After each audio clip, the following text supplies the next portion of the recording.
¿Algún mensaje para la afición en casa? Le mando un saludo a mi mamá, a mi familia y un saludo para toda la TAM. Say hi to my mom, my family, and of course for the entire Latin America. There we go. Entirely PMGC का watch party शुरू करते हैं. on their shoulders. ये Well, now the commentary question खत्म होने के is, बाद which teams get a के direct बाद ticket to मैच शुरू होगा. Turkey? Which teams go to आज survival ही stage? सेमीज होगा. And which teams go home? इन्होंने For that, जैसा I'm कि going to toss her it to दोस्त our कहता है panelists to unbox this. तीन and we'll see you match guys in a रेंगल while. का, एक मैच सैनोक का और दो मिरामार का. पीछे बीटीआर और वो है.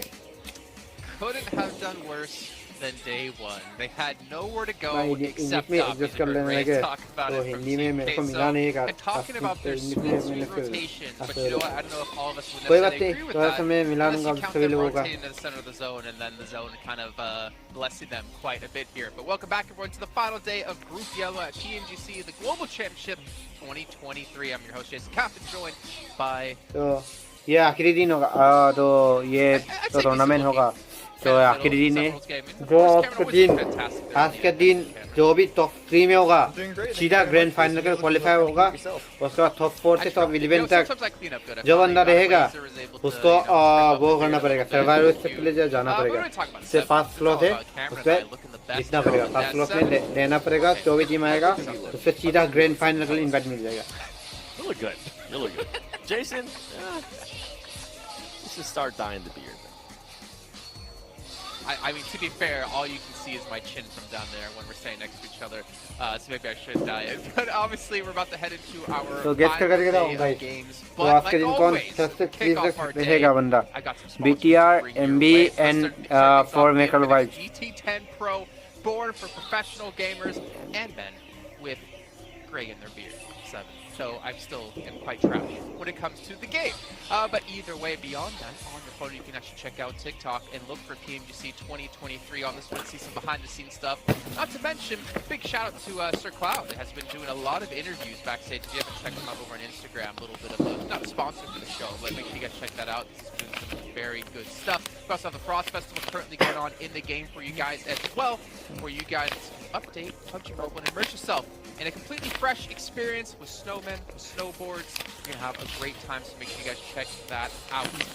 On top of that, we also do have, it's a gala, it's a popularity annual gala. I call it a little bit of a competition because I like to see who can win out in 1v1s, but the 2023 popularity annual gala is live, and you guys can check this out from November 15th to December 15th. Players will go through 10 1v1 rounds to be able to compete and become the first ever champion. For outstanding players, of course, they get some exclusive rewards that they can showcase and show off to their friends. And if you don't have any friends, you can show off to your enemies. They're unfortunately not going to be able to have one of these lovely things for themselves. And beyond that as well, last but not least, the Candy collaboration is now live. PUBG Mobile, you guys can rev up your engine. The iconic Candy, Lola, and Zonda are models. Give it a run over your enemies, because I hear they're even more efficient at that. So you might have a little bit of blood and guts in the drill. But you don't want to obviously make the car too dirty or ding it up too bad. So make sure you guys take care of that bad boy. But let's finally start to talk about the day here, as we are all done. You two just get to sit there, relax, get to chill, just get to smile, look pretty for the camera. I have a lot of other responsibilities to do, but Cameron, at least, you know, it was hard because I couldn't take my eyes off him. What can I say? It's part of the job. And you do such a good job at it. It's what they hired me for, you know. Take a look at the schedule for you guys, and of course the format for today. This is, well, the last day of all groups, pretty much. After this, we're going to be having teams head over into the survival stage. We'll play out 6 matches a day across the 22nd through 24th. And the top 16 teams from that get into probably one of the most grueling competitions yet. The last chance stage, where only 5 teams get through out of 16 to make it into the Grand Finals, where obviously another 9 teams already waiting from the groups. This is tough, man. I mean, obviously we'd love to qualify here, but some teams need to be realistic and just kind of think to themselves, we're not getting top 3, but we got to stay out of bottom 5 or so. Yeah, and I think some of those teams are going to definitely be DRS, De Muerte. I mean, they're currently the only teams that I can think possibly have a chance at even making it to the top 11. And then you have some of the other teams that are currently in the top 11 that cannot be comfortable, right? I'm looking at Vampire Esports, 3 chicken dinners, and they're currently being talked about possibly not even making the survival stage. We need to see more consistency out of this team, because yesterday, I mean, we had 11th place, which was Team Queso, and then 12th place at the start of the day, which was Rook. End up getting 55 points in one day, so I know a lot of these teams towards the bottom are going to be bringing it. Yeah, and the thing is, like, Cameron, we haven't really seen consistency too much out of any one team in particular, at least any domination out of one team in particular, unless you want to count Major Pride, who've not been honestly performing extremely well. But today, there really is a chance for quite a few different teams to either break out of the bottom 5 or still technically break through the top 3. But it looks like, as we heard from Reyes, Major Pride's not going to be touched. It's the other 2 spots from BTR and Formerical that are the focus of some other teams. Yeah, I mean, just looking at the raw numbers themselves, most of these teams are pretty close to the general pockets of the teams surrounding them, as you can see on your screen, just points-wise. I don't think any team is safe. Even technically, Weibo isn't safe in points, because looking back on the previous 2 groups, the 11-12 cutoff has been around 120 points. So if disaster strikes, the majority of these teams could potentially find themselves in that danger zone, in that position. Queso's not safe. I don't even think Weibo is safe. D+ isn't really safe. And because we've seen so many teams have like a good performance and then right back down to a poor follow-up after that, it's really hard to call who really is going to be in this bottom 5. Yeah, and Cameron, on that note, right, Weibo have 23 points to break in the top 3. But they're also only 24 points ahead of 11th place. Like, that's kind of how close things kind of are for them and kind of how the gaps have developed. So it really could go either way. But as you mentioned, 7 Rook, a massive step up from day 2 to day 3, able to take up 5 additional placings, not to mention almost double the points they got between the days. Yeah, this is what I was hinting at. I'm hoping that some of the other teams that are currently towards the bottom, trying to secure this spot into survival stage, or some of them trying to make it to actual top 3, are going to be having some good performances. And talking about Weibo, the thing that where I see a chance them being able to actually pass for Miracle is going to be Miramar, because if they continue to be consistent, for Miracle Vibes has not been consistent at all when it comes down to Miramar. You can see a comparison here between Group Yellow, BTR, and for Miracle. The consistency, you can see it. Ilims, they're pretty much around the same. It comes down to the placement points, and that's something that we need to start seeing today, actually, from Bigatron, because the Ilims have not been that strong, especially yesterday. We saw a big drop-off from Lepar. He only ended up getting 7 eliminations when he was getting 15 or 11. And we should just also remind people that that graphic was just between Lepar and Doc, actually the top performers from each team. So the top performers pretty much playing pretty similar between the 2, which is kind of surprising. But then again, for Miracle yesterday just looked so damn strong. But when it comes to teams, obviously with Nox, I mean, Major Pride, I wouldn't be surprised if Novi had like almost half of those knocks, to be honest, with the offenses he's taking and the success he's having at those offenses, Cameron. Yeah, I'll be honest though, I think our current top 3 are going to be the top 3 that we send at the end of this, because Weibo Gaming especially, the closest team, the only one that has like a realistic chance, unless Queso continues to pop off, continues to get those circles, unless D+ continues to just increase their trajectory tenfold at this point. The only reason why I don't really believe in Weibo all that much is that their 2 wins, they've had to have high ground to try and force domination on TR on day 1 to an amazing degree that we've seen for Miracle Vibes continue to lean into. So there's a diversity in these teams above them that I think is the one reason why I think Weibo Gaming is going to be like right below them, but still just not able to get it over the line by the end of the day. Yeah, and for them, it could come down to the end of the day, because Weibo has been able to outperform when it comes down to Miramar, especially for Miracle. For Miracle's only been averaging, I think it is 2 elims and not even 1 placement point every single time we go to Miramar. And then when you switch that to Weibo, they've been able to average almost 5 elims and 2 more placement points than them. So if for some reason we do end up being very, very close in regards to the points, when it comes down to Miramar, that's the chance where Weibo could be able to strike and take that 3rd place. Well, you still have to remember that there's going to be 3 Erangels and only 2 Miramars, and at least for Miracle, they have looked damn good when it comes to Erangel, especially yesterday with positions we saw Doc plays, we saw there on top of the bridge, but of course the way they were able to capitalize off of Major Pride's transition away from that gas station later on. But Weibo, as we were talking about them, I mean, they are the top performer when it comes to Sandhawk, but again, the downside for that is you only play it once a day, man. Like, yeah, you might be the best performer on it, but you're not going to get the majority of your points from this map. Yeah, you also only played it 3 times, so, you know, sample size is what it is. I think Weibo Gaming, they're not a disaster on Sandhawk, but because we've only played it so few times, we haven't seen all that many positions on the overall map being played just yet. Who knows if Weibo are going to be able to pull out those numbers again. So what I'm looking forward to, though, when we come to Sandhawk in particular, obviously, just don't drop Paradise. Don't challenge D+ again, because they got absolutely destroyed yesterday when they went there, or if they do, they need to play a little bit more cautious. I think for this team, with their currently are in the overall leaderboard, I think more than likely they are going to be able to hot drop again against D+. And I expect D+ to see the same aggressiveness that we're able to see yesterday. We saw a big step up out of them. I'm actually enjoying the way they've been able to transform. I think today we're that if they do commit to Paradise, they need to commit to that fight. That's the real thing. They can't. I am actually going to disagree with you guys. I don't think they can play safe or conservative, because a hot drop like this is one that you need to be able to get over with really, really quickly. They need to have a game plan going on into it. They need to hunt the first chance that they get, because they can't be wasting time waiting around when they should be looting, should be rotating, and after having sent D+ back to the lobby. At least is what the plan should be. See, that's where I'm kind of like, there needs to be a certain amount of points that they would need to be behind to potentially get out of bottom 5 for me to think differently. Because they're, what, I said like 30-something points away? Yeah. You have one bad game, that could turn into like 40-something points, and that makes your average points per game insanely more difficult.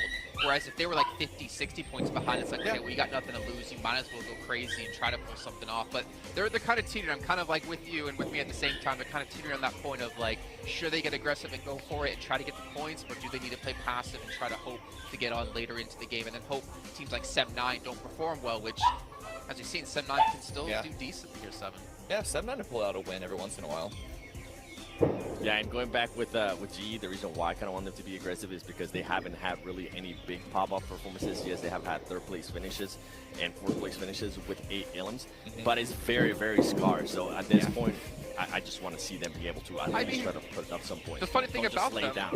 is that they have 49 elims, right? Influence, or sorry, actually, okay. I had a really good point, and then I realized I didn't have placements for the teams. But we don't need to talk about that. I thought they had more elims than some of the teams in the front page. But that's not true. Let's see what's going to happen, though, as we're going to drop in ourselves over to Sandhawk with John Allen and Sute. The last Sandhawk of this group. We are waiting to see what those hot drops, or lack thereof potentially, have in store for us over in that Paradise Resort position. We are going to be getting into it very, very shortly. But yeah, they're all talking about the right sort of stuff. We're looking at those bubbles. We're looking at the 11th place teams. We're looking at the teams maybe looking to push up to that top spot as well. Yeah, the bubble is close both ways, right? Jason mentioned it earlier. 4th place team, Weibo Gaming, sitting at 120. They're 23 points away from breaking into the top 3, but they're also just 24 points ahead of the 12th place team, I think. Or no, in the 11th place team. So it could go either way for so many of these teams in the middle of the pack. One huge game, you find yourself with the chance at making it in top 3, and a couple bad games, some other teams ladder up, all of a sudden you're looking at potentially being in the bottom 5 and being eliminated straight out. Certainly don't want to be down there in the doldrums. Over Sandhawk we go. Plane path pretty chill, as it normally is on Sandhawk. It's very unlikely that you get a plane path on Sandhawk that really actually cuts out many teams at all. So going to be pretty chill to start things off. Of course, we are keeping our eyes on Paradise Resort, on that hot drop between Genesis and Team Plus that happened yesterday. Well, in general has been happening, but only really popped off yesterday. As well as Bigatron's relocation. Also BTR. To be on that trifecta compound and Northeast Bootcamp last time, or if they're going to go back to their original position. Yeah, not this time. They tried to do something tricky yesterday against Influence Rage. It didn't work out. Looks like they are reverting back to what they've been doing the first 2 days. So no real drops or hot drops right now. Looks like D+ did indeed get Paradise to themselves. Genesis having to pull off somewhere else, especially with the tournament lives on the line. So that's a good adjustment to be made. And, well, looks like everyone has spread out pretty evenly. No scraps, no brawls to start off Sandhawk like we've seen the past couple of days. And it is the last day. And with the bubbles being so close every which way, teams are playing a lot safer. And I like this first zone. This is going to be a tricky one for many of the teams. I'm looking at Gap, and the observers have rightly just switched over to this. He was separate from the rest of Weibo with the adjustment from Genesis. It has kind of split him off from the rest of the team. He's just going to go up to the coastline and swim across because he knows that bridge position is occupied. Spotted those parachutes. Doesn't even waste any time looting because he's got literally nothing on board right now. Just that knife on his back. Just trying to get across to regroup. But with the Northern Circle, putt in, super valuable for Weibo. Yeah, and definitely valuing his life over maybe cutting the time short a little bit to start looting. So he didn't take the bridge. He didn't want to risk, You know, two bullets, no helmet to the head, and he's knocked, and he's going to be finished. So he'll take the safer rotation, the slow rotation, going for that swim. Especially with this zone, right? It is so important to have 4 up when you're in the circle, especially with the position like Weibo Gaming. And same with Genesis. They altered their drop spot, and they definitely got a little bit circle blessed for it. Question is, will the circle go east or west of that river? That is yet to be determined. To wait just a little bit longer. It's kind of nasty, right? Because there's not that many safe crossing options when you get later into this circle. It's probably not a terrible idea to keep a boat in the fold for this first circle, but even then, teams are going to be crunched up to the coast, so they're going to spot those boat rotations as well. It's going to be difficult. It's going to be really, really hard to make that decision, make that call as to which side you go for. Yeah, and another big thing to consider is Genesis's position. That area with the hills around the small mini lake, it could put out so much suppressive fire, but then it's so dangerous to hold as a singular team. You see here on the screen right now. I think in the first zone, Genesis should definitely do as much as they can to keep teams away, to create a buffer zone. And if they do it well enough, everyone's going to get stopped, you know, just before crossing over that hill, and they'll end up fighting each other. And then Genesis can condense a little bit to play safer. But with a zone like this, teams are really fast with that rotation, and Rook have already cut in right in front of Genesis. They took the compounds that Genesis would be relying on to stay safe as they're playing on top of the hills. Influence Rage have also moved up there as well, trying to make space for themselves. They're a lot closer to the coastline, but Rook have managed to grab that compound and not really take too much damage for it. So just as you say, keeping those hills, but brute force now starting to move in along that northern coastline. So Genesis under a lot of pressure to hold it out. Yeah, I think Genesis should just condense to the dock compounds on the north side. It's still a decent spot, honestly, in a zone like this. I wasn't expecting teams to rotate this fast. Both Influence Rage and Rook just headed straight towards that center area. As you can see here, Genesis taking some shots over that way. So Rook find themselves in a nice position right now. They can have the crossing over to Hot 10 if necessary, and, well, if the circle shifts east, they're pretty much in the dead center of it.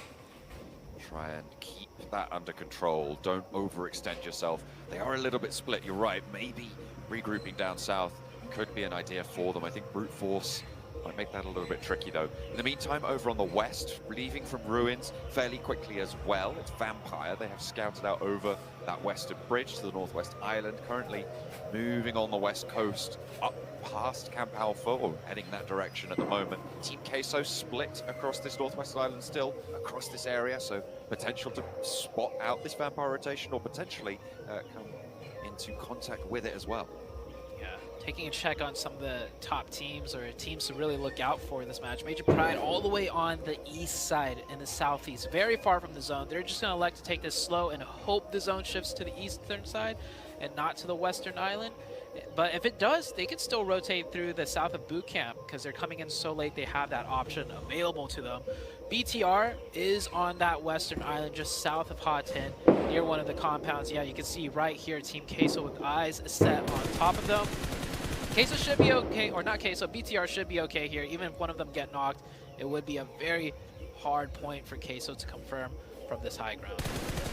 Wireless though, going to make that crossing, and Spray Ferreira's not quite connecting on for the knock, but it's not going to matter.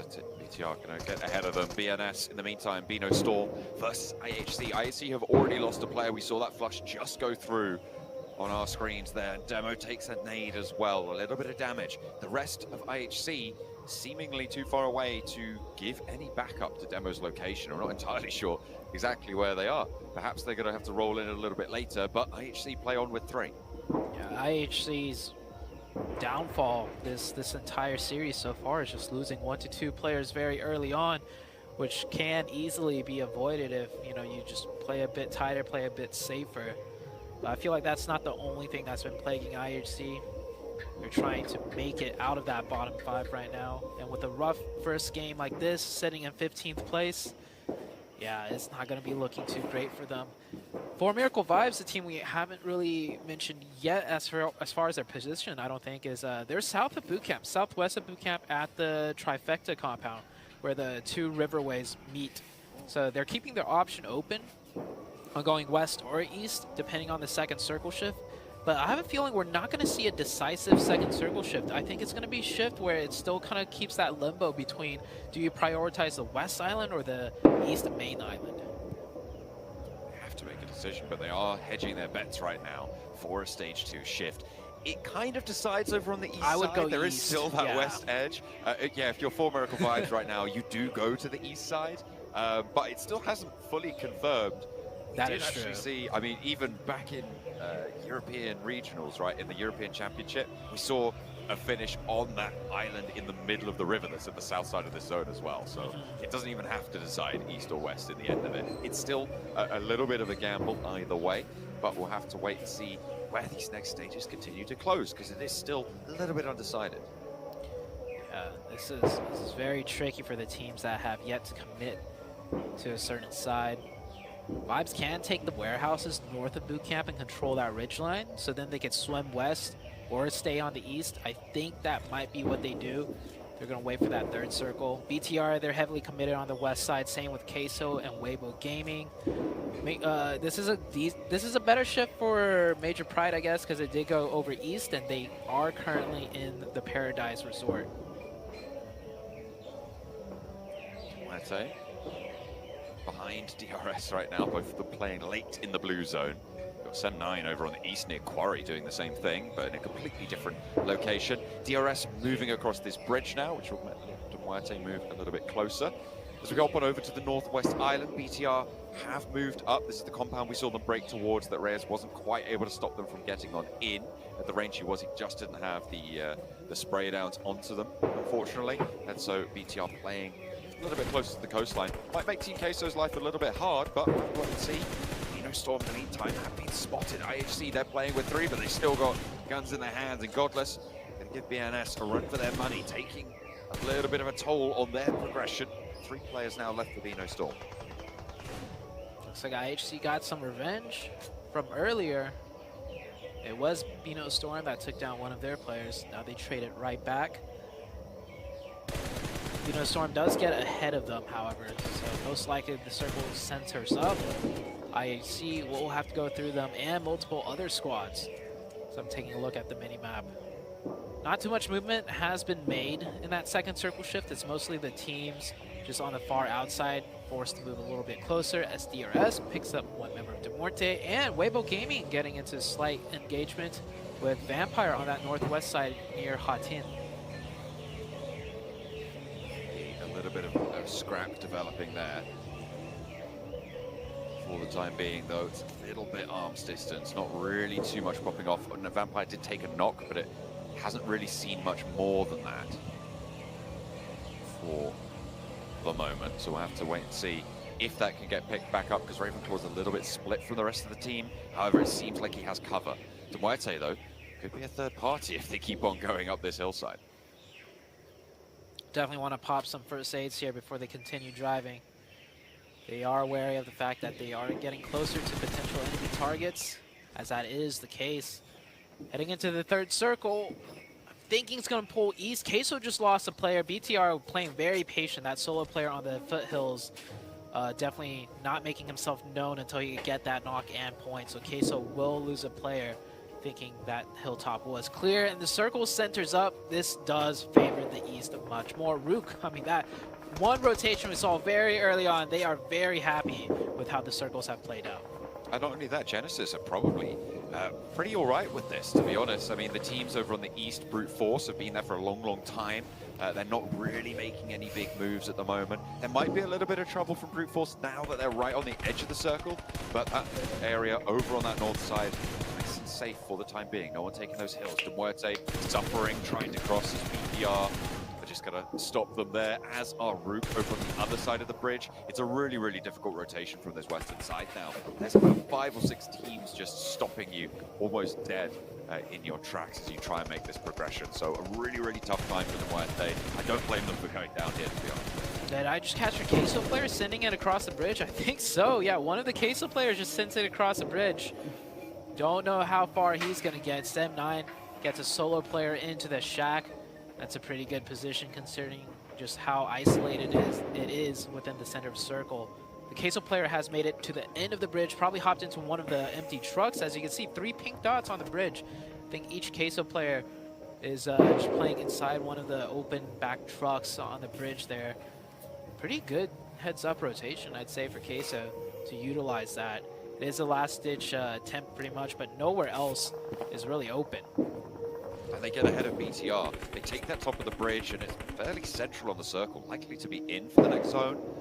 We'll have to see if they do get that shift in their favor. Vampire managed to get Ravenclaw back up earlier, and now they're continuing to duel it out with Weibo in Hatin. The res just about to finish for Schweppes to bring him back up to 4, but Suk has a nade. If he pops it in the right place, this could be devastating. The first one in through, Suk pushed back off the angle, but then he's not quite connecting, and Vampire stay alive as 4. Ming is forwards with another nade in hand. A lot of utility being thrown on him by Weibo, but Vampire give ground. They allow those nades to pop, they allow that utility to be spent, and Weibo don't get too much value for it. Yeah, Weibo did manage to push Vampire back, so it gives them a little more ground to push upwards in. But when it's still a 4v4 with smokes and many angles and nades, it doesn't really come down to who's got more pressure. It just comes down to who can hit the first nade before anything really expands. As Suk finds that nade. Suk's so good with his grenades, as we saw on Miramar the other day. He gets the opening, but Weibo Gaming, we've seen them lose 4v2s. Okay, so even with this slight advantage, Weibo Gaming still have to play this very carefully and correctly, as Gap pushes up by himself. It looks like it doesn't matter. Gap is good for it. Picks up a quick 2 Elim points. That's Vampire out. Weibo Gaming picking up 4 points. BTR now getting into a brawl with DRS. BTR, 2 members knocked, only 2 up. One's on the low ground. So right now it's just a solo up here trying to fend everyone off. He's super low as well, has to give away on the player they have right up in the front there. Satalis trying to stay alive, gets a heal started, rules the last to stand for DRS. The nade takes him down low. The heal went through as well. Satalis can resurge up this hillside now. His teammate at his back, who regrouped on through, and that's DRS out. But 2 players eliminated, coming through for BTR. But wait a second, BTR's up to 6 eliminations. So they picked up the 4 from DRS, they picked up 1 from Queso, and somewhere else they got another point. But BTR and BTR fashion leading the charge in Elim points in this match. With 2 players left, they could get more. That circle pulls up to the northwest. It keeps Weibo Gaming in zone. This could be a big game for Weibo Gaming now, as BTR is rotating in. Queso barely in the circle, I think, with that 1 player, Papi Potro. I believe that BTR have actually subbed out Yuhai, if I'm not mistaken. Caught that during the fight. They are playing Boysil now for this map, for Sanhok. We'll see if that predicts. But one of their players moving on forwards to the bridge to play underneath Team Queso, as you say. Bridge position going to have to leave. Major Pride on that southeast side, kind of getting forced away from this one. Influence Rage just a little bit ahead of them, but Influence Rage going to have to leave, trying to move into these hillsides with Genesis. And honestly, they have been so untouched on this northern side. No one's been trying to push this aggression towards them. Might pay off, because Brute Force right now taking a fight rather with Vino Storm, who are playing as 3. Brute Force, 1 knock on the forward position. Having the greatest of time getting down this hillside. BNS going very low on Divine, taking a knock onto Nagon as well. Just Nanakuni on the backlines. Brute Force holding a nice split here. Doing a good job at taking down Bino Storm, but the nades are coming back, and now Brute Force all of a sudden just down to the 1 singular member. I like to see Genesis, with all this commotion, maybe get a little bit greedier, look a little more aggressive, peek their heads out a little more, because they could third-party this, and they need the points. Genesis is down in 15th, and there is that gap on the very low end of things to break into the survival placements of the top 11. So Genesis, I respect the fact that they keep 4 alive, but this is a lot of opportunities being given away in the form of Elim points. Continue to put pressure forwards. Finally they're handled, but Brute Force have lost a lot of players. Unfortunately, there's a knock across the way towards Genesis. That is a massive pickup, and Ichi needs to get this res as fast as possible because the zone's just shrunk up to them. Genesis have this in the palm of their hand, but they need to convert here if they want that chance that you highlighted, getting up to that top 11 spot. Circle goes north. Weibo Gaming could sneak up here if Genesis is too preoccupied looking on the outside. Influence Rage trying to make their chance in. at the top 5, or not the top 5, the top 3 after they lost it so disastrously yesterday. Up to 2 elimination points, 3 players up. Major Pride, first place team. The circles here just did not do them any favors, however. Contra spotted hopping out by Pusher from Rook. Been holding in this compound for a long, long time. Major Pride are eliminated on the southeast side in the meantime. Influence Rage, they've lost their player, so they are playing as 3 as well. Nobody else really with a presence except for Weibo Gaming. Keep your eyes on those guys. They are looking to swim across. Genesis are going to try and stop them from getting out of the water. They've got their work cut out for them. Rook is doing a lot of the work on the south side in the meantime, guarding out everybody trying to move up north. Forced to switch to the pistol there, ran out of ammo in the M4. Rook made a very fast rotation, so I'm not surprised that certain players are low on ammo. His teammate just dropped him some 5-6 there. Good teamwork.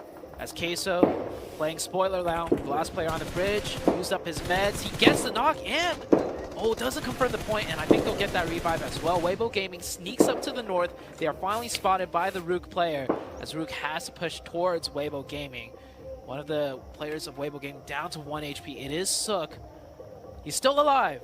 You may not see his HP bar, but he is still alive, and he could potentially get a smoke down from his teammate and get on the land and first aid too. Genesis finally dealing with everything on the east pretty much, should turn their attention towards Weibo Gaming. Not a lot of threat from the south side with Influence Rage, almost certainly going down here. They are out in the blue zone, really struggling up into the rock. A lot of their players being felled in the process of that maneuver.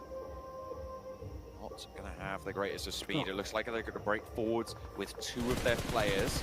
We're down to 5 teams remaining now as Furia Full Muerte has, I think, admirably survived from the disastrous set of rotations they had a little bit earlier on, crashing straight on into that bridge and going down very, very low. So getting up into top 5, hey, you take those, especially when you're in 13th place, remember. This is a team looking to chase for that bubble, looking to chase for that 96-point position. Federal similarly trying to keep his team away from it. And Influence Rage are going to be able to ladder up to 5th place there with 4 eliminations. So it's not the best game, but it is, once more, consistent, back to form that we saw from the first 2 days.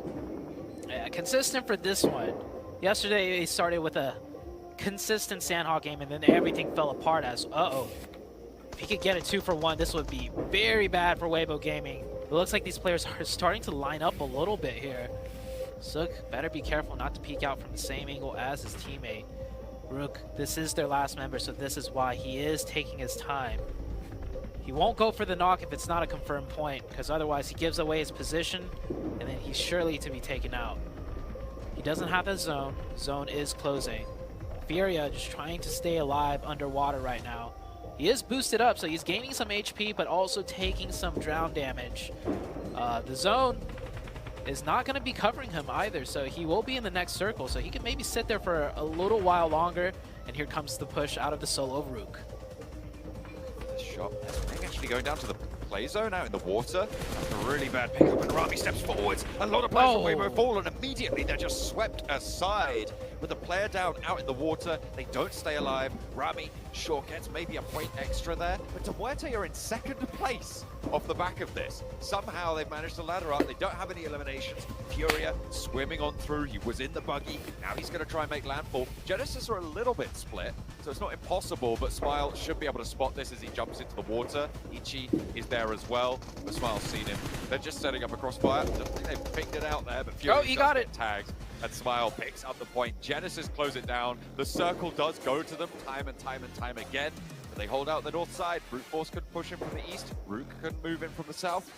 And that's just how it goes. Genesis able to pick up a lot of points. This team from Myanmar trying to stay alive in the tournament. They had 63 points at the start of this match. The bubble was at 96. They'll have put a dent in it with that one.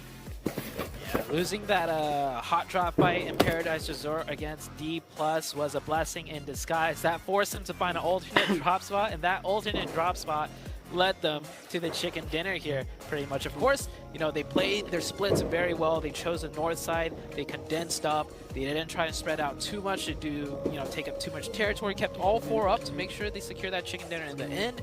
And I was saying, you know, they could have gotten more eliminations if they played a little more aggressive early on, but I think playing passive there until the very end, keeping all 4, got them the elims that they might have been looking for regardless. So great game out of Genesis. Weibo Gaming, you know, that was the 4th place team. I think they should be happy with the points they got, but it did look like there was a chance they could have gotten at least 2nd. They got dismantled all at the same time, and nade from Rook, one of the players spouting out the swimmer in the north in the form of Ming, and then all of a sudden, they were gone. Just were nowhere to be seen. I'm not entirely sure if Ming got spotted and was just had to stay underneath the water and drowned there, or had to stay right towards the edge. But either way, to fall out. Weibo Gaming, though, they did stay alive pretty late. They had a gap to chase before, and I think they managed to get up to about 11 points that match as well, from the points that they were able to get and eliminations. And with top 3 teams not doing super well, that is closed the gap somewhat. Hopefully, they'll be able to keep that chase alive for the rest of today. Rook staying alive quite late as well, getting a lot of points on board. So good news for them. But in the end, it's Genesis, who are down towards the bottom of the tables, able to get a chicken dinner and a couple of elims to boot.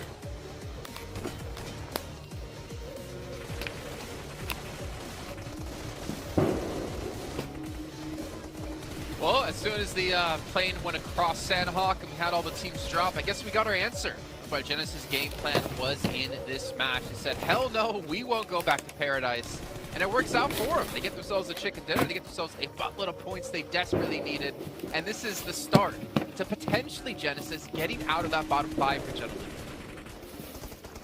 Big, potentially, I think is doing a lot of heavy lifting in that statement, because it's a good number of points, 9 eliminations, 19 points total. They held on in a very, I mean, conservatively, which is what you were asking for, Jason, right? But with the hole that they've been in so far, they're going to need to continue to put up these numbers, put up these points, and I can guarantee they're not going to be put in the same situations that they were this game, where they could just wait and farm teams running from the blue across the bridge, from the water, and all of that. Hey, they had a great rotation, okay? They got 2 feet to the north. We'll take a look at the rest. Need to look out for is Weibo. They were able to outperform 4MD. It's kind of expected, considering we saw Weibo being one of those top performers here in Sandhawk. But as you guys were saying earlier, it's going to come down to the Aaron Gill. What performances are we going to be seeing out of this team? Especially yesterday, what we saw out of for Miracle. I'm expecting to see more consistency out of them. That big question mark for me is still going to be later in the day. And Team Queso getting unlucky there with the rotation to the bridge. Well, let's say just really quickly here. Genesis 14th place with that 19 points. They didn't move in the leaderboards. They're still 14th place. Yeah. However, 14 points behind getting into the bubble, getting into the survival stage. So put themselves, I mean, not the biggest of games they could have pulled off, but gives them that more realistic chance now with 5 matches left to go. Yeah, it's definitely good that it happens now, to give them a little bit of like motivation, a little bit of fire under them to continue to push, because even if they pick up like 6, 7, 8 points a match the next few matches, like then we're cooking with gas, right? I want to look at DMR, because that's a team that on the very first day we were a little excited for. They had a couple of nice rounds, but then over the past couple of days we didn't really talk about it too much, but they've been slipping into the bottom 5. They had a decent round for themselves, right? Giving themselves 6 points, put themselves now above DRS for sure, and potentially close as well to be challenging Sem 9. Yeah, but they have a lot of work ahead of them, I feel like, to kind of replicate that day 1 performance for 7. They were, I think, top 5 if I'm not mistaken, and I even said, I am quite surprised to see Demorte do this well, but you know what, that kind of fell off really quickly here, as they still have a long ways to go. But as we make our move on to Aaron Gill now, finally, our 3 Aaron Gills back-to-back, for Miracle, if they want to hold top 3, I think is what we've been discussing before, they got to do well these next 3 matches, because Miramar hasn't been favored to do well. Yeah, and I think we all, at least I speak for myself, I'm expecting them to be able to do really well here, unless they don't get favored by any circles. Even when they don't get favored by any circles, their rotations have been able to be proven to actually work on their favor. We saw what they were able to do yesterday out of the bridge. Yes, it was a great play by the player that was on top, but it was what they did after that that really propelled them to even be in contention right now in those top 3. The other team I'm going to be keeping an eye on that we saw there on the top performers is going to be Vampire Esports. They did not have a great start here in Sandhawk, and as we saw some of those teams starting to climb that leaderboard, yeah, GE didn't really get a chance to move on the leaderboard like you were saying, Jason, but they did close the gap. And for Vampire Esports, they haven't really been winning any fights when they need to win. yes, they are able to get those chicken dinners, but we need to see some consistency. I would be shocked if for some reason at the end of the day, Vampire Esports are still there within that 11th place with 3 chicken dinners. Very you know what? You remember day one before we went on air, I said to both of you, I don't think Vampire are going to qualify to Grand Finals, like top 3. And you guys, at least one of you, I'm not going to say who, was kind of surprised to hear that, but I never thought that Vampire wouldn't make it into the survival stage at least. And they are barely holding on, being 2 points ahead of the team in 11th place. Yeah, it's just looking at the performances, looking at the history of the past 3 days, they're the same. If you take away their 3 wins, they've had 7 placement points over all other games. If you take the eliminations from those wins as well, the elimination numbers drop significantly too. I can't count them in, but I also can't count them out because of the 3 wins. Well, a lot of teams for us to keep our eyes on, and a lot of you guys to keep your eyes on, like the Game Awards, where PUBG Mobile has been nominated as the best esports game. So make sure you guys head over and go vote for us to be the #1. Voting's going to December 7th. Remember, if you take a picture of you actually committing to your vote over December 1st game, we'll send you some UC and potentially a GT10 Pro or a Pagani of your choosing. 7, you're just so gracious, man. You're just so... So good looking. I'm trying to get it too. I don't know if you can maybe today. So good looking, something not so good looking, have it still be good. Hey, at least I fit in it, so That's fair. That's fair. I can't really fit most sports cars for being too tall. And Cameron can't go in most sports cars because he's too handsome. It's just kind of, we all have our demons, unfortunately. I'm also tall. But what happened to that? I mean, tall. You're like barely 6 foot. Solidly 6. Right there at 6. And not a it's like 5'11". Not a dating app 6. Actually, legitimately 6. Got you. How dare you? Well, as we do head into this, maybe we should talk about the fact of Bigatron as well. As John pointed out, Yuhai not playing.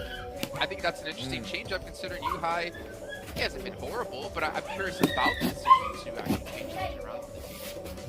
I think it could be the pressure's being starting to get to him, because even going back to day 1, I actually saw a lot of social media posts trying to encourage him, letting him know that, yeah, you're going to be able to do better in the next couple matches and in the next couple days, and he hasn't really been able to put up that performance. I mean, we kind of shifted our focus right to Lahar, which has been able to put up some great performances.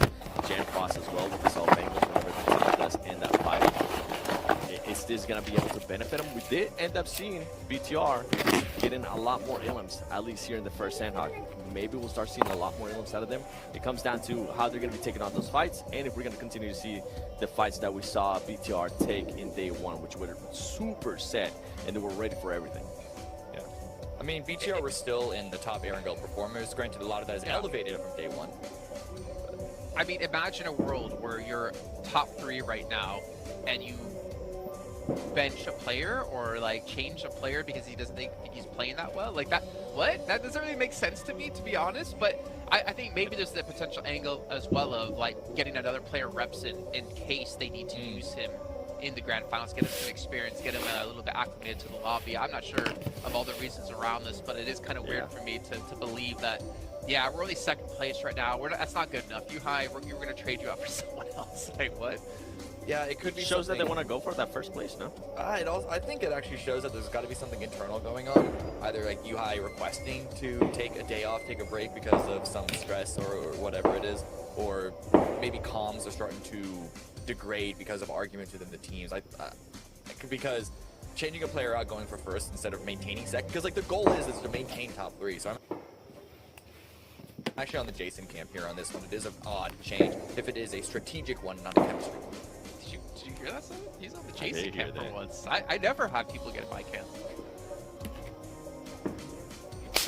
I was going to say something about that. Okay.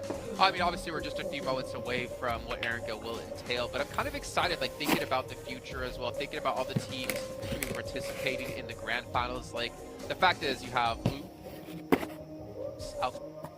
7 Stalwart coming in from the first group Green. That just blows my mind. Like, those 3 teams going head-to-head alone, obviously with their invited teams looking for S2G to maintain potentially a back-to-back win, especially in front of their home crowd in Türkiye. That's going to be tough, and honestly, I don't know if I'm confident in seeing them potentially pull off a back-to-back victory, considering this year's been a little bit shaky for them, and honestly, the competition has probably been the strongest it's ever been in the PMGC. Yeah.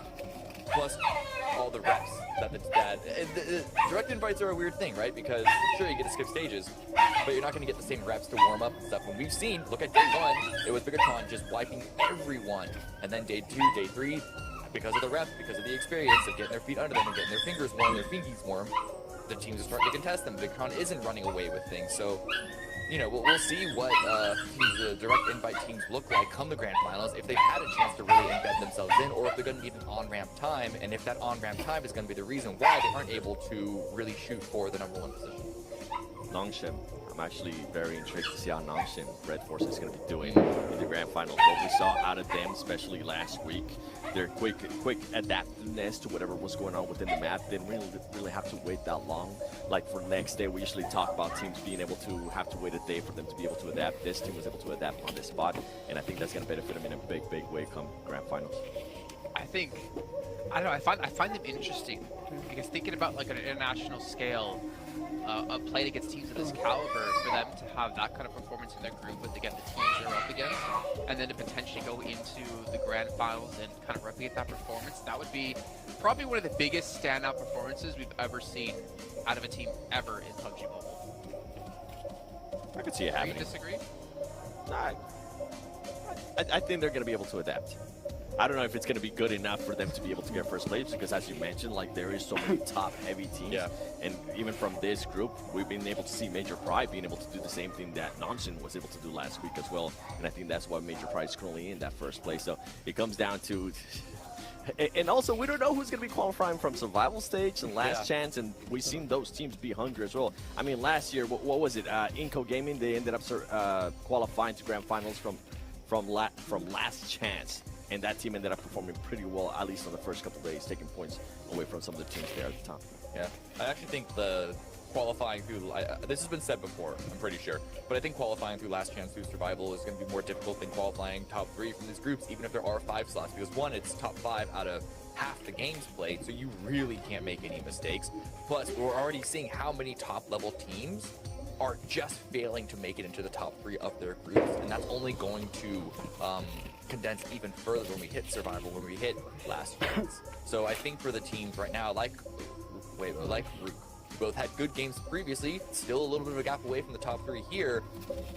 Like, I think this is like arguably their better chance right now, despite that gap. Just try and go for it, throw some Hail Marys into the play, really make something happen. But from what we've seen, we haven't seen Major Pride, we haven't seen Biggertron, we haven't seen the 4 Miracle Vibes really slip and fall and give any inclination that they would give room for a team like Weibo, for a team like Root to have the opportunity to get themselves into the top 3. I mean, even thinking ahead, actually, in my mind, I'd say you almost, and I'm probably going to get met with blood and stream here, it's almost worth, not worth, it's almost better to qualify through the last chance, because just the amount of reps you get in, like, at least for regions where you're not used to playing on international scales like this, I feel like you learn so much from those extra games that you're going to get to play. Obviously, yes, the pressure is more difficult, it's a lot harder of a route to qualify. But I feel like a team that comes in from that just has so many reps under their belt going into the Grand Finals, you're going to be able to transition a lot easier and be able to adapt your gameplay a lot easier because you've been able to play out so many additional matches. Yeah, if you could somehow guarantee that you would qualify, if you could make a pact with some, you know, supernatural individual. If you could, if you could like sacrifice a goat or something, right? And guarantee that you're gonna qualify through last chance, then yes, that team would arguably have a strong advantage. But the chances of doing that are so low, I personally wouldn't take the risk. I mean, yeah, don't get me wrong. To some teams as well. Like some teams, it definitely benefits them that they. I see what you're trying to go with. Some teams definitely benefit that they keep on getting reps. They don't have to sit out and just watch. And there's some other teams that the pressure just gets too much to them, and we have seen that in the past, that the pressure just gets a little bit too much to a certain team or maybe a player, and they don't end up performing where they need to actually perform. Yeah, don't get me wrong. Obviously, qualifying off the group stage is going to be way better than qualifying through last chance, but we'll see how things are going to work out here as things are ready to go, as we're going to head into our first Aaron Guild of the day, our first of 3. There's only 5 matches left to go until we can crown our 3 champions that head into the Grand Finals. Let's see who it might be, John Allen and Zute.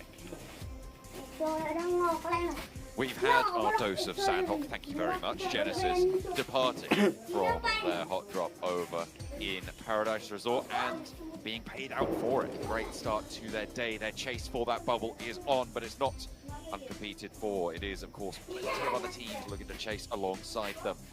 With Genesis racking on up a couple points, it's Muerte, DRS close by on those tables. Of course, you can't forget that third place bubble chase as well. With BTR swapping some stuff out, they are looking to try and close down that top 3 spots. Their player roster shift. We'll see if they're able to do so. Vampire, kind of a tricky spot right now, close to that bubble at the bottom as well, Zute. Yeah, there's a lot of tricky spots, and the Dust was talking about BTR switching out one of their players, even though they are coming into today in 2nd place. They were throwing some theories around. If I had to throw one out, it's that Yuhai or Superboy hasn't been performing up to par with the rest of the team members. The reason why I say that is because if you can recall the past 3 days, we mentioned Gen Force a lot. We've mentioned Lepar, he popped off one day.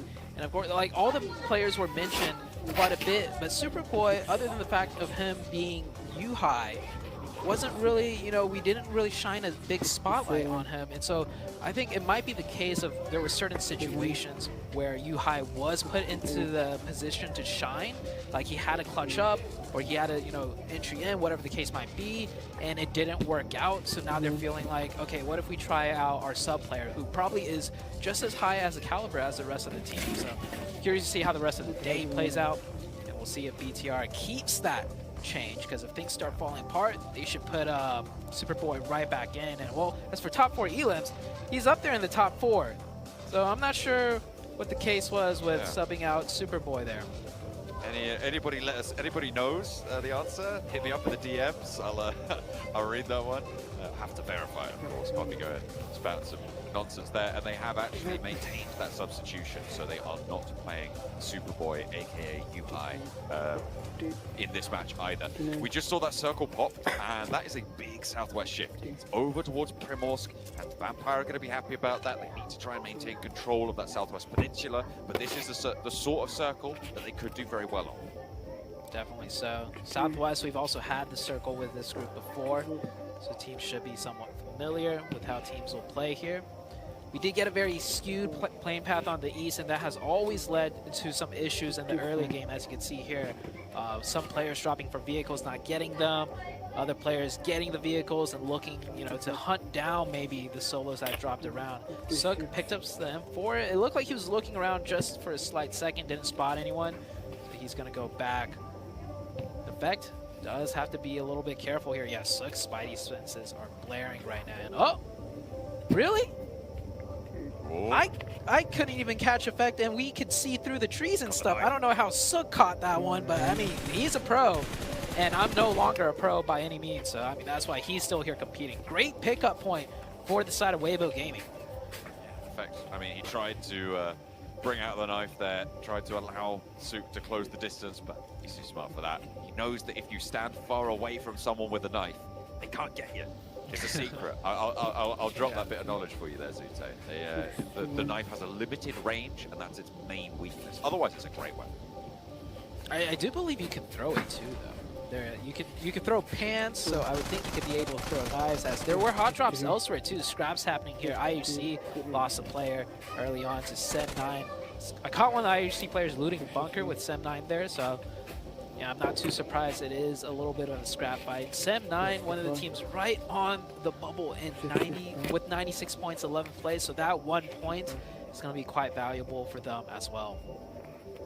Have to get a little bit on the distance if they want to get to this next circle fast, though. So they need to make sure they make good time. IHC losing players early, it just seems to be a recurring trend for them, especially on Eriko, which is unfortunate. And it can't be the sort of thing that you see for a team looking to qualify. And I feel like it's been shown through the points now. 65 points on the board for them. At this stage, I think it's very unlikely, especially if they continue to lose players like this, that they're going to be able to make that gap close. Even though it's possible, it just seems a little bit too far out of the realms of possibility that they will be able to step up in that fashion if they're still making these same mistakes right now. Yeah, I mean, if they're still making the same mistake at step 1, right? Maybe they keep all 4 up, but that just means there's more potential mistakes that happen later on that they haven't experienced yet. If you're playing majority of the tournament as a 3-man, you'll never figure out the mistakes that you'll have as a 4-man into the late game, which will more than likely arise once again. So IHC's chances of, you know, making that top 11 is really small, just based on the certain mistake of losing a player early game every single time. Teams are starting to rotate in now from that east side, as we do have that far western shift, like we mentioned, DRS to Morte. There's still a bit of ways from the circle, but rotations are definitely being done. Influence Rage doing the same as well, coming in from the north, as their loot spot was Yasnaya.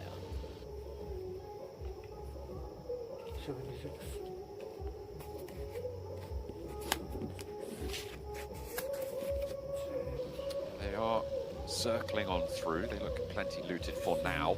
Moving over closer to Georgia Pole, moving to the east side of Everest, starting to move along the compounds that line the foothills of it. But D Plus are also in that vicinity. It looks like they might be able to either divert or stop dead the Influence Rage rotation from that northern side. DRS close to IHC. They continue to have a little bit of beef here on this rotation, but looks like they are going to extricate themselves from one another. Neither team wanting to stop. You see that quite a lot in these open field positions where two teams rotate from different parts of the mountains that surround them. They see each other, they're close by. You just can't pull up and stop in the open like that. You know someone's going to take those shots at you and you're going down. So you just have to wave and say goodbye, we'll see you later. Yeah, also just that's a common rotation path for all the teams following and behind you. So you stop there, another team's coming behind you, and they're more than likely going to take you down. As the Morte is here rotating, BTR taking the same path, everyone pretty much taking this path, because no one's going to stop here really to camp out rotations. It's just barren lands, there's no real high ground there to get a nice position to camp rotations. And plus with the circle this far west, I don't think anyone wants to stop. Everyone does want to get more central, as Influence Rage does find their spot in Quarry. However, some of the Vampire squad is set up here in a 2-2 split, north and south of Quarry being locked down. Nice area to control for Vampire. They moved up from Primorsk. Nice and timely position. They've got a lot of cover, but a lot of teams have moved into this area. With the Gatka fields being such a prominent feature of the north side of the circle, teams are deciding whether or not to stay behind it or to cross it. At the moment, almost every single team has opted to cross and move further down south to the western side here, to the areas around that swamp, around the north side of Quarry as well. The hills there providing sanctuary for quite a few teams now. Ooh, Weibo Gaming catching a knock from BTR, and BTR being BTR, they're gonna go aggressive here. I think Sook was confirmed too, so they confirmed that point.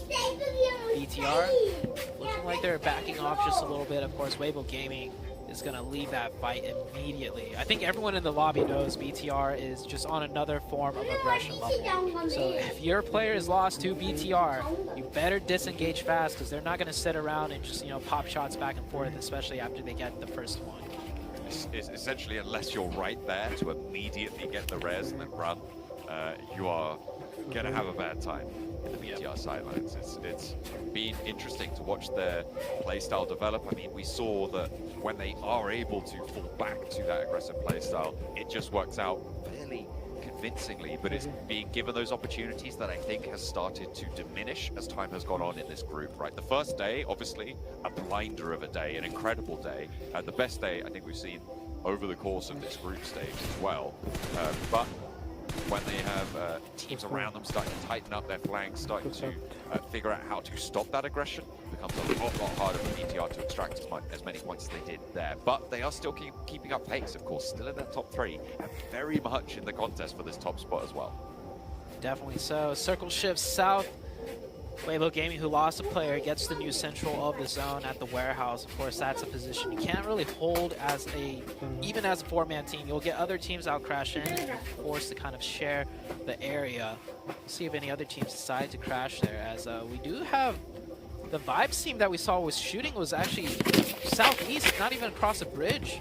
I thought that was on the main island, but Vibes has not crossed over just yet. Queso actually looking to set up a bridge camp, That's a pretty smart idea. If you're nowhere close to central zone, as Queso, you may as well bridge camp and maybe pick up some points before rotating in. Influence Rage have spotted one of the angles for Vampire. Remember, Vampire holding a crucial set of positions around the top of the ridge lines that are surrounding the quarry area. So the fact that they've lost a player on that north side, you can just see that knock just on the left-hand side of the minimap in the top right. It'd be really unfortunate. Tony K goes down as well. Influence Rage having a good time to start things off. Federal confirms the flush. Players on the inside having a tough time against Stone, though, who's laying up 1 and 2 as well. Tries to go for the third, but he's not going to have the backup needed. And Vampire being pulled all the way down to 1 player now. That is a really, really tough spot. Influence Rage can start to get these reses as well. A really great position now for Influence Rage off the back of taking it from Vampire. Yeah, Vampire doing a kind of a really bad split, 2-2 north and south. I know sidelines are there, but you have to expect a 4-man team to pull up potentially like Influence Rage did. So that split not working out there for Vampire. They're going to suffer the losses down to 2. They go. BTR.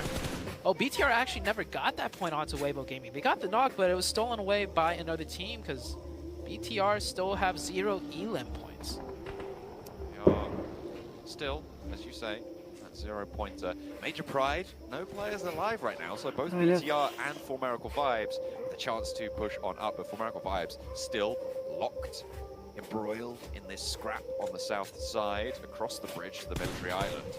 Looks like they are winning it out, but slowly trying to keep this pressure onto Bino Storm. Team Queso have disengaged from the bridge hold, so they do have that part of it. Now, they don't have to stay here, but they might just want the points. Yeah, I think when you've lost out on rotations, you just go for the camp if there's elim points. And Vibes has a huge advantage there. They've got all the angles. They have priority to leave if things should get a little hairy down there. So Vibes taking their time. They got a knock earlier too, so they have the man advantage. It's a 4v3. Next circle going to shift out here as we head into the next one, and it centers right on up once again. To the mouth of the quarry area. The hills of the east that the Megatron hold right now are a great set of sightlines to control their flank as well as taking a good foothold into the next set of circles. They'll have one of their big old games that we love to see from Bigatron. Miracle Vibes continue the pressure. Fine outside in the blue zone. Does get that heal off at stage 2, so you can res and bandage and get that first aid off before the blue zone takes you back down. Stage 3 zone now. That will be made a little bit harder, but still possible.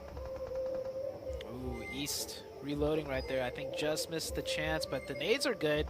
As Vibes finally getting a bit more aggressive. Yeah, I'm surprised Vibes was camping this out so passively, even after the first knock. But Anakuni with some nice shots. Looks like answering right back. Baron should be able to get that first aid off. The blue zone is ticking, but I think all the players were fully boosted, knowing that they are going to be camping here. And with the blue zone doing way more damage with the new shift, I think it is time for Vibes to reconsider and go ahead and leave this position. Yeah, they will.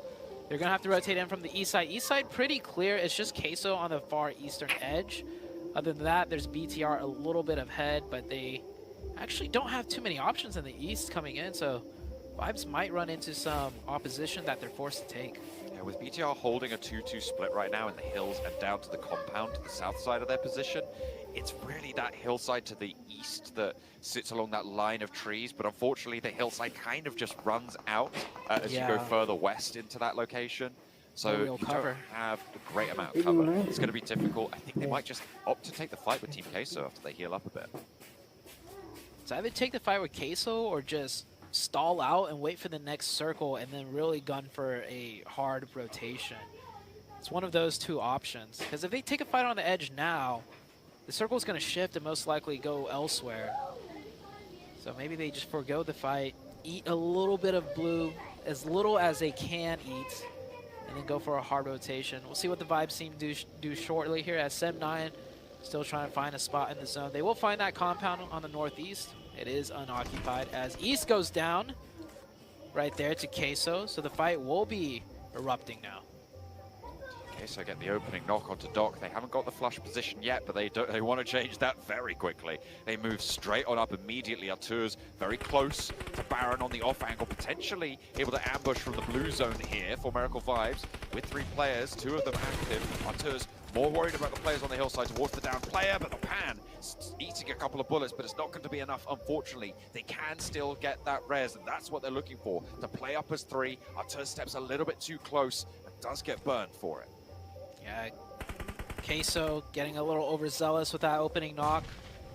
Not realizing the setup that Vibes did have coming in. And Vibes with another nade too. Now that's 2 knock for the side of Queso. This was looking good. Now it is the complete opposite. With the new zone shift shifting away, I think Vibes is definitely going to just prioritize these points and take the fight rather than leaving this.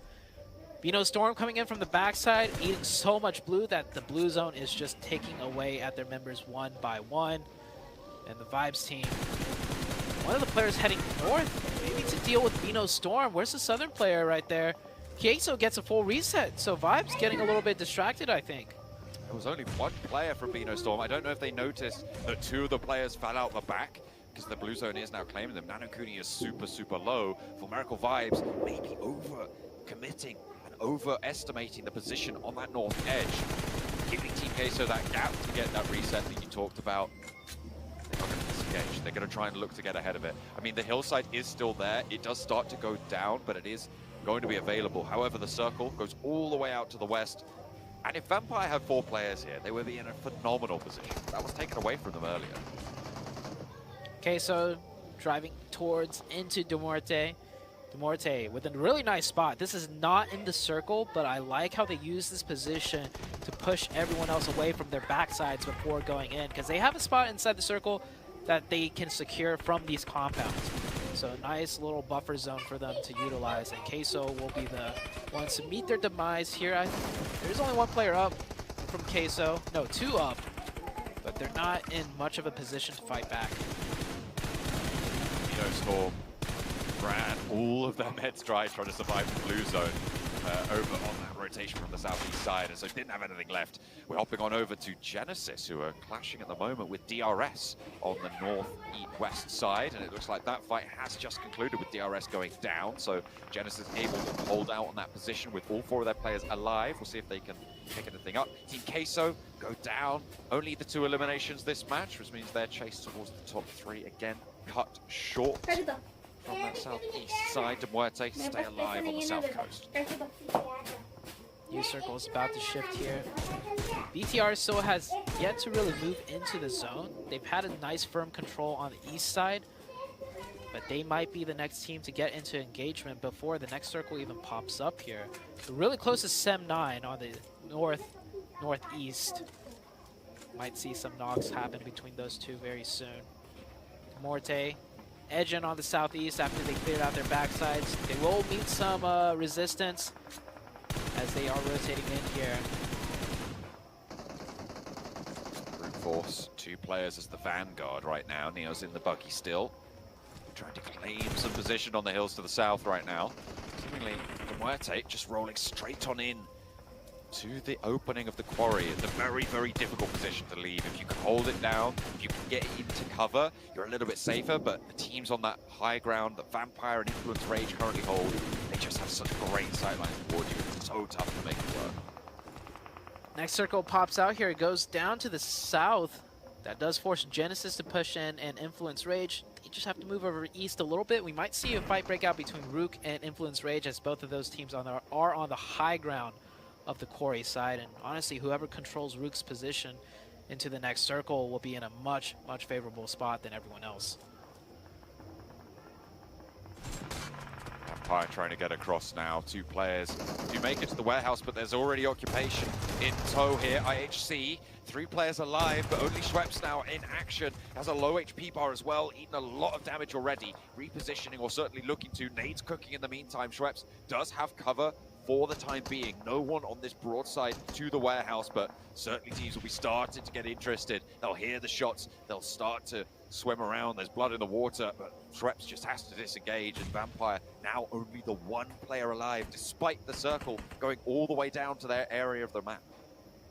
BTR mounting a push on to D+ now. BTR too high, too low. Looking for some nade openings here. If one of their players at the wall does get knocked, they'll be forced to kind of push in for a closer fight and trying to hop across the wall in the smoke. Being sneaky here, Forrest catches that one out, gets a quick knock. Question is, does D+ now decide to aggress onto the outside wall with this open confirmation? Forrest, that's a good nade. It could find the second player here any second now. He didn't really cook it. I am expecting an explosion. That's a stunner. Not sure where it went, but no connections. Over the back, there was a stunner. Satalis does get an answer onto Osal. Gets that flush as well as he hops out for D+. A little bit overcommitting to try and get that flush, which is unfortunate, but can't be too bold there. Forrest actually, I think, popped out. No, he is just still on this corner. A lovely posted nade there from Boyser, but not quite able to get the first knock. There is a nade on the backline. It's the third party. SEM9 moving in from the north side, and Genfos on the high ground for BTR is dispatched. This is the worst case scenario for BTR. They don't have the inside of the compound, and SEM9 are looking to push down south, take their control from the high ground. They have done that with Genfos. They need to speed things up or retreat and try and reclaim the high ground on the hill. Yeah, I think SEM9 should look to get a little aggressive here, but they're not. Maybe it's because the circle is about to shift, and with them being on the edge of the zone and on the high ground, they're probably just going to prioritize their next fight if it's needed down here at the warehouses. So they're going to wait for the circle to pop. Influence Rage moved closer into the zone, but it seems like they lost quite a few players. Yeah, they're down to 2, and now the fight is breaking up between D+ and BTR. Fabian gets a knock on the outside. There's only 2 up for D+, same for BTR. It's going to be this 2v2. Smokes come into play here. Vision obscured. Fabian finds the crucial knock, however, leaving BTR down to a solo.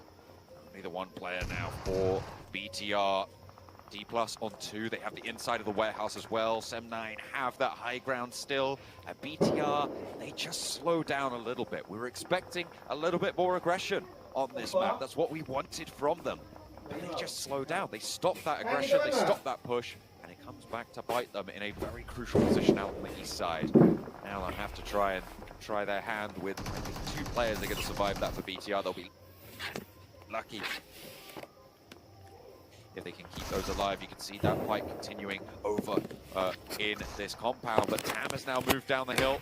Lapart trying to play around the girders here. Spots a player jumping on through, and his DBS hops around the side. Lapart lands one, but they're going to be able to crawl that back on through. Fabian stays alive for the time being, but that has allowed Satalis to move on in over the wall. Eventually give them a little bit of trouble, but Forrest is there, and he tears straight on through the BTR fall. Nice play out of Forrest there, remaining patient in the smoke. Weibo Gaming, cameras finally back on them. We saw them lose 1 player way earlier in the match, but they kept 3 up. However, they are facing a 3v4 situation against the Genesis team now. Mernat is knocked. He should be getting revived. Zone is closing in. I don't know if Weibo Gaming can make it into the next zone, so they can maybe just force the fight more with Genesis since they already got that knock. They're letting that revive come through. SEM9. Oh, man, and from distance, brute force in a great position. We haven't even mentioned their position. They've got the zone on the south, the high grounds, and they also sent 2 players earlier onto the high ground for Quarry because they could afford to do that. They have sightlines on everything. Certainly do this area when teams have to leave Quarry. Kind of got it out by Rook, who are on that east point of the Quarry. All of these teams crunched in on that north side. I think it's only going to be 1, maybe 2, if they're lucky, teams getting away from this position. And at that point, Brute Force has so much control.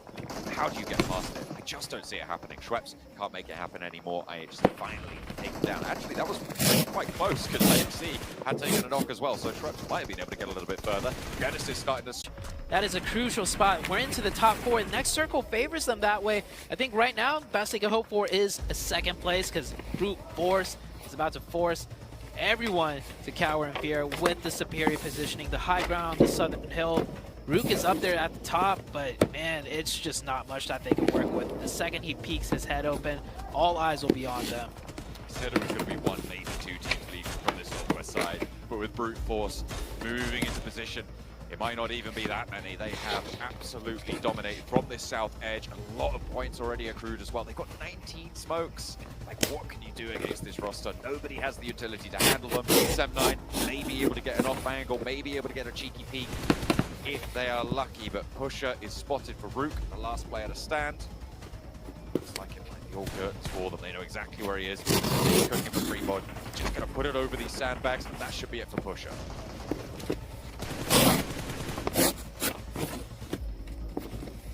Not quite find the knock just yet. Free pod. DPS pushes up, that's pushing out. Rook is handled now. Weibo, they're going to try and take Prepod down in the meantime. Hang on a minute, the backlines, they've been harried. 4 brute force in the meantime on the south side. Looks like they have lost two as their major core is a little bit exposed here, but Neal tries to roll up. Mine is there, only Neos is down. There was one res enacted. The heals are starting to come through. Only the one player forward or SDA9. And Weibo are looking to ladder up because of that player's position. Good result for Weibo. They weren't able to win out the previous game. Unlikely that they win out here, but they make it up to second place. They've taken a lot of fights, and they should be able to put some decent points and a big dent again into that gap towards the bubble. It wasn't that big before. More Miracle Vibes going down fairly early. Feels like they could have done a little bit more as well here. Weibo Gaming really salvaged this match too, in my opinion. They lost a player very early on, and they were forced to just rotate into here in an area and quarry that is a cluster. So hard to make it out of quarry alive, but they did. They just made it out alive into second place, which isn't too bad either. Brute Force, meanwhile, on the south side, not having any part of that quarry action, just third party from distance. They control the south very well, though, against Queso and a few other teams that tried to go down there. The way the zones played out, Brute Force comes out on top. Dude, that's the edge. Nobody could leave from quarry, you're right. It was just such a death trap. And that's what I was talking about when I saw, I think it was Major Pride send on into the middle, or maybe one of the other teams. You go in there, it's so difficult to get out once you've already committed to the inside of quarry. More so probably even than places like Pachinki, places like these urban environments, right? It's just such a difficult place to leave, and that's exactly what comes through. The circle does give it a little bit of an advantage as well, so Brute Force able to capitalize. Yeah, I love how Brute Force also, with so much control on the south, they actually sent 2 players up into the quarry top side because they have pure sightlines there. As they're, I think they're saying something along the lines like, block out the haters. Like, I can't hear you guys. I don't know what that is, but a big chicken dinner win for them. I am very curious as to where that puts them on the leaderboard, right? They were kind of in the middle of the pack. Does that put them in a striking distance of the top 3 now? Or do they still have quite a long ways to go? We'll see in a little bit. Yeah, we do have a little bit more to go. Weibo Gaming putting up those points. I mean, it is a pretty big result there. Also, again, Major Pride, Bigatron, Full Miracle Vibes not having the best of matches. Again, it was a difficult circle. I feel like we've seen 2 very difficult circles at the start of today, which is kind of giving a little bit more excitement into that one. I'm also thinking about how Vampire weren't really able to capitalize on a circle that should have been to their advantage. They kind of had the pick of the litter when it came to positions, but they stayed on that split for too long. I think one thing that some of the top teams are struggling with, particularly just because it's the last day, is because all of the other teams, they're all on the bubbles of either making a potential chance at top 3 in the final days or potentially dropping out. So that kind of prompts every team in this lobby right now to be a little bit more decisive or maybe more aggressive with the decisions. The top teams are having a little bit of a problem with it. See if they're able to pick up the pieces. We'll head back over to the desk. Well, I'm kind of worried about definitely the bottom of the table at the moment as things are just getting shucked up constantly. Obviously, Genesis here not able to close things out, not able to fend up against Weibo. But for them, they're trying to climb the leaderboard, and Vampire, they've fallen, I believe, to 11th place. So a lot of teams shifting around and potentially dancing in and out of making it to the survival stage. Whereas the top, Weibo's like, you know what, we're still trying to contend for top 3, and they might be able to do so here, especially with America going out so early. But gentlemen, we did have Brute Force, a team we hardly really talked about yesterday, able to get themselves a close and able to get themselves a little bit safer to maintain a survival stage finish. Yeah, I mean, with that southern shift, right, they found themselves in a really, really solid position just to be able to farm all the refugees coming out of Quarry, which is a really difficult place for anyone to leave just by the nature of the commitment into the low ground and then funneling out through one single direction. So they, I don't know how many of those eliminations were quote-unquote stolen, but I imagine a good number were. But hey, you're not going to turn that down. Still 22 points is 22 points. They're going to love that one, going to put them away from that bottom 5. I'm impressed with the way Weibo's been able to win those fights. I mean, they won a fight against Major Pride, IHC, De Muerte being able to push their way out. That circle didn't favor them, but for them to clutch up those points, 12 points, are going to put them even closer, and it might actually push them into top 3. We'll have to wait and see what's going to happen there when we end up showing the overall. And then Rook, they...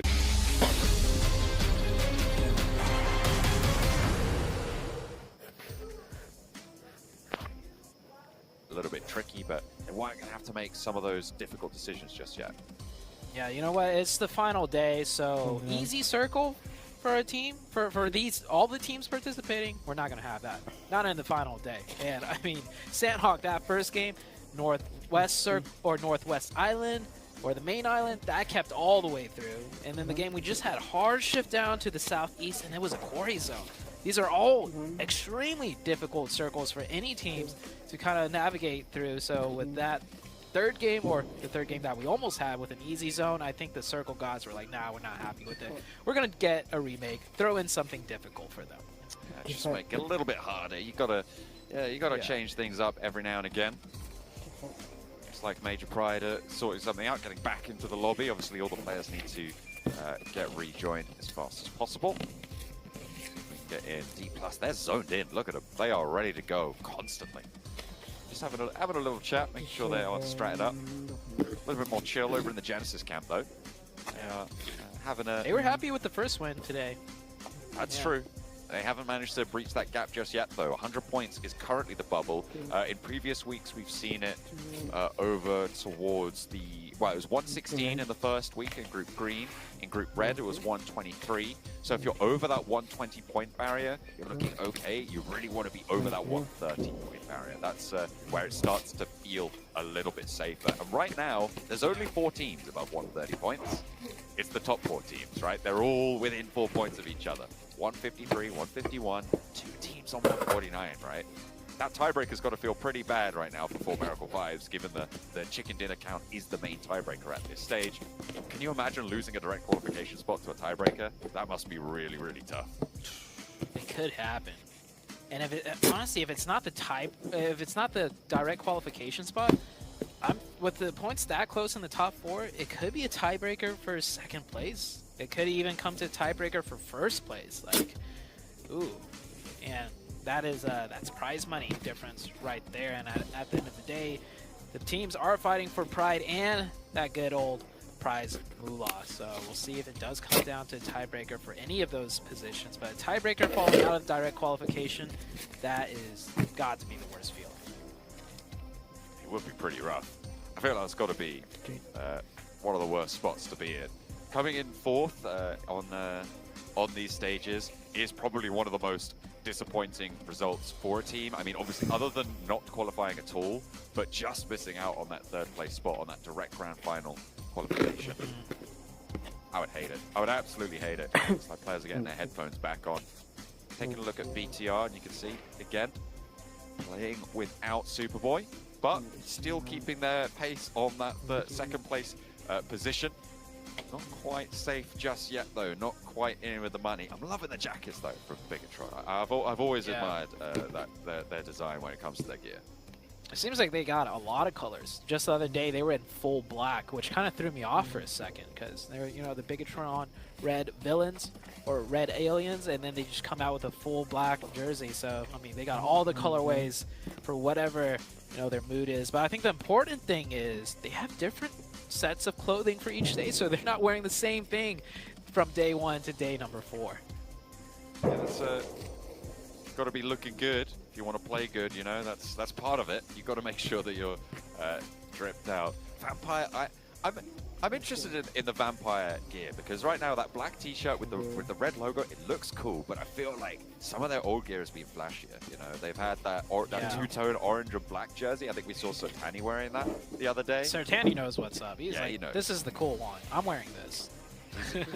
he's ready for it. You know, he's ready for the drip. He knows what they need over in Kuala Lumpur. Unfortunately, though, the rest of the team kind of not living up to that drip at this stage with the 100-point score that they've managed to achieve. As I said, you want to be up towards that 130 points if you want to be safe, so they're going to need some good performances for the rest of the matches. And I'm hoping they make it through to the survival stage. I think this is a team that kind of I wouldn't say deserves a second chance, because you only deserve a second chance if you qualify to the survival stage. But I think if they make it to the survival stage, they could really get another chance at showing us, why they were the back-to-back PMWI winners. And maybe, give them a little bit of a week's break, and then they'll come back strong as ever. Sertani, the coach could maybe fix some things up within the squad, and we might see a whole different Vampire squad and maybe a resurrected Vampire squad. As Plane Path is out on your screen now, way over to the east side, north to south, be a little bit of a stretch to the west. Good decent amount of vehicle spawns though, going from east to west, so teams shouldn't be in too much trouble, but every time we have said that, we've seen at least one player go down on these vehicle scraps. Could always happen, you never know, especially with IHC in the lobby. Over on that north side, it looks like there's not too many teams. Hey, look, they keep losing players. If they keep losing players early, I'm going to keep bringing it up. I just say what I see. That's the whole job, right? I mean, you're not wrong. Call it as it is. IHC has indeed been losing players very early on, almost in every type of situation, and we kind of. I'm not even going to say it's kind of the same circle. This is a completely different circle. We're keeping the rivers in play. It could go north, and if it does go north, that river is going to stay in play. This is a more difficult zone than the previous one during the remake, but I think teams prefer this much more than that quarry one we had. Take a look at that backup drop from Vampire as well, because Milton Power currently their target. We've seen them in Primorsk, we saw them last match. Go team taking up residence there is going to make things a little bit tougher to move through that area. Major Pride seem to have read into this a little bit. They're breaking west very, very fast, over through those gap fields, trying to get past Pachinki. Taking down the tires on a vehicle, so ganking anyone who tries to fill in behind them. That's always a good idea. And this one, a bit further away from where teams have dropped, so a bit safer to stop and pick up for himself. So Major Pride, you can do a quick drop kind of west of farm just for vehicles to go further west for their rotation and loot.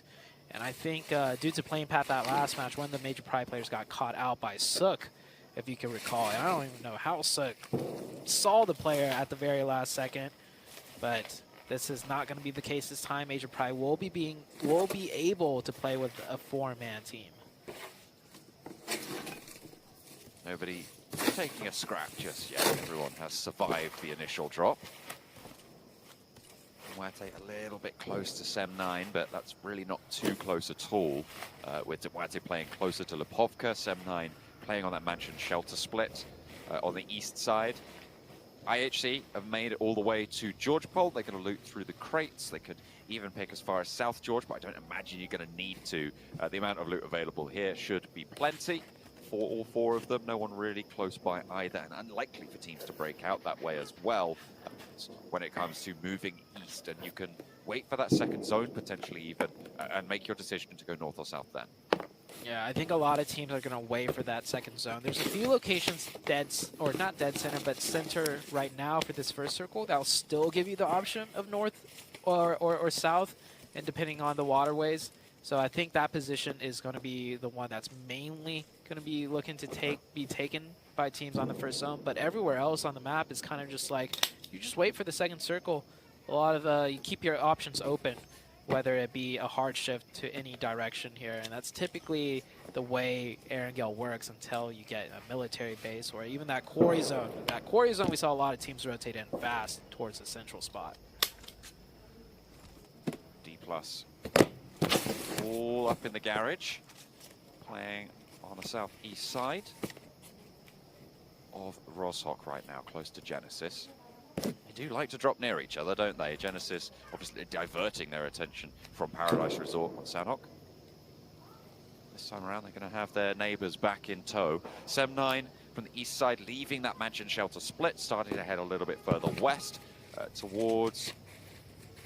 Looks like they're going to draw short on this compound on the junction and try and figure out where they want to go from there. It's a little bit far to the edge of the circle for such an early rotation. They might look to get a little bit closer for the time being. Not going to go out and play terrain. It looks like we're more focused on compounds this time around. Yeah, this is just one of those spots that you could stay safe in and wait for the second circle, which is what a lot of teams will do.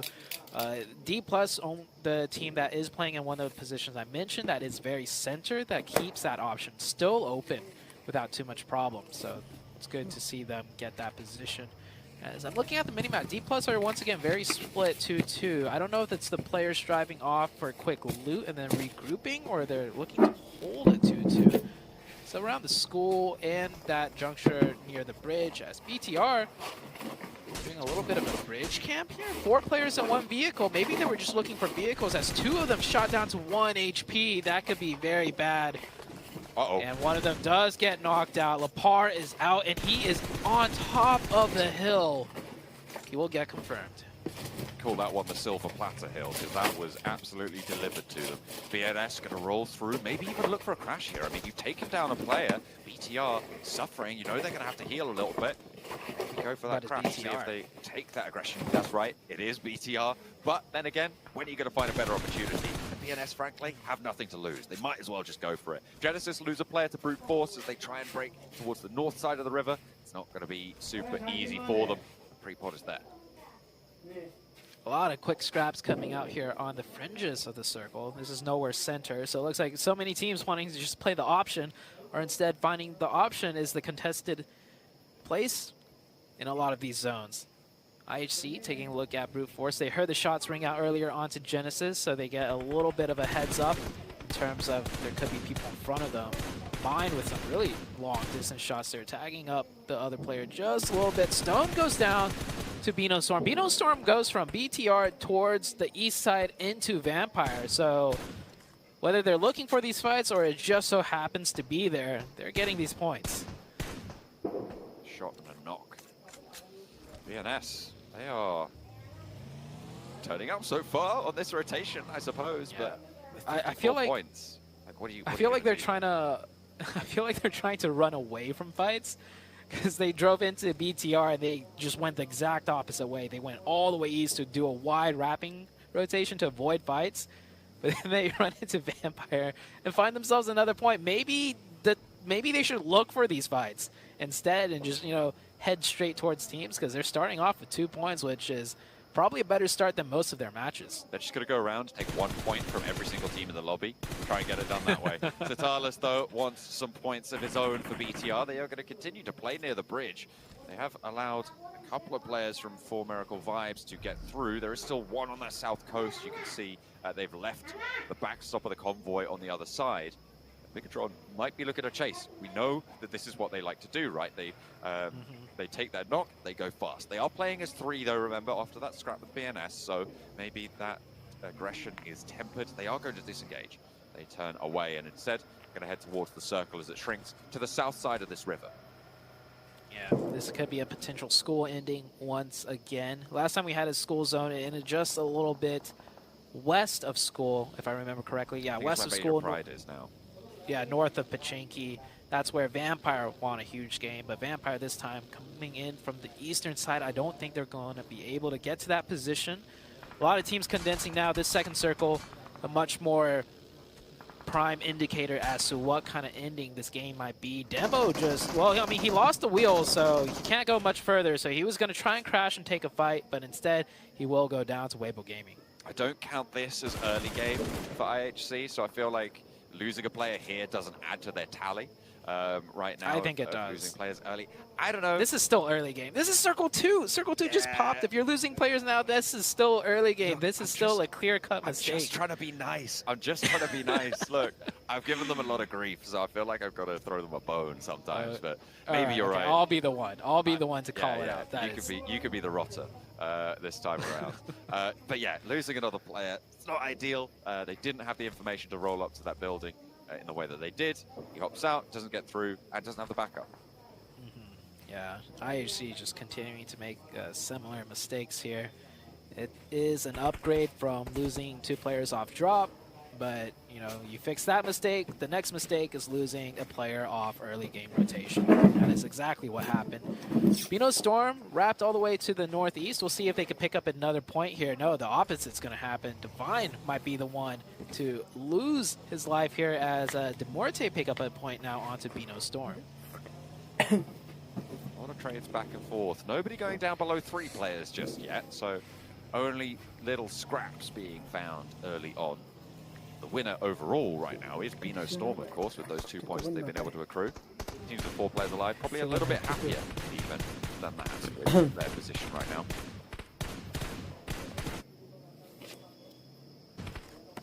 Weibo Gaming playing a risky 2-2 split.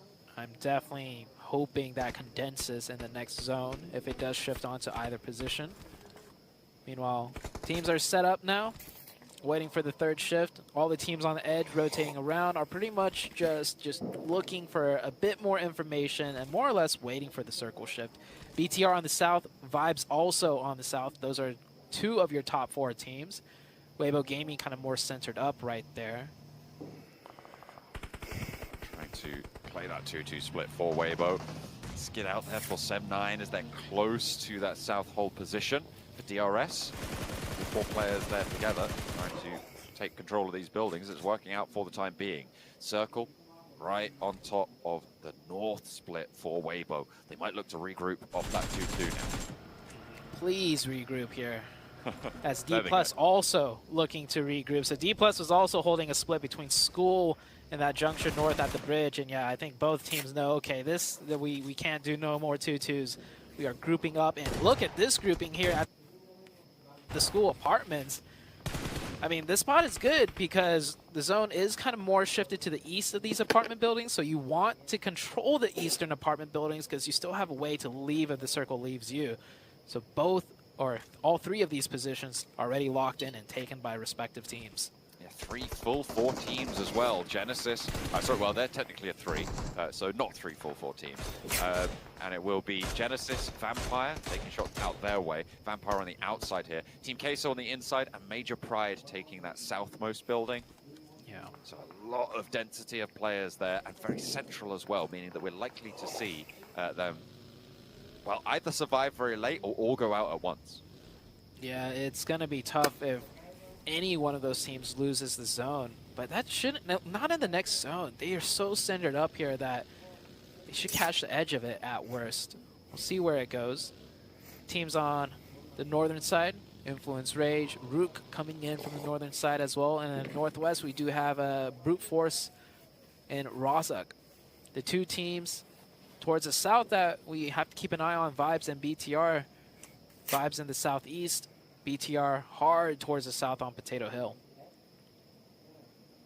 Miracle Vibes, they've lost east to Milky Way. Gets away from it, Demuerte, not wanting the trouble. That wide split for Demuerte not going to be super favorable for them to take a scrap with the team pushing in as a unit, even if they are only 3. Rook crossing the bridge, getting over to the compound now with D+. They regrouped, remember, D+, which is great news because this crash now can be defended against. For Rook, they are up and into 2 of the buildings. They're up and into the side of the compound, and nade over the top of the building onto the roof. Doesn't quite find the knock, though. Yannick with the SLR. Don't think he was the one to knock Malloy way up there. It's probably an IHC player, as IHC is much closer to Demuerte. Yeah, IHC might caught the knock here. Demuerte will get the revive though. No real issues to be had here. All the teams just prepped and waiting for stage 4 to pop out, and we will soon see that. Oh, Brute Force, one of their players getting caught on that north side next to one of the Rook players. This might get tricky here on the next circle shift. And he is going to peek out and take some shots. No connections though, and he gets hit instead, and it goes north. It goes north. Weibo Gaming in a great spot. D+, and everyone else included in the strong compounds. I'm looking at IHC as well, and their position out on the east side.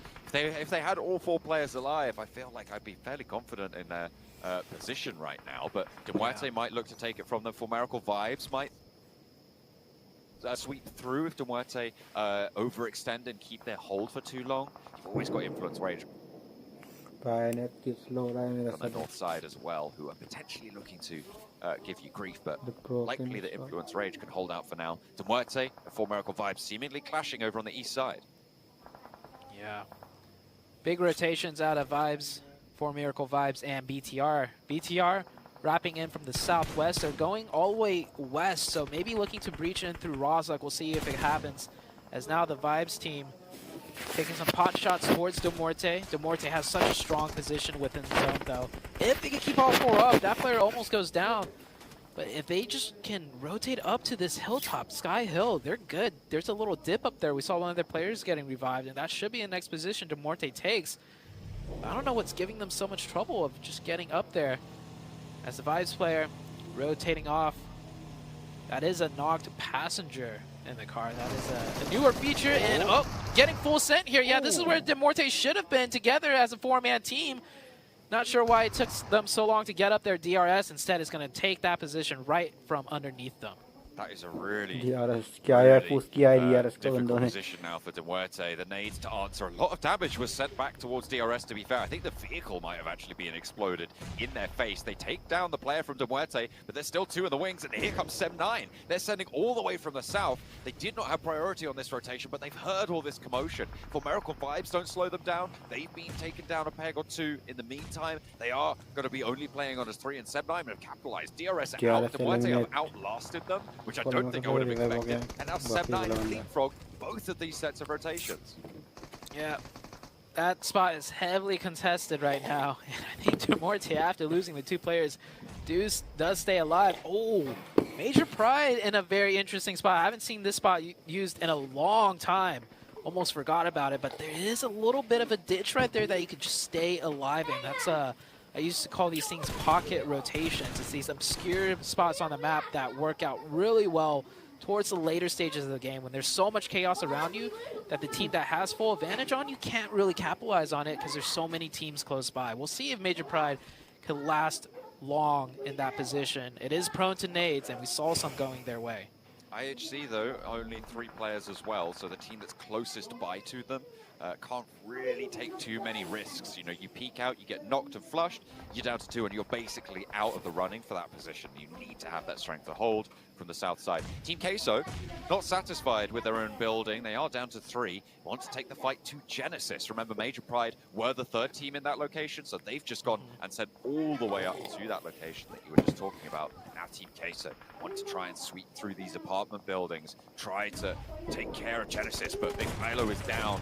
Immediately looking to get flushed by Smile, who's not wasting any time in getting that one done. A retreat as well as the rest of Team Queso. The only 2 players remaining, getting swarmed on now by Genesis. They are moving on through, likely to get the flush. Can there be any retribution coming on through for the last player of Team Queso? Reyes, or rather ascends up the stairs, gets one on the knock with the DBS, looks for the flush, tries to hold the corner, but it's not going to work. Yeah, it does its best, gets the singular knock. I think he was trying to go for a point confirmation. Not getting that, he goes out. Sem9 now getting pushed by 4 Miracle Vibes on the south side, but they have to worry about Demorte. Demorte with only 2 could just third party from the high ground shooting down.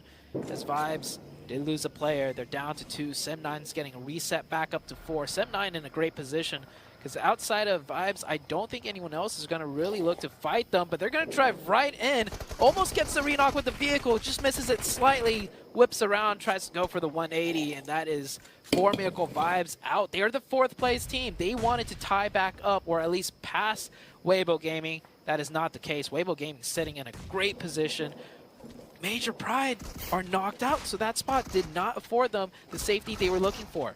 Ooh, saving their teammate there, but there's an off angle. Who's that coming on through? It's Vampire to maybe take another knock and a flush over towards Megatron, but Boysil able to stay alive and will be able to get the res. They'll be able to get a little bit of healing done now. Vampire as 3 will have to leave this location, but they've spotted Megatron, who are going to have to move first.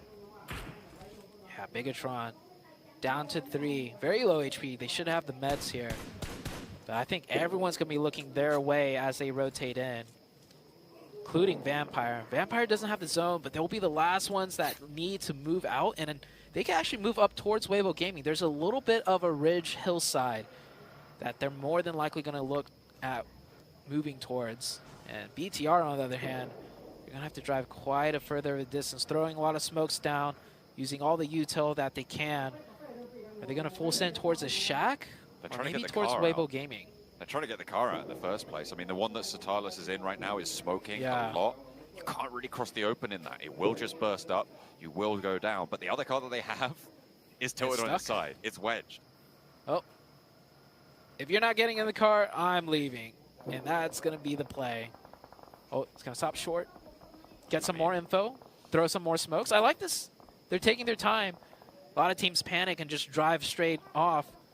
And yeah, that's a good move. And also, this little stall allows for them to move when Vampire just got one of their players knocked. Bino Storm were taking those shots out from Nanokuni and Razzie towards the Vampire position. They can get res here, but Bigatron, with their smoking vehicle, going to have to try and take some from an opponent's position. Rook and D+, they've been here for quite a while now in the same compound, and finally the engagement is starting to happen. Fabian goes down first, Rook moving as a duo, but one of their players gets traded off. Nolbu up the top of the stairs, trying to find something from the attic. There's a player on the outside as well, but he spotted a sliver of the player downstairs, and Default will go down to the DBS. Yet again, Rook trying to move on through, but they've only got one more player active on the inside here. D+ have all three and a nade to seal the deal. D+ handled that really quite well there. I liked how they were able to do that, but popping back on over to Vampire, they're still in danger. Looks like BTR is going to take that fight with Vampire. They lost one towards the side of Vampire. It was Satar that went down. Vampire is still with 3 up, and Vampire actually took out the Eastern team of Bino Storm. So managing both sides quite well. They're getting close, though, BTR, with that nade. It could spell disaster. Ravenclaw's going to be ready to answer with a nade back, but not in time as the one falls right in front of his face. He's going to fall back a little bit as BTR closes ground, but Genforce goes down. That caught him. I didn't think it was going to go far enough, but it did. Another one over to the back for Ravenclaw. Only boy still now left standing in the dirt right now. Takes a spray and goes wide. Thinks that the player's going to track into the smoke, but is spotted. And Vampire pick up another point, but there's an off angle. Sem9 are here still. They have found 1 and 2 over towards Vampire. Low HP, but in response there is a volley to try and keep them in this one. But they're in the low ground. They are in an exposed angle. Mikyao can't quite take the shots out this direction just yet. But can Vampire get back to their feet? Because they do not have the best of supplies right now. There's smoke cover, and that is it. Yeah, they're pretty much done for. Weibo Gaming is going to find Schweppes soon enough. And Sem9, they need to worry about getting into the zone because they do have Influence Rage next to them that they will be needing to take a fight with. Yeah, here's that fight. So far it was 2 holding off Influence Rage, but finally Kenny goes down. Good trade by Tem with the nade. Influence Rage only has 3, only 1 elimination point as well. The rest of Sem9 coming here to regroup. Probably going to be able to get that revive, and they should push on over into Influence Rage. Weibo taking shots out towards Vampire in the meantime. Sem9 now established here, but still that knock has stuck. They are looking for that res. Brute Force in the meantime, they are in that dip that Major Pride were in, but got taken down in. On that northern side, having to fend off against D+. It's been a little bit of a scrap over on that far side. But maybe it's coming through from Sem9 here. Yeah, Sem9, they're going to elect to play a little bit slower and more patient.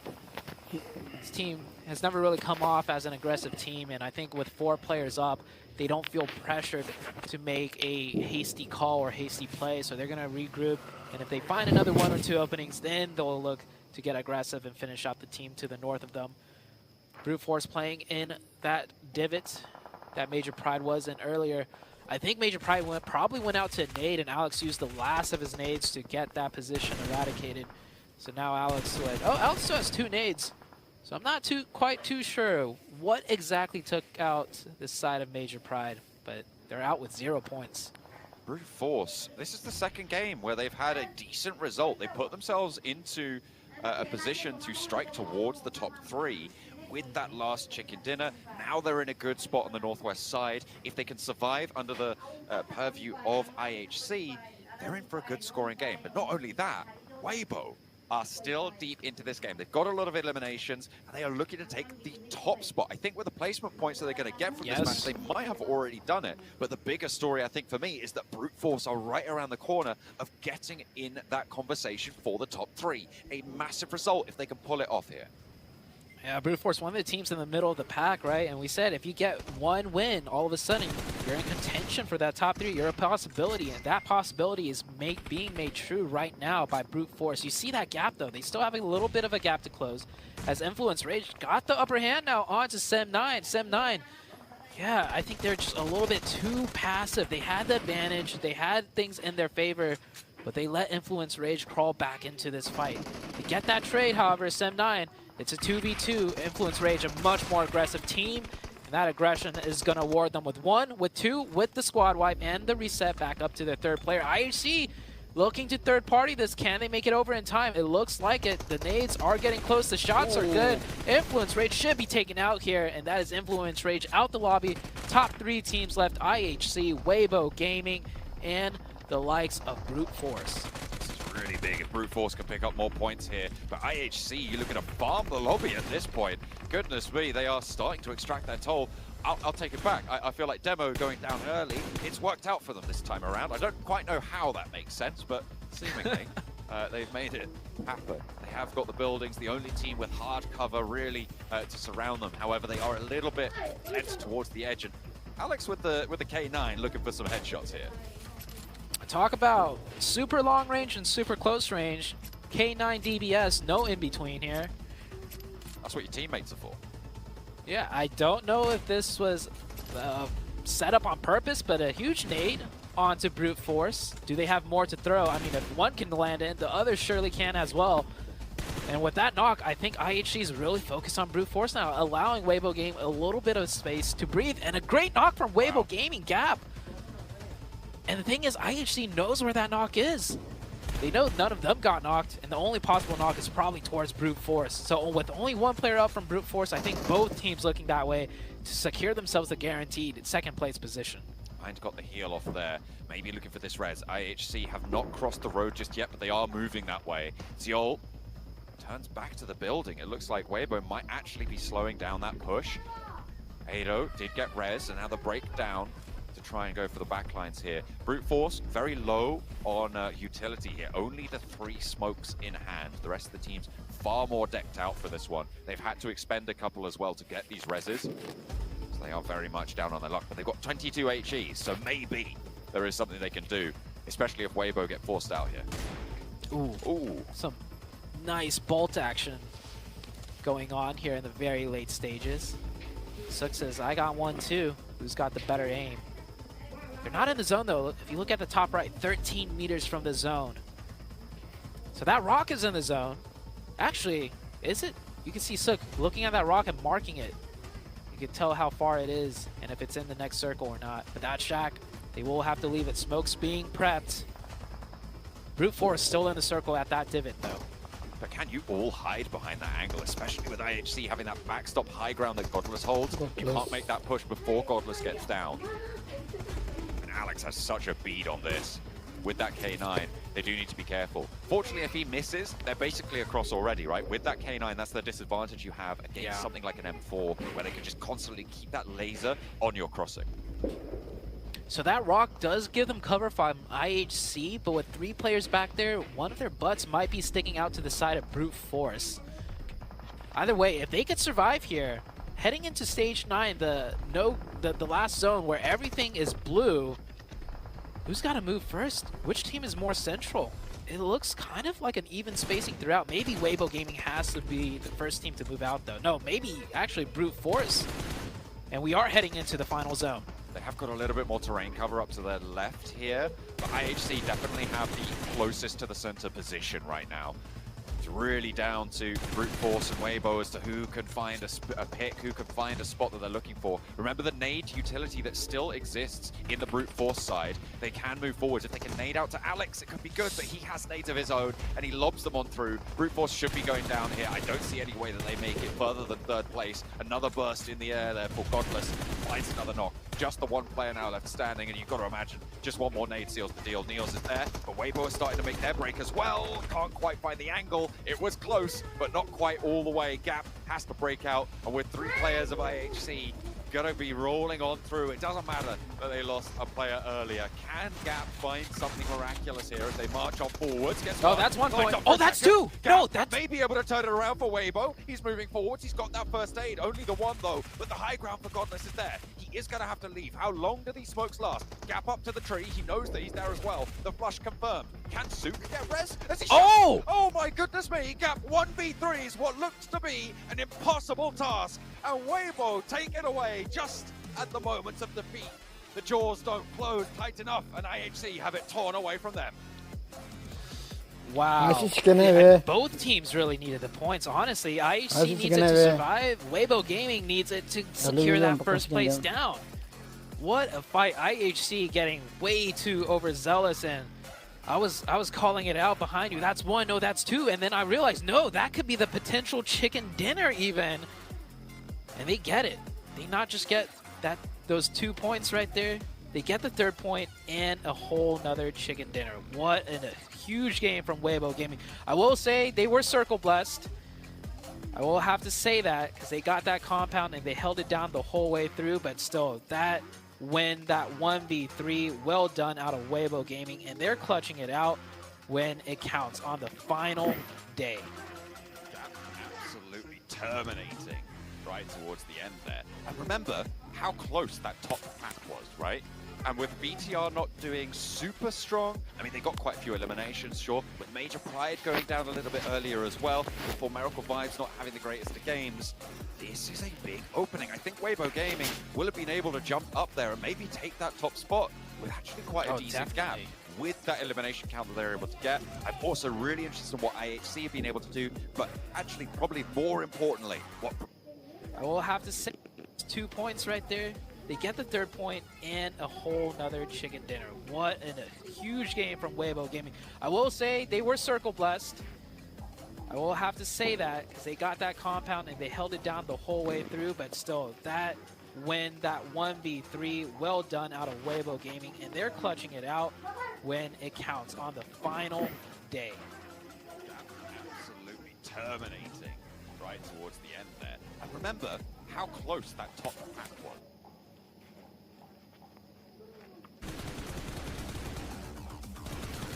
I don't know, man. Watching that game, I don't know if we thought that Weibo would have had a chance to win that with IHG's position that they have, with Brute Force off to their side as well. But Seven and Cameron, somehow they pull it off, especially at that 1v3 at the end.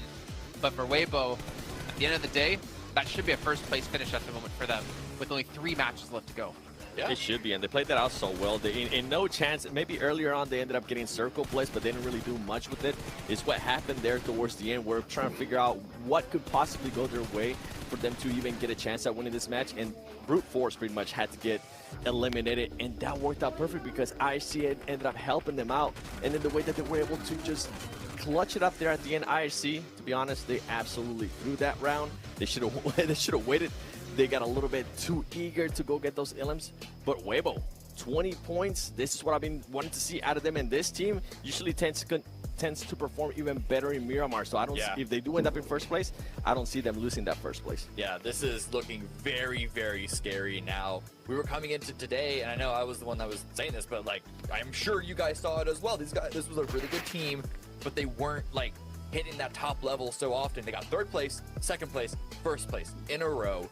Absolutely great performance when a lot of other teams, especially in the top position, don't seem to be playing at their best. Looking at For Miracle Vibes, only 1 point. They have had rough games so far. 0 placement points, 1 elimination point for 2 Erangels in a row, and this is when For Miracle are supposed to be showing up before going into Miramar. I don't know if it's the pressure of it being the final day and them trying to hold. Been constantly punished in the beginning, losing at least, 1 player. And here, not really netting much of anything. Also, Brute Force, I kind of feel for him there. They had 22 nades and 4 smokes. They have the nades to completely destroy every compound ever, but they didn't have the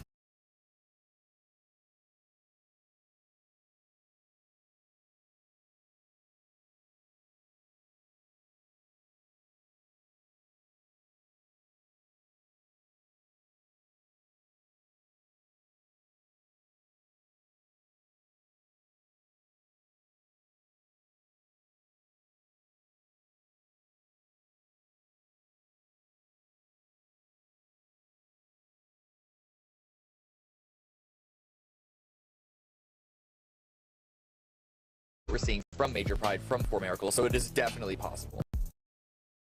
They're, on the cusp. Well, with Brute Force getting another decent game, they're sitting a little bit further down in 5th, but that gap has closed enough with 3 games left, this could be a new contender or a new team in the top 3 before the end of the day even. Would be such a shakeup. I feel like we've had so many shakeups to the top 3 over in Group Yellow, and a lot of people, rightly so, have looked at this group as a group of death, as a very, very difficult group, and I feel like that is being borne out in the results for this stage. I mean, we've had, I think, the biggest shifts out of the top 3 at the end of each day has always just been a surprise as to who's in at the next one. It's been great to see so far. Yeah, it's been almost everyone that wasn't, or not everyone, but so many teams not in that top 3 initially have all had a taste of it, or they're getting closer to it. And out of Group Yellow, I feel like this lobby has forced the teams that, you know, or maybe a little more inexperienced compared to, you know, the heavy hitters. It kind of forced them to really adapt and either, you know, succeed or crash and burn. And I think one of the teams that we really saw that, you know, be able to achieve that was Major Pride. They shot up in the rankings really fast, kind of almost out of nowhere, but very consistently. And now this team of Brute Force looking to maybe do the same.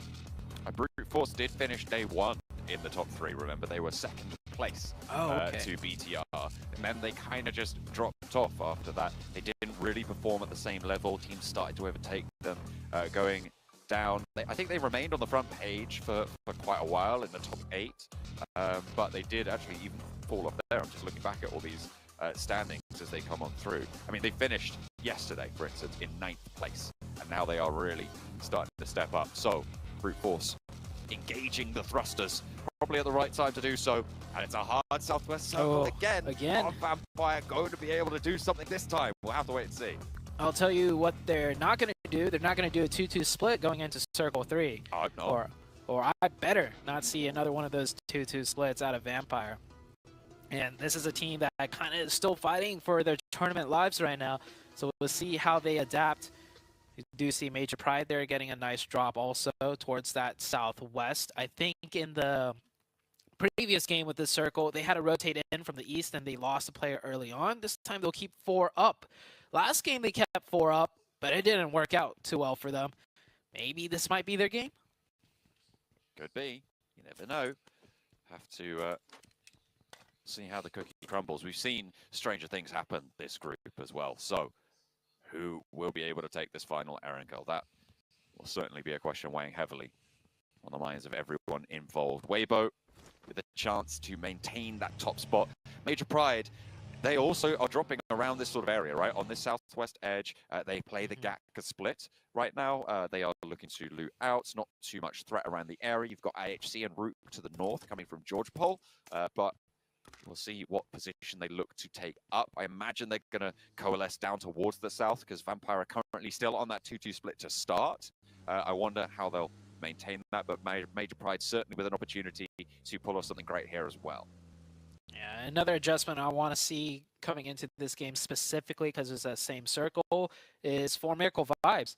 Last time they tried to cross the bridge really late, ended up getting bridge camp. This time they should know better and maybe look for a fast rotation towards the east side and not get bridge camp by Team Queso once again. But Queso, on the other hand, didn't have too great of a game doing that either. So maybe Queso's going to adapt and leave that bridge. We'll see a lot of changes, though, coming into this game with the same, almost the same exact circle. Or it might shift in a way where Circle 2 just makes it a completely different game. We have to see. I mean, it was the first Erangel today that fell down towards the mouth of Quarry. Brute Force were able to get that chicken dinner all the way on the south side. Once more, Brute Force are up in Severny and likely to come through to the circle late, trying to play on that edge and steamroll their way in. 138 points puts their gap to the bubble at, what is that? That's got to be 15 points, I think, up to 3rd place of Major Pride. So that is what they are looking to close. Let's see if they can keep ahead of 4 Miracle Vibes, who are similarly looking to jump up over Major Pride, or over Bigatron, or even over Weibo Gaming, because those throws can change very, very quickly at the top. Definitely so. 1st place by far not secured from anyone. 2nd place, 3rd place, 4th place, even 5th place, you know, statistically can move up into that position. Of course, it's just going to take that one chicken dinner and then another great game to follow. And with 3 games left to go, well, 2 more after this one, but it is doable for any of the top 5 here. Taking a look at the map, Queso has rotated in. They are no longer going to do that bridge camp. It wasn't worth their while. They weren't able to execute it too cleanly, so the bridge won't be camped. Does the Vibes team know that, though?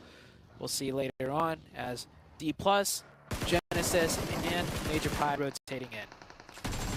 Genesis taking shots out to D+.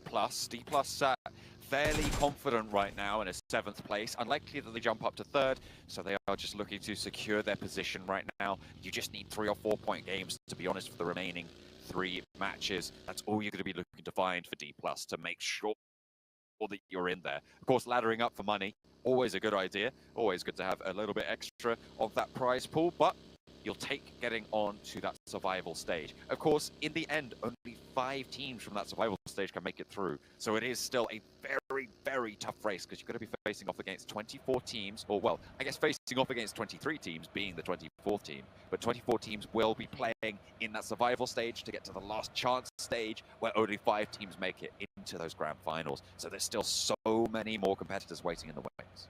Yeah, it is definitely a grind, and so many strong teams barely made that top 3 will be the teams that you're looking to face. So many strong competitors still too, even though the toughest of the bunch have qualified directly in.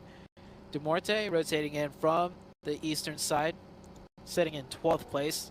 They really want that 11th place spot out of Vampire, but Vampire are definitely going to try and fight tooth and nail for it. 10 points separating the two, as Weibo Gaming picks up a quick point here out in the fields. Okay. And traded though, as Weibo Gaming, he has to do the reload. It doesn't confirm the point. Is the save there? It is. Dear. Just going to come on through. Gap able to clutch it out yet again Wow. for Weibo Gaming. The guy's turning up today. He wants to play some PUBG Mobile. I'll tell you that much.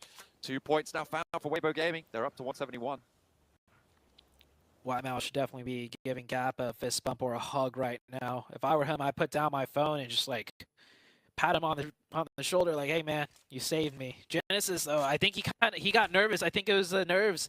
He got the reload. He tried to look around for it, and then he heard the car coming, and he hesitated. And at the end of the day, he didn't do either of the tasks at hand, which was to confirm the point or get a second knock.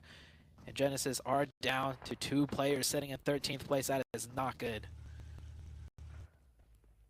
Far from ideal. 91 points. They got close within striking distance with a couple of good games. To your players, far from the best result. Major Pride take a couple of shots from Weibo themselves as well as teams start to descend. Vampire are still on this 2-2 split. I'm sorry to inform you, Zute. They are still holding a position down to Primorsk as well as Quarry as teams start to flow in around them.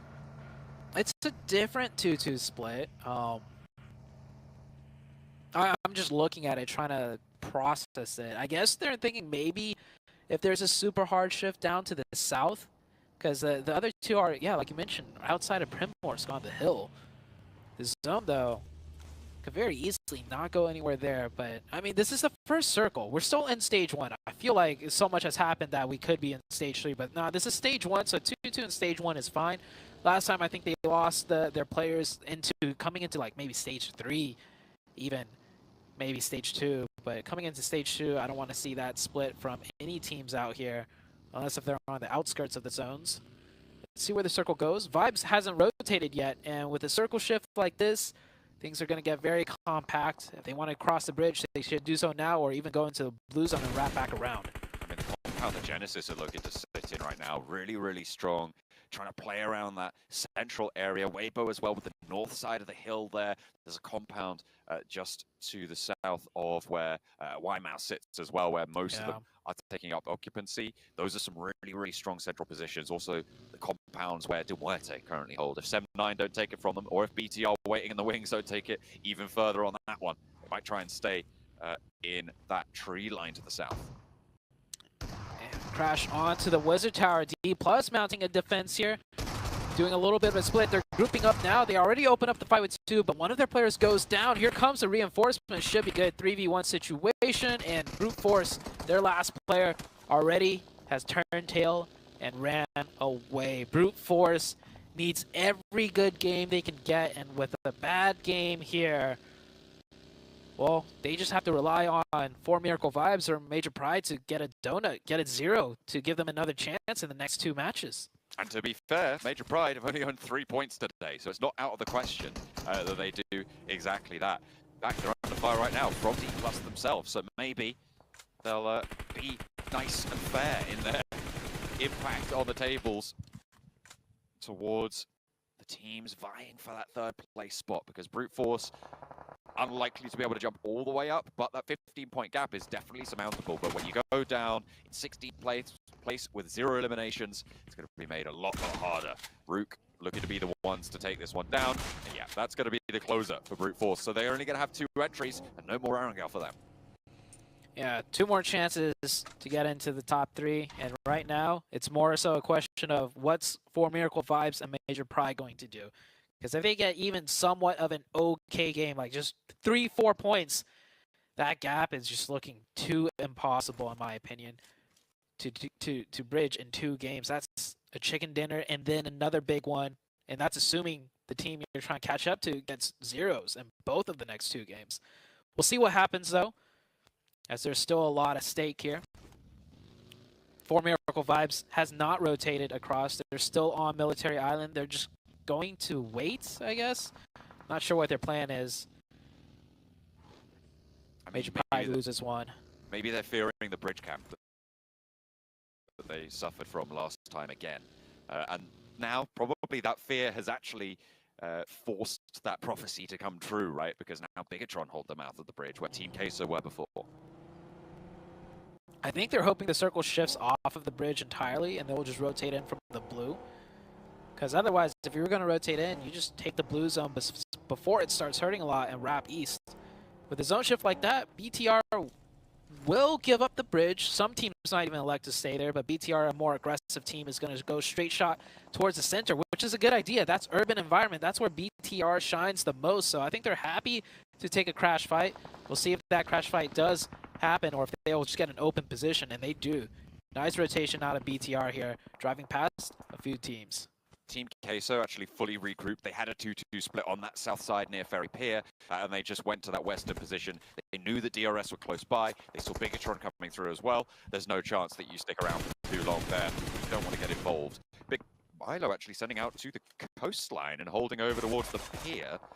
So might have a cheeky little off angle. And to be fair, with a circle like this, having a position over towards the beach could be pretty valuable. Question is, can the rest of Team Queso hold down their position out further west? Questionable split, but Team Queso, Big Milo, the man himself, known for these wild, crazy splits. We'll see if it pays off this time around, as Weibo Gaming will full send into this position. Yeah, so I don't think the split's going to work out, but if Big Milo can do anything about it, he will. He gets 2 players right out the car. All right, sorry I doubted your name, Big Milo. That's going to shut me up real quick. I feel like Big Milo is such an all-or-nothing player for the roster, right, for Team Queso. He either is stunning and pulls off plays like that, or just goes down on an off angle where he should have regrouped a lot earlier on to just lying in the floor and someone spotting him. It's kind of all or nothing. And to be fair, that means that sometimes you get things to happen like that. And Weibo Gaming losing 2 of their players and another one getting knocked is great news for teams like BTR, Major Pride, and even For Miracle Vibes, because it means they are much more within striking distance. It's just a question of capitalization on this scoreline, on this match opportunity. Yeah, Weibo Gaming with a very, I wouldn't even call that risky rotation, because with the way the zone shifted, you wouldn't expect anybody to be there. Any full teams would take the better areas, right, all around. So it just did not work out. Big Milo just knows better, and he gets the better end of that. D+ coming in from the west side now. D+ have had a big impact so far on this lobby. Rook may be the next to feel that. He already took down Brute Force earlier on. They challenge out for another. There's an off angle. Osal established over towards Pusher. Finds the shot. Repositions with the vehicle. And now the rest of D+ going to move over the hillside. Rook looking to maybe disengage or maybe try and leapfrog this area. Straight through the middle. Goes over his teammate to look for players. Going for the knock on his teammate. But it's going to go 1-for-1 on the trade. DBS is though bringing out for Nolbu. It's back. It's 4th. But in the end, it's D+ to keep things on the level. And Rook will fall. And now the circle shifts out to the east side. They'll have to look to get on in there for the time being. D+ sit all the way out on the west. They have a long way to go. D+ has been playing better and better day by day. And I think that's honestly because they stopped doing those 2-2 splits and keeping 4 up together close by. That new circle towards the east. The Vibes team did make it in from that northeastern side, and here comes Vampire on the west edge into D+. They heard a lot of commotion. They thought they could third party a weaker team here, but it's D+ with all 4 up, and it looks like they're winning the fight, but it's being traded back and forth. It is just Ravenclaw versus the 2 players of D+. 1v2 situation, low HP. He didn't really stand a chance there. And D+, not only do they get a full reset, they get 4 more points tallied to their name, up to 12 elimination points. If they could keep this pace going and end the game in a podium finish, their name could be up there for the top 3. It depends on how well the top 3 does, though. I mean, they are all the way out in the west, but 12 eliminations this early on, and having all 4 players alive, you're right, it is a big opportunity. DNS, in the meantime, taking on Major Pride, who have already lost Ego, right enough and into effect. Can they get a knock with the Buggy in the response? But no, they can't quite find anything. Bino Storm gonna send Nomi running away, tail between the legs for Major Pride. A big gap now forming on the bubble. A chance for Miracle Vibes to do well. I just want to wrap back onto the potential for D+. They're all the way out on the west. They don't really have that great of a position, but also another factor in this circle is someone who does have the position, De Muerte. 12th place team right now. Vampire out on 107. 10 points gap for them between De Muerte. De Muerte in this central position have a big expected point value for this play. They have all 4 players alive. They just need to find something, find some eliminations in the middle. Yeah, a lot going on near the possible top 3 and the top 11 on the bottom half of things. De Muerte, like you highlighted, in a great position. This is a great opportunity for them to pass up Vampire as they're knocked out. Sook here, the last one up for Weibo Gaming, causing some troubles now for Team Queso. And yeah, I guess that 3-1 split is exactly for a situation like this. If the heart shifts towards the east and you lose that compound, all the other compounds in the circle east side, very difficult to drive into to fight, and the Pier's probably your backup. And having Big Milo there already, well, that backup is a sure shot for Queso. Little boy spotted, and Fabian wastes no time. Immediately taking him down Forest, tries to capitalize on the chaos and move in, but he goes down. The good thing is that D+ have coordinated this. Kayovsky, though, opens up on the ground floor, and D+ might have met their match. Influence Rage tries to go around the edge now. Last player to stand on the inside, Osal, needs to keep it down, but there's 2 players on the in. He goes up the stairs, gives the old switcheroo, and they've changed places. Osal now has the top ground, but he has a low HP bar, spraying onto the staircase. Needs to try to swap the weapons, but they're both low, and needs to get that reload on through. A first aid kit is available, has all 4 of them in his back pocket, but can't quite find it. Nade sent on up, opening, closing the door, flapping it shut, making them wonder, is he on the inside, is he on the out? The nades over the top imply that they think that he's on the outside, but he's hunkered down for now. 2 players, 2-2 split for Influence Rage on the scrap. D+, the possible miracle run might be stopped short here. 2 versus 4 situation. I don't think they stand a chance to Influence Rage here, getting this circle as well. They're definitely not going to try and give it away for free. D+ is still up with 2, though. Oh, getting shot from the backside. Third party from distance, potentially. Osal forced to push down again, and now he's in range of nades, but a quick whip around. Fabian Catches a player. Fabian was there. He had that side swipe angle. Look at the angle he got. He spotted Kayovsky trying to move on forwards. He was, in fact, the player who got the knock onto Kayovsky, and Influence Rage really struggling to get up these stairs, allowing him through in the midst of all that chaos, seemingly coming back to bite them. And Nade being cooked again. Wants to put it all the way to the ground floor here. Can he get value? Not quite able to tag it on, but Fabian is still waiting in the wings and making trouble. Influence Rage, really just trying to isolate one player, but the crossfire is good enough. He's hopped out the outside. That nade could be good. It catches another player. D+ being such a nuisance.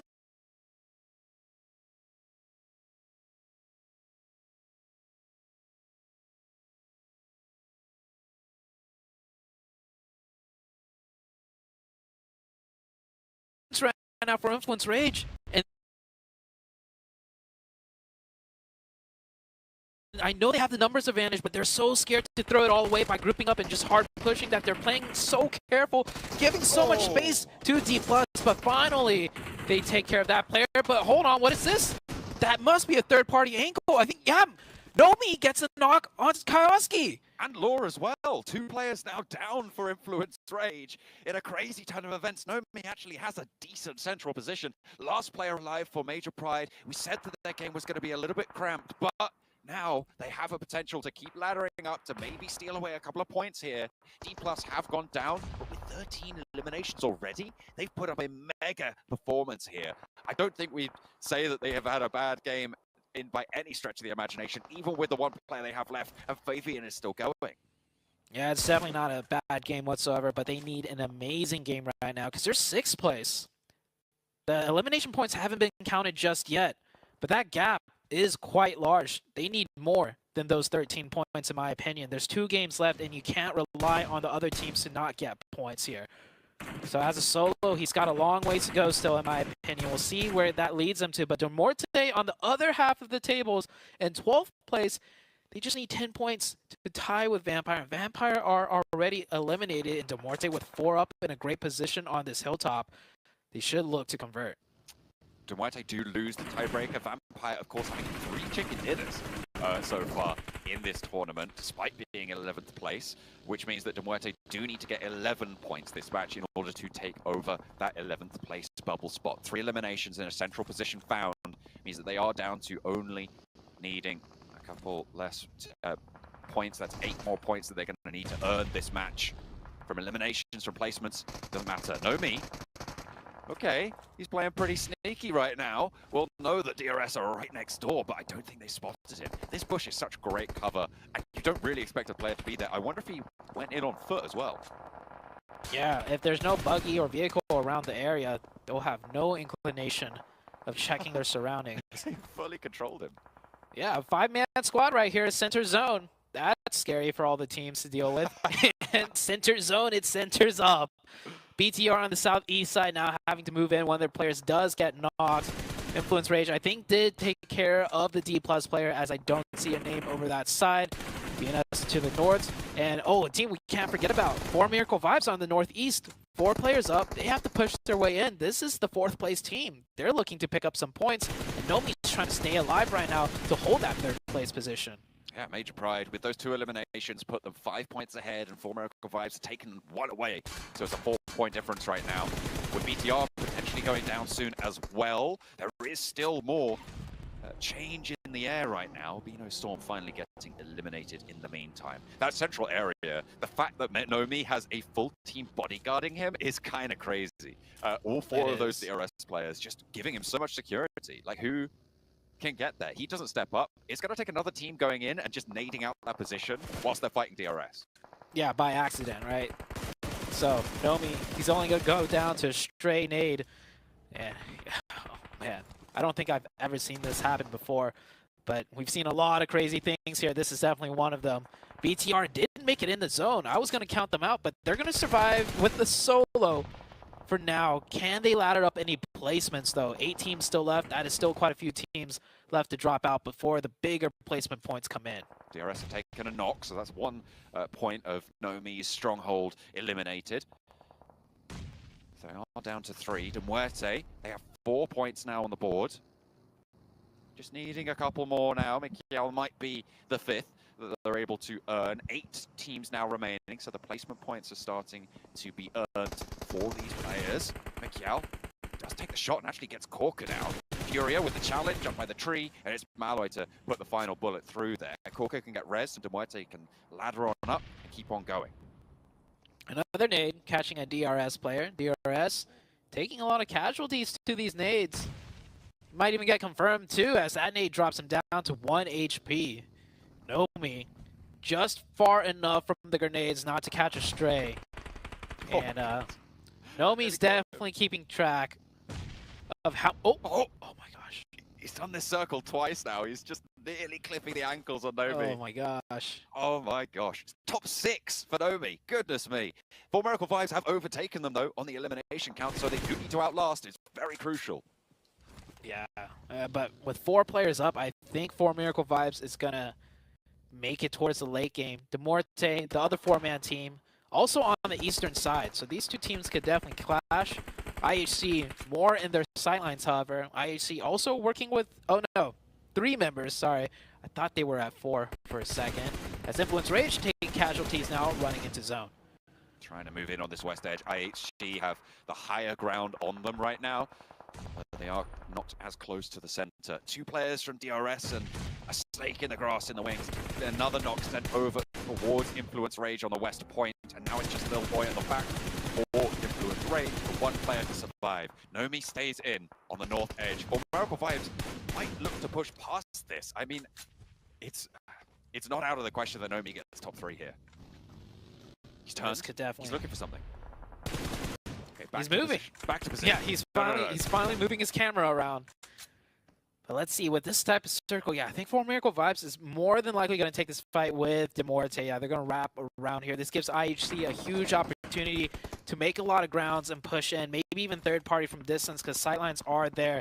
Demorte and For Miracle Vibes locked in now into this 4v4, and a back-to-back nade out of For Miracle Vibes gets 2 of the side of Demorte. Really good pickup there, over the top, a flash onto the Furia. The rest of the backlines are nearly finding Malloy, just with the nades from For Miracle Vibes. They want to roll in, they know the damage is tagged on. Corker is back up, and Milky Way, the only full HP representative. Malloy stuck that first aid, does have his health bar a little bit more replenished here, but For Miracle Vibes rolling up to the ridge line now. Malloy has a SWAT cut out, Milky Way with the backup. Corker healed up as well now, with the UFP trying to get the spray down, but East is able to win out the first duel. Milky Way takes a tick of damage. The nade over to the back doesn't find much either, and now 4 Miracle Vibes have this under control. Corker and Milky Way being backed off, but Seoul strikes from the backlines. East goes down.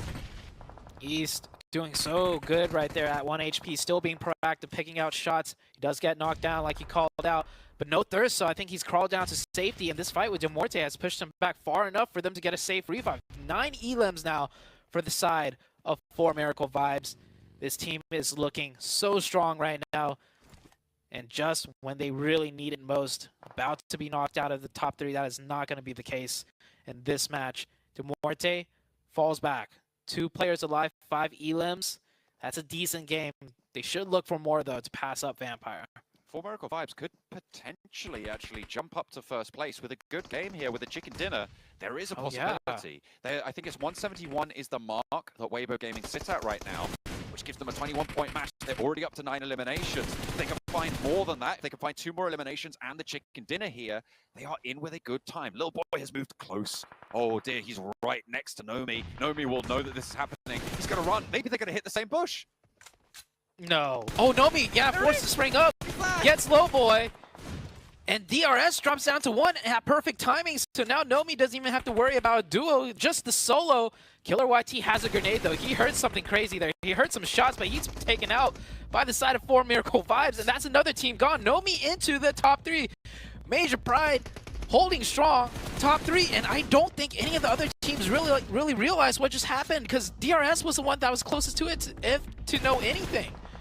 My voice hasn't squeaked like that in over a decade, Zute. I'll tell you that much. Goodness me. Nomi throwing out the curveballs here. It might not be a race between 4 Miracle Vibes and Major Pride for that 3rd place spot. Bigatron might now be under the axe here to get chopped, as they didn't have a massive game. If Nomi, he managed to get the extra point, right, with the elimination, he's now up in 3rd place. If he ladders up to 2nd, adds those 6 points to the tally. I'm not sure on the exact differences right now between these rosters, but it is still going to be all to play for going into the Miramars. Definitely so. And with IHC with 3 players is just enough players for them to try and actually make a decisive play, which means 4 Miracle Vibes is all going to be focused this way. He can easily sneak in with his 2nd place. This is Circle Stage 8, though. And with the pace of how this is happening, I think it's going to come down to a complete blue zone. But Nomi can sneak in behind. This is another good game from IHC as well, remember. They're up to 3rd place guaranteed. I haven't tracked their eliminations into this final circle, but they're 3rd place here. They've been in a couple of scraps as well.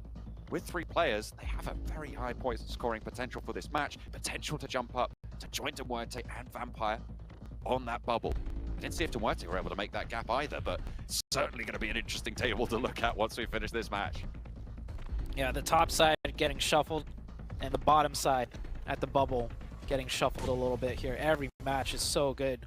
All the teams that really need to fight something are pulling out all the stops right on the very last day. Circle 9, it is closing slowly but surely. Can Nomi time his crawl in at the most opportune time to at least secure the second place? A run over onto onto 4 Miracle Vibes. That brings it down to a 3v3. This is good for Nomi. A swift turn back as well.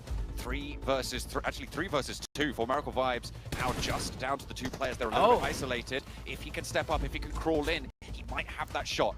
If IHC lose a player or 2 here as well, could change things up here. Nomi, nade, over the top, over towards Doc. They must think this is from an off angle.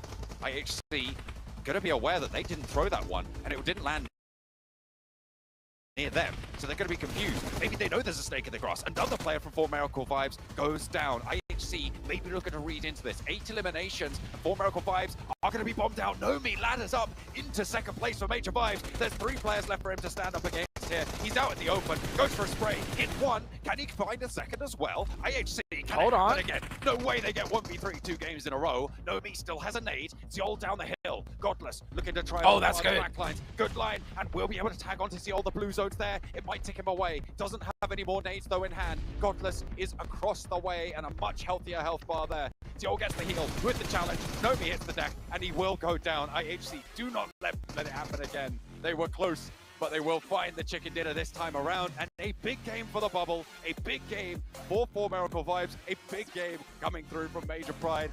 Chaos all around. Good game for Demorte as well. And we can't even forget, well, I mean, with so much happening, did D Plus's game have a big impact as well still? Or does it not? I think it got negated because 4 Miracle Vibes and Major Pride picked up massive points, and D Plus needed them to get like a 0. So much happened. And, oh wow, what a game! And like you called it, almost lost. Maybe might have lost another 1v3. If that nade connected, it was very, very much in the realm of possibility. Turns tail and just sits in the middle, and DRS just guard him out for the rest of the game. He was able to pick up those eliminations towards the end as well, and I feel like this might put BTR out of the top 3 for this game going into Miramar. I don't even know. I can't wait to see the leaderboards. And you can't forget Nomi. He was taking shots at Influence Rage too, so it's not like he went to center and did absolutely nothing.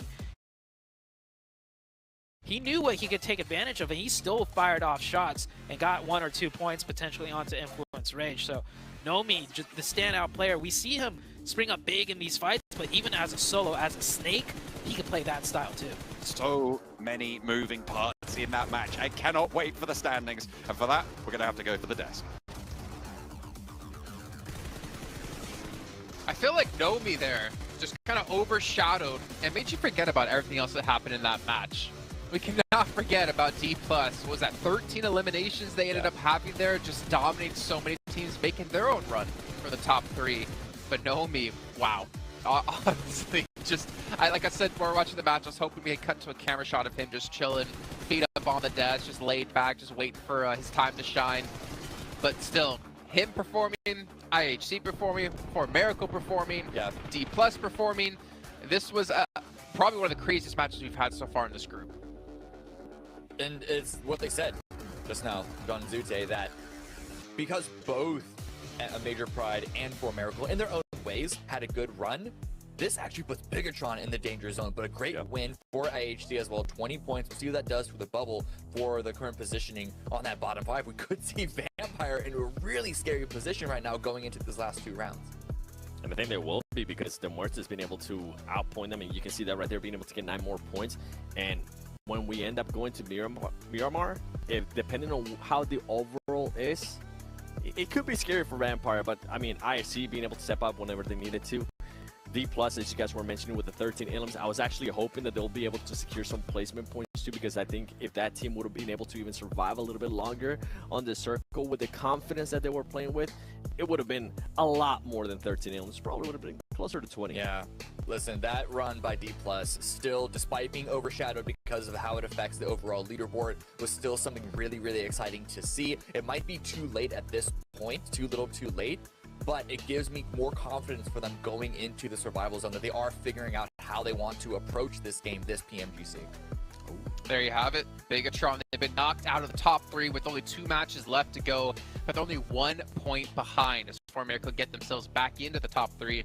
You see D plus 137. I mean, 137 to 163. Yeah, it's possible. Realistic, probably not. But as we head down towards the second half of the leaderboard, 1 point, technically 2, separates Demorte and Vampire, and IHC has been able to get themselves up to 13th place here, tying Demorte. It's getting spicy, gentlemen. There's a lot of movement that can still happen here, and a lot of teams who still technically aren't safe.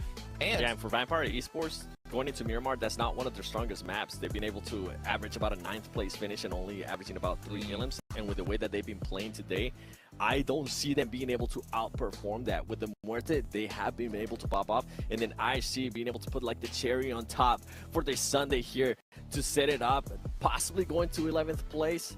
Anything can happen going to Miramar.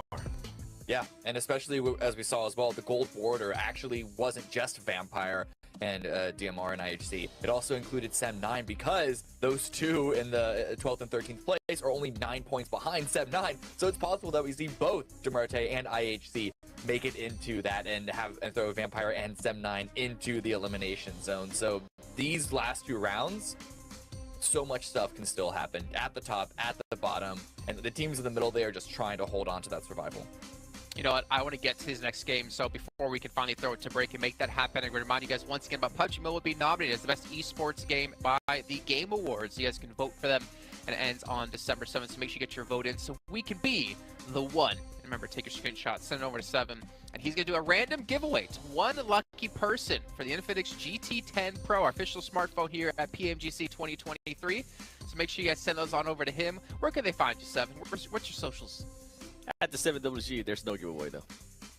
I was gonna say you could have just stopped and like, yeah, there's no socials, but you had to plug it, of course, and then say there's no giveaway. At KMBD3Ms. At KMBDTV on Instagram. I thought it was DJ Cammy. Yeah.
Well, Tony K there, I don't know if you guys can see that on your screen, he was looking like death. He was like, what's happening with us right now? They're on the verge of not even having a chance to make it into the Grand Finals in the survival stage, and they need to make something happen in these next 2 games. And 7, you've already pointed out before, but remind us once again if people are just joining us. Vampire, what's the performance been like on Miramar so far? For Miramar, it's been a 9th place finish in about, I think it was 3 elims that I was able to say earlier. Yeah, 3 elims average. And then for the Muerte, 9th place finish as well, and averaging a lot lower elims. But not only that fight, right, there is a fight towards the 1st place with Weibo and then 4 Miracles. And then on top of that, Major Pride. For Weibo, they've been able to outperform in a big way in regards to what 4 Miracle has been able to do. Usually they average about 2 elims and only not even a placement point. Weibo has been able to average almost 5 elims and at least 3 placement points. But not only that, Major Pride, they're waking up, and they've gotten a chicken dinner too in Miramar before, so anything can happen. We have to remember the upside for Weibo at the moment. There's no one in the lobby named Faker. Let's go to our commentators to drop us into our first Miramar of the day. It's pull to match overall. John and Zute, take us in. I can't believe you're dropping spoilers, Jason. Goodness me, I haven't watched it yet. Oh well, we are focused on PMGC here. Weibo certainly in the lead right now, but certainly not comfortably. We'll have to wait and see what they're able to do in these last two matches. But that bubble spot is starting to look dangerous. Which bubble spot am I talking about, Zute? In fact, I'm talking about both. That's what I'm talking about. That's crazy that both bubble spots looking dangerous, and not just dangerous, just like one team dangerous passing you up, like on the other end of things in 11th place, two teams looking to pass you up. I'm looking at Demorte with 106, IHC now also with 106, and Vampire sitting at 107. Typically you worry about maybe one team breathing down your neck, but now you have two teams breathing down your neck. Ooh, that's not a good feeling for this side Vampire. You've got Genesis as well, DRS, who are 91 and 90 points behind that, right? So that's 16 and 17 points behind you as well, which is a single chicken dinner, and that has got to be weighing pretty heavily on you. Genesis have already got their chicken dinner, DRS yet to do so, but the fact that Vampire are here at this point with 2 matches left to play on the bubble, you'd ask anybody how their group is going to go. Maybe some people would have said, okay, maybe they're not going to get top 3, but that'll be comfortable, maybe a 6th place, something like that. It is not something that someone would have said to say, oh, I think they're going to be competing for that 11th spot right at the end of the day. It's going to be really, really close for them, and it's got to be weighing heavily. And I don't think, actually, you might have been able to guess it. You know, BTR after an amazing day 1, you might have been like, oh, they could drop out of top 3. But on the very last day, just now dropping out of the top 3 with 2 games left to go, I didn't know it was going to be this much of a nail biter, as it looks like we are getting another remake. Look at BTR right now, man. They are contemplating a lot of things. It's you take a screenshot of that, it's one of those moments where it's like, how did I even end up here? How did we end up here, man? Like, I'll tell you how. Yeah. Subbing out Superboy, aka Yuhai. It's not gone well today, I would say. It might have not been intentional. Like, who knows? Maybe he might have got sick or something. Yeah, we don't know. We are waiting on that information. We know as much as you guys do. So it is really unfortunate. I think that they have had to take that on board and play, to be fair, some quite decent matches, I would say, from that perspective. They've had some decent engagements. It hasn't been all doom and gloom, but still just not being that Bigatron that we've seen in the first few days. It's also because all the teams that were looking to pass them up have all shown up today at this very last day. True. Weibo Gaming, the team in 4th, that wasn't really a threat to BTR because, you know, it's more so second, third, looking to pass them up and ladder them up, and then Weibo Gaming might come up and ladder you up. But Weibo Gaming starts off the day so strong, they ladder up past everyone, shoots into first place. Major Pride fall out of first place, but then they come back in strong in the form of Nomi in the match we just saw to get so many points that now you are knocked out of that place. And it's not just Nomi, it's also For Miracle Vibes that very last match who got a lot of points towards the end. So it's the perfect whirlwind of disaster for BTR to find themselves sitting outside of the top 3, albeit by just 1 point, but still not in the top 3 coming into the last 2 games. Not a good feeling. Definitely not. You want to be in that gold top 3 to get that direct qualification spot. That's what's up for grabs in the top 3 positions. The direct qualification to the Grand Finals over in Türkiye later on in next month in December. We're going to be looking out that way, and they do want to be joining them there. As I said before, especially when you've been so closely fighting for this top spot, getting out in 4th, going to the survival stage is a massive blow. We saw it last year with Gladiators. They were at the top going into the final day, and then it just slipped and slipped and slipped. They went in 4th. They had to go to the survival stage. People were confident in their performance, right? They were saying, you know what, this is probably a team that's very likely to be able to make it through the survival stage, to be able to get to that last chance and get into that top 5. They didn't make it. They didn't make it through in the end. They had to drop out, and BTR, they're going to be hoping that that's not them this time around. Brute Force seemingly in good spirits right now. They're looking safe for the survival stage themselves. Not the ideal spot. They want to get top 3, but they're a little bit of a ways off, especially with the bonanza of a performance we saw from a lot of those teams to the top in the last match. Yeah, I think Brute Force coming into today were just more so their main goal is secure their safety, and they did. I don't think they were really expecting to shoot for top 3, so the fact that they could have had that chance but didn't get another great game in a row, they're okay with that. They look like they're in high spirits. BTR, on the other hand, not looking like they're in high spirits right now given the situation. And you mentioned the side of Gaming Gladiators, right? They were first place all throughout the week, coming into day 4, and they drop out of first place. Then they couldn't make it past survival stage. You have to consider the mental effect, right? For BTR, if they don't make top 3 now, how devastated they're gonna be. And I don't know if you can maybe pull back from something like that and start from scratch again and try and make it into like the top 5 during survivals. It will be tough, but they have to put their best foot forwards, get into Miramar, get into the sand, dig in, dig deep, take everyone to task. For Miracle Vibes, not out of the woods just yet. It is still very much actually a 4-way engagement for that top spot, for those top 3 positions, because Weibo Gaming, sure, they were able to lead out, but last match wasn't as strong, and everybody else was able to close that gap somewhat. A 9-point difference between Bigatron in 4th and Weibo Gaming in 1st, so still very doable. And that's to say nothing of the proximity of the lower end of the bubble. 11th place 107, 2 teams on 106. It is so tightly packed down there on the tables.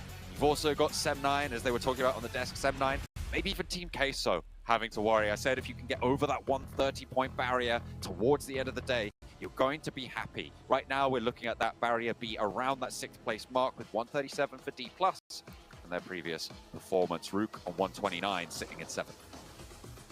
Well, we're on to Miramar now. Very southern playing path, skewed south to southeast pretty much. You just saw on the average points, this is Major Pride's best, most consistent map compared to the other teams in here. So if things still bode the same, Major Pride might be laddering up a little bit more from 3rd place back into 1st place potentially. We'll see very soon how this one plays out. Of course, we've had so many of these maps. Surely some of these teams have altered certain rotations, certain positioning to get a better footing and do a bit better than usual, and maybe, you know, take Major Pride down a notch. See if that's the case though, as we are heading into Miramar. Teams are dropping out. No real contestants just yet, but with such a skewed playing path, I do expect some casualties early on. Let's see if there's any of those vehicle hot drops. A lot of teams over Picardo right now. There's Bigatron, I think there's Genesis. Brute Force are close to De Muerte. Certainly Prepod's close to Malloy. On the inside, he's got 2 weapons, an AK and a pump-action shotgun on the back. Malloy's managed to find an M16 though, so it is a full-on duel right now. No armor, no helmet for Prepod. He steps up the stairs, actually thinks better of it, ducks outside. There is backup fairly close by for Brute Force. See if they can get on in, so maybe you just want to delay this fight for a little bit longer. Yeah, that definitely does seem to be Prepod's thinking right now. He backs up, creates quite a distance with his reinforcements coming in. He does not need to engage this and get knocked and thirsted. Gets close again. That kind of gives Malloy a chance right now to go for the 1v1, and Malloy should. He needs to take it. Yeah, I don't know what Malloy's doing just standing still, but he's just, maybe he's trying to go for the 1v3 here, but yeah, it's not going to happen. And that is one of the teams that really needs every player alive. De Muerte sitting in 12th place, 106 to Vampire's 11th place. That's a qualification spot of 107. Vampire is going to see that, and they're going to be happy with it. I mean, they'll be happy with that, but there's so much more to worry about. IHC, who have been dragging themselves up over the course of today. 2 consecutive strong games. By all rights, they should have won the game before last over on Erangel. But it was Weibo, it was Gap specifically from Weibo Gaming to be able to take a massive 1v3 against them. They should have been able to get even more points. And they are thanking their lucky stars right now on the Vampire camp to be able to have seen that, right? Because if Weibo Gaming don't take down IHC in that spot, that's another 1 elimination point and another 4 placement points for IHC, right? So you end up seeing a 5-point swing, which would see Vampire down just in 12th place. Yep. They would be knocked out of the top 11 if that were the case. But because that is not the case, Weibo Gaming sweeps up into 1st place. So, like, no matter how you cut it, things are changing drastically on majorly on both ends, top or the lower half of the rankings. And I think that's just what's so special about this group too. Usually the group of death, right? When you label a group the group of death, it's because they have like the most hard-hitting teams, like the scariest teams, and they just eat everyone up. But this group of death, it's a strong group all the way through and through. That's why we are seeing this neck-and-neck race, no matter where you look at the leaderboards, the top or the bottom. I think with the exclusion of Bino Storm, who I will say have put up a valiant effort, but they are on 58 points and are definitely not going to make it. 15th upwards, they all have a chance. They absolutely can still change everything here. Even DRS can make that jump. It is so tightly packed here. A really linear table. There is that drop off from 4th to 5th, but from 5th all the way down to 15th, there is so much volatility. Yeah, absolutely. I feel like if this tournament were to be dragged out another 2 to 3 days, we would see major shuffles every single match all throughout the way too. So this is definitely a very competitive group. So many teams had a chance to shine, and then sometimes they'd fail a little bit, but they still maintain their positioning to some degree. Like, we can't forget about Team Queso. We called them out, or I particularly called them out. Start off really poor, and then out of nowhere, one day shot all the way up to maybe around 6th place, and potentially had a chance at top 3, but they've fallen down, but another team has taken their spot. It's just been a wild roller coaster of a ride for this group. Certainly has. Teams have been flying up and down those tables. Team Queso, though, despite that performance, are still at risk. I mean, there is potential for 3 teams to jump up on over them. It could be, you know, Demuerte, Vampire, 7-9, all push up over Team Queso's points scored. So they definitely need to be keeping it together. Can Big Milo find those cheeky little off angles, right? Are they going to be able to get a couple of points each match? Because that's what I was saying. 4 teams around the bubble earlier, right? If you can get 4 points a match, that might be enough. But with only 2 matches left to play, maybe you can't even rely on that anymore. You have to go a little bit more out for broke, especially if you're a team like Demuerte or IHC. See what happens. A lot of teams have started to rotate into this first zone towards that southern side, a little centralized south though, so it's not too far south and it's not too far to either direction of the map. Pulls a little bit to the west, as you can see teams rotating in more so from the eastern side. This zone is interesting in the fact that the northern half and the southern half is kind of cut in half perfectly. South half, of course, with a lot of high ground, mountainous terrains. Northern half, a lot more flat grounds, but with many more strong compounds to be taken up with. So let's see where this zone is going to take us as we are slowly heading into stage number 2. Bino Storm playing quite a strong position on the southwest point, west of Los Leones. Just beneath Vampire now, we saw that rotation come through. Bigatron making their way down from the north, trying to get on towards Chumacera. As time goes on, fairly uncontested on their rotation right now. IHC over in Monte Nuevo, actually turning around to go back up north and break out to the west here. So potentially actually swinging down the west coast. Not entirely sure actually what they're doing because they seem to have changed their mind yet again. Yeah, it's a lot of options coming in from the northern side. And I think with the way things have played out today so far for BTR, not too surprised if they're a little bit hesitant on their decisions now, which is not a good sign, especially coming into the last 2 games. So BTR, man, might be a different story if Superboy, aka U-High Boy, was here, but for whatever reason he is not here with the team. So they will have to carry that torch for him, make it into that top 3. I don't think anyone wants to watch them go to survival and then potentially be knocked out. They have so many fans. All the fans too. I can't even imagine how many of them are just biting their fingernails right now. Second stage about to show up on our screens. A lot of teams committing to that central area around Chumacera as the circle pops. And it goes up north, so keeps Chumacera in, but BTR with a chance here on the north side. Yeah, big circle shift right there. Many of the team's previous center, if they are willing, just move a little bit more, and you can easily find the new center. I do see Bino Storm doing that, and right alongside them, Vampire. Hopefully they don't stop to take an engagement. Both teams just keep driving in. You'll find better positions for the both of you two. Looks like Bino Storm did stop, though, to take some shots that caused one of Vampire to stop, but they realized, no, we need to keep it going. We have a chance here. And Divine getting caught out, trying to get an angle onto Vampire by Weibo Gaming. Weibo Gaming at that church position, the best position in this zone, in my opinion.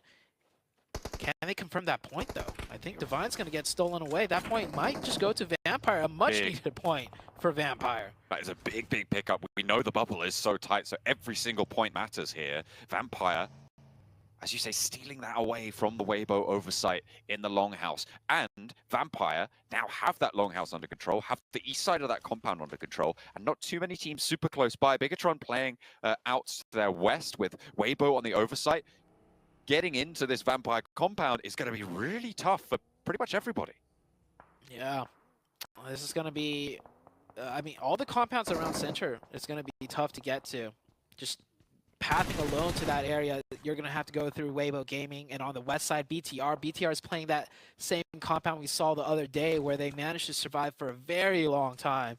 So they are very experienced in holding that spot. I don't imagine they're going to lose that spot anytime soon. They're just to the west of the center of the zone. For Miracle Vibes, pretty much dead center. Had a very strong compound on the flat grounds too. So, I mean, every compound around the center is a strong compound. And that means it's going to be tough for anybody to break in if the circle shifts away. Weibo. 2 shots with a Mini 14. Out their way. Look at the helmet damage there. He's been in a little bit of a scrap. I think that might have been from Divine earlier on where they took on the shots towards Bino Storm. Either way, still has the helmet, so it's good for 1 shot, but maybe not much more than that. Yeah, no, he just switched it for a fresh level 1, actually. Oh, okay. Yeah, so he's got the armory down there at the bottom of the stairs. Probably gonna be taking more shots too with more level 1 helmets to spare. I think I caught another one near the bottom of that floor. As Circle 2 now closing, everybody's pretty much in the zone. Minus Rook, are they in the zone? I don't know. They're always so far up in the north. No, they're not. Yeah, they're still in the zone. So everyone in the zone besides Rook. And on the west side, we got one more team coming in, but the circle's about to shift once again. Maybe a DRS scrap with Rook on the northern side. DRS, remember, still, if they get a big chicken dinner, could ladder up, but it's looking a little bit less and less likely with the circle shifting away from them. They're going to have to cross open ground. We're over to Chumacera, so potentially another urban finish. Remember, we had 2 Los Leones circles yesterday. Are we going over to Chumacera this time around? Major Pride going to have to figure out where to regroup on in the middle of it. Yeah, a lot of options there. In urban environments, always hard to prioritize where to play exactly. But one thing's for sure, they need to group up. You cannot play split in an urban environment. Brute Force edging in onto the west side.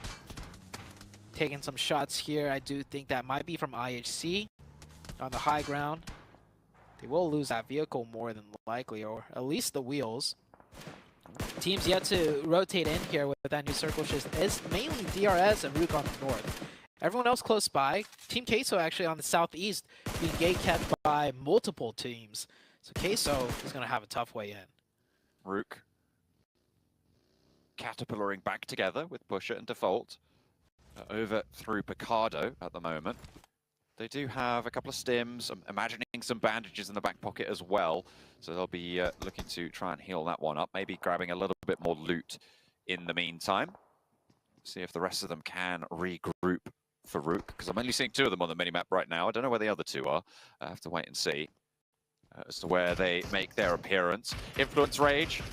Playing on the south side of the road, they've got that hillside to their north, which is going to give them really good protection from teams like Genesis, from Vampire, maybe even DRS later on. And not many teams are going to push all the way to this edge, but Miracle Vibes might just have the sightlines. A lot of crisscrossing sightlines for many of these teams. So if any one of them gets crashed, there could be another team nearby waiting to third party. Influence Rage will readjust his position just a little bit, not to take so much damage once again. You see their HP par is going back up. Brute Force making a little more headway now onto that western side, no longer at that compound. But they are taking a lot of damage from IHC. IHC Alex also receiving a lot himself. Rotating again, trying to stay out late. Past curfew, maybe. We'll have to wait and see. So all four of their team are going to actually get across the road. They've moved around DRS now, who are across the way. They're actually going to get up into a couple of the divots there, but have been spotted. Genfos for BTR. At one point added back onto the tally, and Major Pride now drawn level with. Remember, it is a 1 point difference. They are dead even on the chicken dinners right now. Major Pride and BTR both having achieved 2 chicken dinners. The limbs currently going the way of BTR, which means that Major Pride, I believe, would win the tiebreaker with those placement points on 61 to 53. Oh, he finds the run over driving around there. He could even confirm that point. IHC. Oh no, that's actually brute force losing a player right there. Crazy wild rotation out of Rook, but they went for it. Lose 2 members, and can they find more? He's going up the hill. He's probably going to try and shoot into the urban environment and hope a compound is open. Wheels might have been shot out over the top. No, he's going to keep going. Hops out the buggy, and he finds a compound for himself. This is a little bit off-center as his teammate gets blown up, not able to continue much further. Rook with 4 players coming in very late, only 1 managing to survive. Nade in from Major Pride to Demuerte. 2 teams in crucial positions on the tables right now, and the push goes well to start off with for Major Pride. They've isolated Demuerte on in. Another knock sent over, but Dino goes down. The MG3 is there on the top floor. It's difficult to deal with. Major Pride on 3. Demuerte have picked up a point, but they are not going to be able to jump over with Vampire if they don't find more than this. And Vampire will need to go down pretty soon as well. 2 players on the ground floor and a 3rd player for backup. They really know that they cannot misstep now. Major Pride have added a point to their total, and they want 2 more. Corker starting to bleed out, but he's in the zone. Can Furia get him back up because the nade is being launched down the stairs? Might just put the cat amongst the pigeons for Major Pride. Furia. Oh, that nade's good. Ooh. He readjusted to a different room, hoping to throw the side of Major Pride off, but they track those footsteps right in there. Major Pride take that fight. They pick up a couple more points, much needed points too, as they are on that 3rd place position. They do lose 1 member though. But with 3 up at a decent spot, I think they're happy with it. Weibo Gaming, the 1st place team, trying to breach onto D+. This is a different D+ team. They are much stronger, more powerful than before. And actually, Weibo Gaming did a 3-1 split push. Not sure what the plan was there, but that's a big mistake. Stuke is not with them, and I don't think he can get back in. They had that church, they had that high ground, they left it. They had to move a little bit further west, or they thought so, certainly. And now, D+ have taken them all the way down. A Vampire here to peek over the ridgeline. Suke with the challenge over to Tony K, but he's able to make it work for them now. And Vampire pick up another point. They take down Weibo. The chase is on at the top. The point given to Vampire. It's still going this way, that way. It's chaos continues. And Weibo Gaming's biggest weakness are these 3-1s. We saw it the other day against Queso. They lost the 4v2 because they had 1 player back once again. Another 3-1. I guess sometimes it works really well for them, but sometimes it is disaster. And currently in 1st place, I think they need to play a bit more safe to maintain that. That's not the case here. They're out. They only have 1 more game left to go. In 2nd place, 3rd place, 4th place, all alive, looking for that 1st place position. Major Pride trying to figure out their way out. They're sitting on the low tier of Chumacera, which is kind of in this valley, surrounded on all sides. That luckily isn't really a team overlooking from that northwest side. Brute Force are actually down in the ditch that sits over there. IHC have better sightlines over to that ridge, so they can't really push up, which is fortunate for Major Pride. The teams out to their east, Team Queso, also sit in that valley, but SCM9 have oversight onto their rotation. So if the circle pushes them off, Major Pride might be able to move, but it's not going to do that. In fact, it's going to center onto Major Pride. Could be a huge game for Major Pride. For Miracle Vibes, also in a great position on that northeast. It is pretty much a little bit of a higher ground overlooking towards the center of the zone, so that gives them a lot of sightlines advantages on the next shift should it go away from them. DRS fighting for their tournament lives here, coming in from the northeast. They have a long ways to go and a lot of fighting to be had. Genesis clashing with Influence Rage, who have managed to put up a point on the board. Today, it hasn't been spectacular from Influence Rage, but it might have been enough. It might have met that barrier. They're up to 127 points now, and they're looking a little bit safer. The teams further down still scrapping it back and forth. Shots over to SCM9 from 4 Miracle Vibes to try and add points to their total in the meantime. Major Pride have managed to earn 4 eliminations on their total, which puts them just 2 points behind 4 Miracle Vibes. They picked 1 point up from Queso, bumping 3 up to 4. So Queso down to the 2-man. Vampire, they're going to try and thread the needle here on this rotation, driving past D+, past the sightlines of some of the 4 Miracle Vibes players, and straight into the compound. Papi Potro, the solo holding this, and yeah, he's going to try and eject as fast as he can. Tony K trying to cut him off. Tony K actually tried to cut him off and continue past the road. What a mad lad. Wow. He is going to pull back, though. The rest of his team probably like, no. There's a different team across the way. We can't just keep going. So they'll get into the zone safely. They'll keep all 4 up. And I think at this compound, they could keep their vehicles alive, too, for another quick, short rotation if needed. Tony K looking like a little bit of a mad dog there, just chasing on. He's like, you get out of here. Oh, this is our compound now. Rah, rah, rah, rah, rah. Just chasing him down, you know. You got to go for it. Biting them ankles. So what he's going to find over to Potro with only 2 players alive for Team K, so they do just have to regroup. Major Pride, I think, took a knock there, and in fact, are down to 3 as well in their central position. Circle closing in. DRS slowly but surely making their way closer, but they are making their way closer to a very point-hungry BTR team.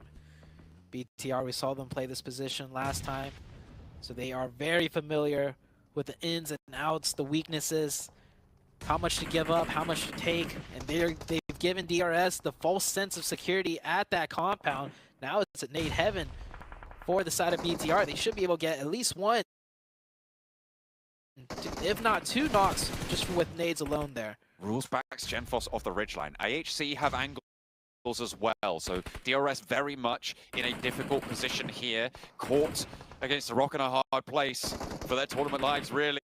At this stage, Gianti goes down on the off angle. BTR looking to farm up these points, get another knock over on to Rules in the vehicle. Can IHC steal these points away? Remember, IHC crucially need as many points as they can get as well. Delta on the inside looking to hold off now against this BTR push, but as the last player for DDRS will fall down and they go out. IHC pick up 1 of those points, but really, very much more importantly, BTR picking up the points as well. 4 eliminations now onto this north side tally.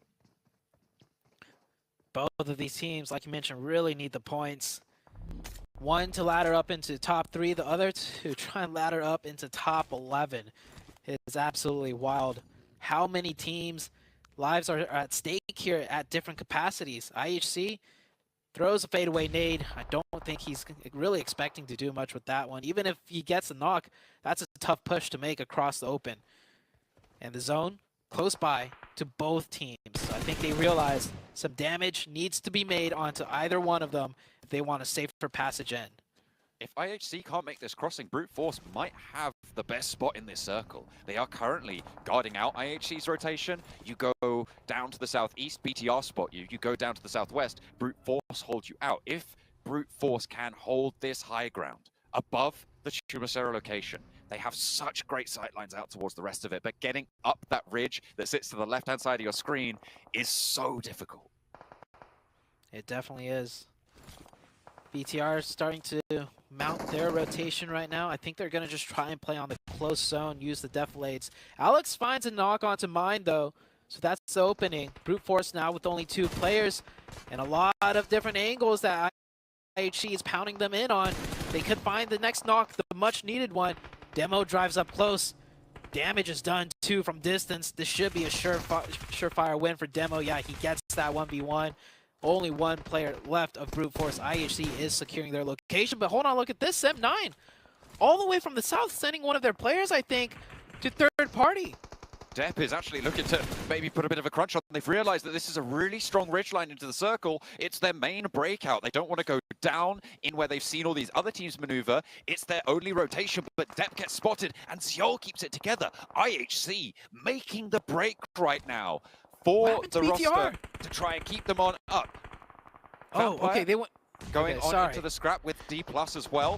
They are going to take a back foot, and Schweppes is not. Yeah, BTR popped up with 5 eliminations. I thought it said they were eliminated. That's my mistake. Vampire now taking the fight with D+. D+ crashing in. Vampire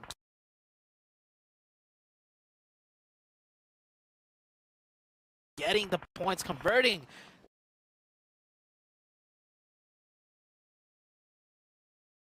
the points, and D+ now forced to scurry away.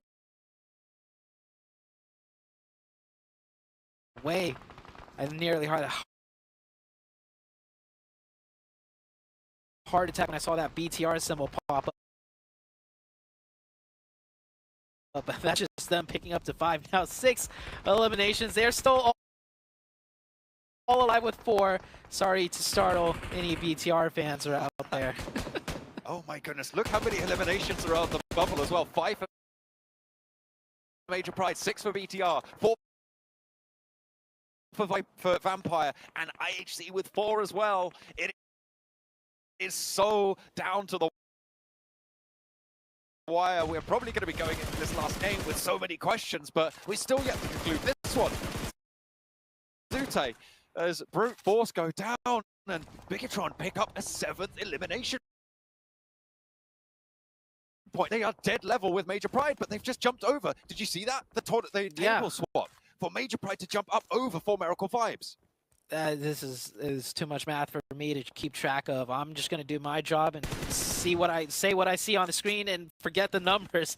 BTR now controlling that northern side just a little bit more.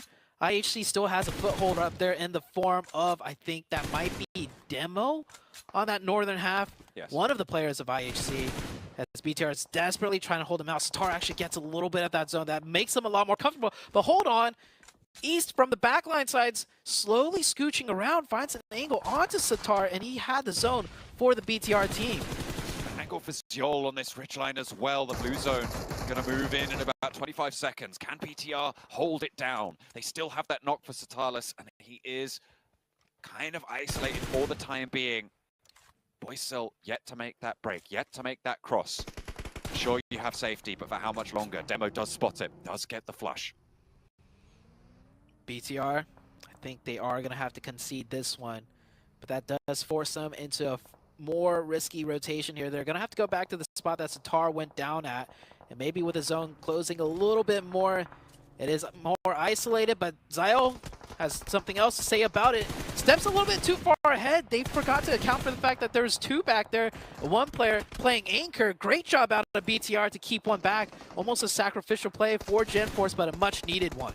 Trying to fight for this high ground position. IHC take the shots over towards Genfos, and now it's just Lapar left standing for BTR in a bit of a turn of events here that I don't think you would have called. IHC playing with 2 though, as Zyol is down, a little bit exposed and can't really go for these bold peaks to get this flush. Demo's close. He's pushing up. He's right close to Lapar. Neither of them have really got the HP to be going for this, but Lapar might just flank around the side. The res is being enacted by IHC, and they're looking to close this gap between Vampire and look, they've already leapfrogged. Vampire are alive and in the zone, so maybe they can go a little bit further, but at the moment, IHC ahead. They have Lapar to go in against. The DPS is there, and it takes 2 of them very, very low, but it will not be enough. BTR down, and they are below everybody else still. The top 3 stays the same. That is crazy. And where was this IHC all tournament long? That was BTR they just dismantled in a very convincing fashion. It was a tough fight too, a lot of angles to consider, and IHC played that masterfully. This IHC team really turning up to make it into that survival stage. Vampire, the only team with 4 players alive, I believe, at the moment, on the eastern side at a crucial juncture. Looks like 4 Miracle Vibes might have spotted Schweppes on the outside there. Needs to be very, very careful. Might even invest some smoke to get back to the rest of the team. I don't think you can hold this off angle for too much longer. 4 Miracle Vibes going to be pushed up towards IHC, though, in the meantime, and Schweppes does regroup. Schweppes makes the regroup. How many of their 4 players can make it in? And don't forget, we still have Major Pride that's been in here this whole time. Racked up to 7 eliminations, a 3v2. They've been on fire. They could maybe take these 2 out. Vampire hop in, almost crossing. Fully intact. Stone gets knocked. Might get reset there. Major Pride pushes in. 3v2. This is good. They already got the opening. It is all down to Kenny. Spray down with the UMP, hopping back and forth. The fire to close the doorway for now. Will burn through, but they'll put a nade in as well, and Kenny stays on the outside, just gets away from the building. Sem9 trying to survive. They are close enough to the bubble to be very, very worried when the time comes. In the meantime, though, Vampire on the outside, getting lit up, getting torn to pieces as they try and cross. They are shredded. I don't know how many players they have remaining, but it can't be that many. I think it's just Ravenclaw. Just the one. Vampire down to the solo. Still 7 teams, 6 teams now as Ravenclaw gets blown up from a vehicle explosion. We're down to the last 6, and I think 4 Miracle Vibes are about to go out here on that northern side. IHC has a crunch in on that low ground. You can see Demo pushing down in the background. IHC up to 10 eliminations. That is a massive game for IHC. This is, if they can, well, they already have had a good game here. This is the 3rd back-to-back solid performance from IHC to claim the 11th place spot. They might even be able to jump up over Sem9. If Sem9 go down right here, IHC have a chance to get even further. They have 3 players alive. Only Major Pride on the inside have that contest. This is the ridgeline that I was talking about that had so much strength before that IHC have now been able to claim. Yeah, and this is circle number 9. We're going down to the absolute nothing. IHC is most likely going to have to leave that ridgeline first before the team's a little bit more. Tags him. I don't think he can. He has to make the break now. Has to get the spray. Has to land this, but against an MG3, what can you do? Potro puts him down and adds the point to the Team Queso tally. 10 eliminations and only 1 player on the inside. Team Queso looking to put a chicken dinner on the board here, but you've got that inside man. You've got that DBS, and Nomi knows how to play these final circles with the DBS. He's got 14 rounds. Doesn't have anything to reload. Drops the smoke on the outside. Team Queso have the inside track here. The blue zone pushes Nomi out. The smoke there to cover his approach down the corridor, but Potro sprays it down, and Team Queso get the chicken dinner. Great Molotovs out of Queso there to deny all the options of leaving. And Nomi, he did his best throwing down the smokes, but Queso playing it slow, playing it quiet. You saw them, you know, just kind of split up near the very center, and they picked the compounds correctly and just played it correctly to the very end for a big chicken. And will we see that T-pose once again? We've seen it twice. Not this time. No, they're gonna zen out. You can see one of the players like, "Hey man, that's not what we agreed on. We got a T-pose on them." I think Queso's really happy with that win too. They weren't absolutely safe, but now I think with that win, they're pretty safe. But what a wild game! So many maths to do, right? Like. Mate, Yeah. there's so many moving parts here. I think Major Pride might have actually been able to claim top spot there. It's going to be close, certainly. Vampire getting a lot done, but will it be enough? Because IHC got even more out of that game, and they were so close right towards the end.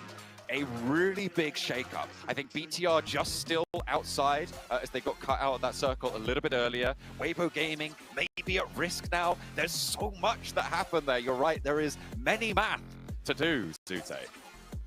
Much maths to consider. Not my job, above my pay grade, but I did call it out while we were behind the scenes. I told you, if there was one team in the bottom 5 currently, and that was 2 matches ago, I was like, I asked you who would it be, and I said I'd like to see IHC make it to the survival because I think they have a lot more to prove. I think they're a much better team than how well they've done so far. And come out the last day, they are playing like a completely different team. They're playing like a team that knows how to play the game at a high level.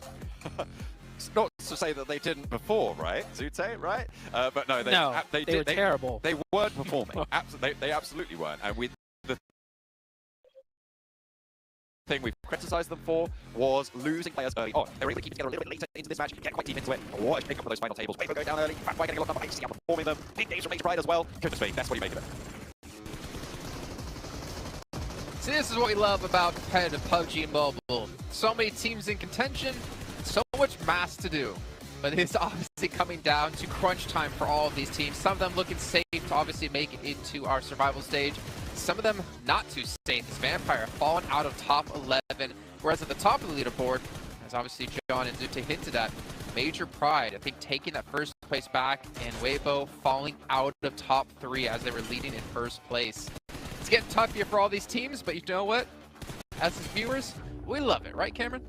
Oh yeah, and it's going down to the wire. There was a couple of teams in the middle there, looking at like 6th through 9th, 10th or so that are relatively safe, but right on those bubbles, both of them. This last game is going to be so impactful here. Queso with a nice win here, 18 points total, but our attention is going to be on Major Pride, on IHC, 4 Miracle with 7, and then Weibo with 0 down there at the bottom. Seven. Are you alive? Jason. Are you here? Are you noticing what we're currently seeing? Yep. Vampire Esports, first of all, outside of top 11. And then on top of that, Weibo, they had a great first half performance today. And then the second half, they got a 13th place, only 2 elims. And then in this last one, not being able to get any points as well. It's going to be tough for them, man. I actually didn't think nobody was going to be able to pass Weibo in regards to the first place. And then on top of that, you have BTR at least being able to put up some good points there in that last Miramar. Anybody can get kicked out of top 3, honestly, going into this next match. Major Pride, though, with that performance, right, you can see right there, being able to have 179 points. I feel like they are a team that's going to be safer. But for MV, for Weibo, BTR, anything can happen between those teams. Yeah, those 3 teams, I mean, technically Major Pride if you really want to get into the maths, but I don't want to. I'd say, though, Team K, Brute Force, Dam1, or D+, I should say, Rook, Influence Rage, probably pretty safe. I think as we look down towards the bottom of the leaderboards, though, you got 7-9, still possible for them to come out of this one. IHC, the results they had, the 10 eliminations, able to get themselves to 11th place and an 8-point buffer up against Vampire. But unfortunately, Demorte, they've had so many chances today to overtake Vampire, to get themselves into 11th place, but they have floundered, unfortunately. And right now, Vampire, the pressure is all on them. They need 8 points, and IHC to get 0 to get back into this. Okay, Demorte, it's not done for them just yet. I actually personally would have included them in the gold lining here on this ranking because they're not that far behind. It is very possible for them to jump both Vampire and IHC, and then maybe even throw 7-9 in the mix if IHC continues to perform well as well, because it's not, they have a harder job than perhaps Vampire, IHC, or 7-9, but it's certainly possible for them. However, looking at this graphic, 7-9 up here on top of Miramar performers does make it a bit trickier. Yeah, I don't think the Warts is going to be able to actually pull an outlier performance. They've been able to get a chicken dinners. They've been able to get up to, like, I think it's 10 elims. That's the max they've been able to get. For them to try to do that here in the last match, I don't think it's going to happen, especially with some of the other teams that are fighting towards the top. I think the strong teams towards the top are going to be taking a huge pile of the points on this one, and it's going to make it even closer for that top 11. I don't think Vampire Esports is going to make it. Like I said at the start of the day, right, I didn't think Vampire would get top 3. Well, obviously before we came on air. But I didn't think they'd be outside top 11. But with the way they're going, it's rough, man. Like, it seems like PMWI, it seems like it has to be an invitational for them to dominate it. And Cameron, I guess you can kind of be happy about that, as you alluded to on day 1. Yeah, I can give the lore about the mythological creature that is their namesake on why that joke should have been delivered better. It's whatever. It's fine. We're moving on. Anyway, what I'm actually caring more about here as we go into the last game, and again, one final game. It's 2 points difference between 3rd and 4th place.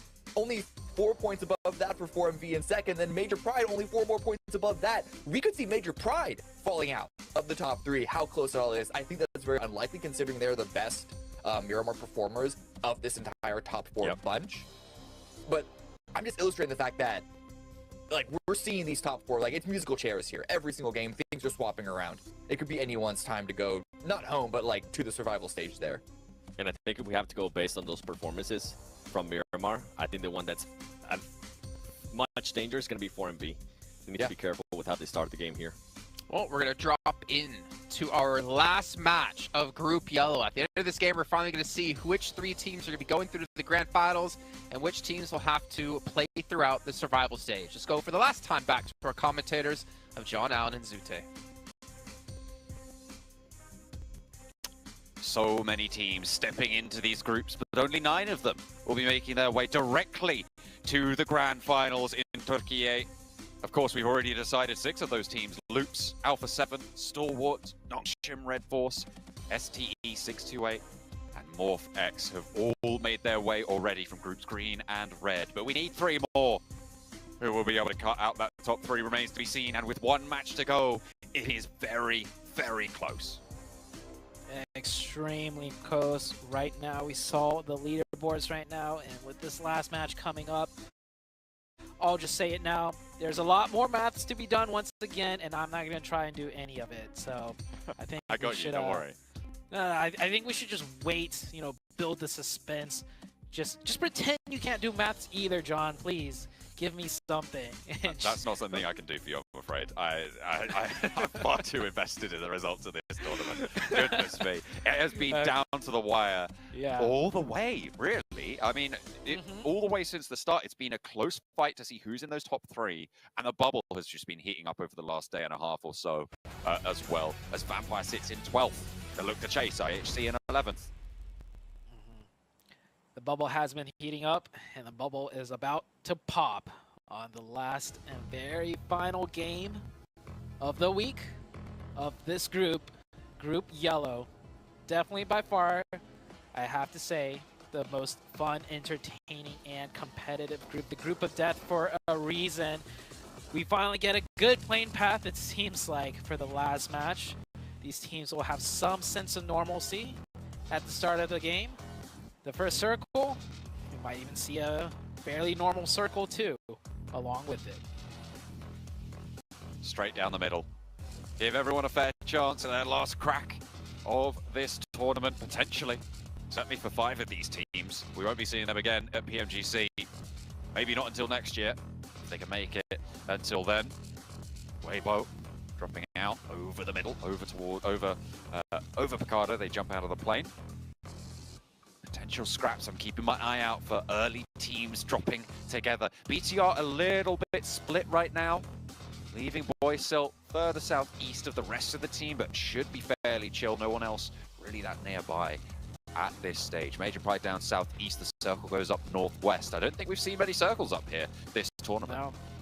It's been south every single time actually on Miramar. I'm running back all the images of what we cast. It's been south every time in some shape or form. So this is finally a more northern circle.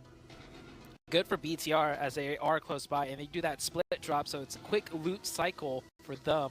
They should be able to rotate wherever they want to in that first zone very quickly. This is finally a different zone for many of these teams to play with. A Major Pride all the way down in the southeast. They're going to have a much tougher time navigating this one, trying to retain their top 1 position currently. We're looking at 4 teams for the top bubble. And down towards the end, Zute, I mean, we're kind of even looking up towards 10th place, down towards 13th there, right? So we're looking at 4 teams to potentially change it up, to go for a little bit of a shuffle. Demuerte a little bit more of an outside chance, it's fair to say, but they can have a strong performance. They can have a good game. They've already got a chicken dinner this tournament, so we'll see if they can repeat that to try and make their bid for that top 11 spot, which means that we're looking at 9 teams out of this lot. Right along with the viewers, just like, man, this is fun, this is exciting. No maths for me. I just want to who take up this position. The Crater Field outpost for Milky Way, a direct mirror of what Tixie does on that roster, and in general, what a lot of teams will do when playing this area. So they'll look to regroup down to the south and potentially control the fields out that direction, unless they want to stop teams from rotating in behind them. Potential for DRS to rotate up to that north side and try and get in amongst Demuerte. But there is a big potential here for Demuerte to get a good shift on Zone 2. That is very true. Demuerte will have that northern side pretty much all for themselves. I don't imagine any other teams is going to, not too many anyways, it's going to look to wrap north for an entryway in, because with this type of zone, east to west rotations are very easy. A lot of roadways to go through. There's some more dangerous pathings to be had along the roadways simply because of some strong positions, but I've seen it done before. It is not too difficult. So if you want a fast shot in, you don't need to wrap for safety. You can kind of straight shot it in, at least for this first zone, before it gets too crowded. One of the teams looking to do that is Genesis. BTR already set up dead center right at the roadside compound south of El Pozo. They aren't going to go for that high mountaintop, as Brute Force has already secured a player up there. Nobody stepping too close to one another right now. That is a tiebreaker worth about $2,000, I believe. Each position will ladder you up an extra K. Rook looking to try and jump up a little bit. It's very, very close. So I'm looking at 5th down to 9th. Very volatile, but very safe in terms of getting to those survival stages to have another shot into that last chance. Yeah, it's crazy that everyone's chewing their nails besides 5th to 9th. they're the most relaxed. They're the ones that's gonna just chill and have fun this match. Pretty much everyone else is just like, oh man, the nerves are running high. See Weibo Gaming rotating there. Weibo Gaming looting from Picado, actually not able to make use of that position for a fast rotation. That's typically what Picado allows you to do on this map, but with the way the zone shifted, the way the plane path started from north down south, just works out in a way where they have to be a little bit more careful. Here comes Queso coming in from the south here, rotating up. Might actually cut ahead of Weibo Gaming right there as they're very close to nearing each other. And on the north side, we do have a few teams wrapping in from the north. I mean, this is De Morte. They started off here, but Influence Rage wrapping north, DRS, a little bit more on that northern side, and Rook, of course, coming in late on the north. They aren't going to take control of that high ground. Influence Rage and DRS taking that away from them. Weibo on the southeast side, very much in danger. It's been up and down all the way, a yo-yo for the top 4 spots. And Weibo, they made a massive climb to get back into the midst of it all. It looked like we had our 3 decided at the start of today, but Weibo changed that song. They rewrote it, and now they're in that 3rd place, but only 2 points ahead of BTR. They go down early, BTR has a window. Yeah, it might get rewritten again back to the save state of the start where BTR is in the top 3 and Weibo Gaming is not. And what's even crazier, and this math I can compute, is that if BTR last game did 3 more points better, we would see Weibo Gaming go from 1st to 5. But coming into the last game of the very last day, that could have been the case where they dropped from 1st to 4th. That's just beyond me. Yeah, it is absolutely crazy, and there's still potential for that to happen this match, right? Major Pride could very well drop out if BTR put up numbers, if the rest of those top 3 go in. Oh, the fact you just said that. Everybody's on an even footing. Okay, right, we're back to normalcy. Goodness me. Major Pride right now at the top. Probably not going to be able to hold on to it, but I'm hoping that they can hold on to that top 3 spot. As southeast shifts away from the teams near El Pozzo, back over towards San Martin and Picado, and the hill that Vampire sit on. Yeah, a good circle for Major Pride, by the way, because they were coming in from the hard south, so that southeastern shift, definitely a sigh of relief out of them, because John did put that bad juju energy out there that, hey, you guys could maybe even get knocked out of top 3, even though you're in 1st place right now. D+ loses a player. IHC, okay. They are in 11th place. They get another point lead, a bit more of a padding against the side of Vampire. 7-9 still also a team that could potentially drop out if IHC and Vampire surpass them. Maybe even De Muerte could jump up on over them, but would be a little bit more unlikely. Vampire sat 9 points behind them. With the circle that they've got right now, I mean, they're probably in one of the better spots to try and make this happen. 7-9, not really close to the circle at all. So they'll be wrapping in from that southeast, right behind Major Pride, most likely.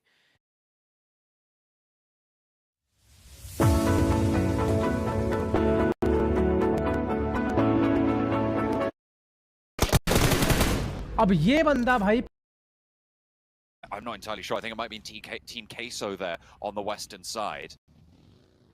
And that is a really, really big hill for them to climb now. Trying to get around that high ground that Prepod sits in is going to be really tricky. Yeah, BTR looking very dangerous now. Down to 3, and this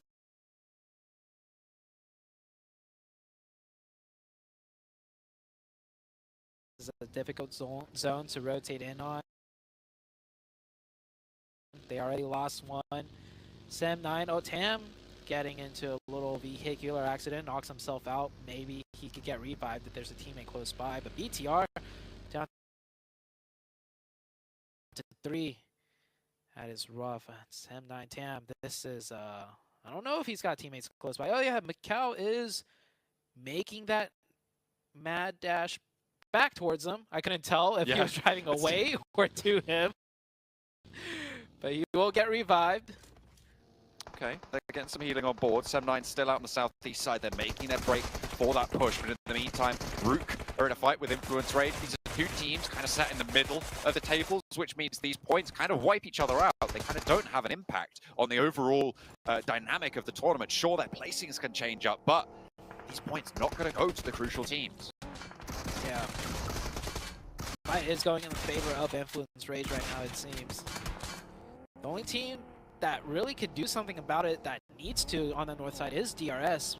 But they're in a nice position, which I don't think they want to go for any type of third party. But based on the points, I think DRS should be looking for every third party they can. 92 is a tad bit low to catch up. They need a massive game with the chicken dinner. And DRS, they're not proactive enough. I think it looks like they're just ready to pack their bags and go home almost. Maybe. They've already booked their tickets home from Kuala Lumpur at this stage. But there is a knock. There is a shot going on through, out to the eastern side. Influence Rage playing with just the one now. Loran trying to keep his team together here, but Rook might have other ideas. Rami is close enough for a nade to maybe put a spoiler on things if he gets close by, but Rami making that dash now, making that push close. Still only Florin is there. There's a nade in hand for him. DBS popping the shot, hits the dirt once, twice, tags Rami the third, and the fourth time as well to keep Influence Rage in. Federal crawls close, needs to get res, but there's still 4 players on Influence Rage's roster. DRS, what are you guys doing? You need a third party that. Nothing to lose, right? And he even got a knock. And they hear all these shots. I mean, sure, in the elimination feed, it's kind of hidden. And maybe they might think it's like elsewhere on the map. But you get a knock. You heard all that shooting. And you don't go for the third party when you have nothing else to lose. This is the invite team, too, out of Nepal. A little bit disappointed right there that they didn't try to do something there. They could have got a little bit more done, maybe. You're right.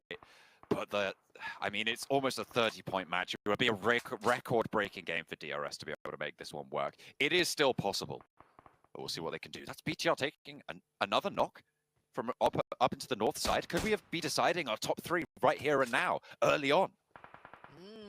Not like this. I want it a bit closer of a race. But Weibo Gaming, they're definitely happy about this. They're ecstatic. BTR was their only real challenge, and as soon as that player gets confirmed, Weibo Gaming, the comms will go out within their camp. Hey, BTR down to 2. We're looking pretty good here. And they've got a point as well. They're 3 points ahead with BTR on 2 on an outside position. They just need to hold out for Weibo on that southwest side. IHC, Team Queso, and Formerical Vibes, though, are right next door to this power grid, to the power grid area, pushing up from the southwest side. All of those teams got to look to try and move in. And Major Pride as well are right there. So Weibo Gaming still not out of the woods just yet. It is a sad day to be a BTR fan right now. I'll say that much. I can't imagine what the chat's like for the BTR fans. Still with 2 up. It's not done until it's done. But it is looking quite grim for the side of BTR. Maybe if they get this circle blast here, hard to the northwest. It's close. But none of the compounds are in zone, and they have a 4-man on their north and a 4-man on their south to cut through. And even if they drive further into zone, they have a 4-man of DRS to kind of sneak under. Yikes.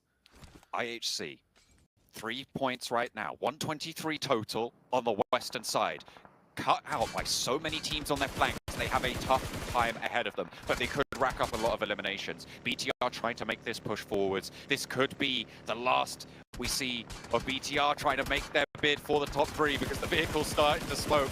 And Genesis have the sidelines. They need to get this res. Do they have cover? There's a tiny little dip here, and they might just have to hop out and hope. Will they find any sort of sanctuary? Because one of their players very, very low. Not just yet, but Slim looking for the angle. Can't quite find it. There's still 2, but they've gotten a little bit more central. I just wonder how much further they can go. The vehicle's all burnt out. Don't bless them, please. That drive there was the most valorant effort I've ever seen out of the team trying to survive and break into the top 3. And they got pretty deep in, honestly. If they get zone blessed there, it's not that crazy because they are central, like you mentioned, just a little bit more north. And that's a great obscure spot to be in. So let's see if it plays out their way. Down on the southwest, though, this is where all the action's happening. Yeah, IHC picking up mass. This IHC team, man, this is the IHC that I knew of way back in the days. Where have they been all tournament long? Showing up in the very final day? Well, hey, the final day is where it's going to really count. And turning up with 5 points, 4 players still up, looking very strong. For Miracle Vibes, looking to slow down Team Queso, but 2 players of their own means that Doc really doesn't want to get knocked. I'm surprised that IHC have managed to keep this pace up. I mean, they've had 3 back-to-back good performances, right? They're looking for a 4th as well. This would be a miraculous run for IHC to be able to break in and claim that spot. They started today on 63 points, Zute.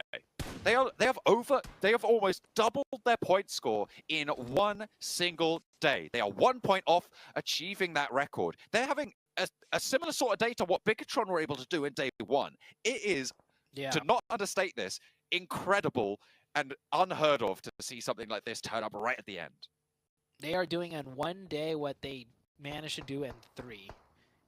So that is, yeah, sure, they started off the day with only, 62 points, but that is, I like that comparison to Bigatron. They're having almost as big of a day as Bigatron did in the first day, so they are really popping off. I mean, this IHC team, they've come a long way over the years, and I'm glad to see that they're not just going to bow out right now. They certainly don't want to give up without a fight, and they are fighting. 70 points was the Bigatron total for day number 1. In this one, right now, 62 is the tally for IHC on today's matches. Mongolian team, and potentially the 3rd Mongolian team to have a chance to make it to the finals, because 4MV and STE already making that barrier gap, trying to be that 3rd name in the rotation. And Mongolia certainly a region that people pay attention to and will continue to do so. But I'm still looking at Vampire. Can they make it happen? Sem9 haven't had as much of an impact as IHC here. If they go down, they could be the bubble that Vampire are looking to push onto. With this new circle shift, I'm suddenly looking back at BTR and Weibo Gaming. Weibo Gaming have IHC and Major Pride surrounding them, both with formats. And this zone shifted in a way where the closest edge is going to be heavily contested. Weibo Gaming could go out right now with only 2 elimination points. BTR, sure, they haven't picked up any points, but they're in the zone. And if they're in this zone, they could get the next one, and placement points could be coming in, because they are in a very obscure spot. They might not even be found until way later. They do need to profit on this match, though. They were 2 points behind with the 2 eliminations that Weibo have. That puts them 4 behind, so they will need to ladder up pretty late into this game and try and stay alive for a long, long time. They don't have a vehicle there, remember, as well, so unless a team crashes them and they wipe them, they're gonna have a tough time getting out of there. Weibo lose another player. Gap down on the outside. Major Pride starting to move on through, and IHC want more blood, as if it could get any better for this team's totals.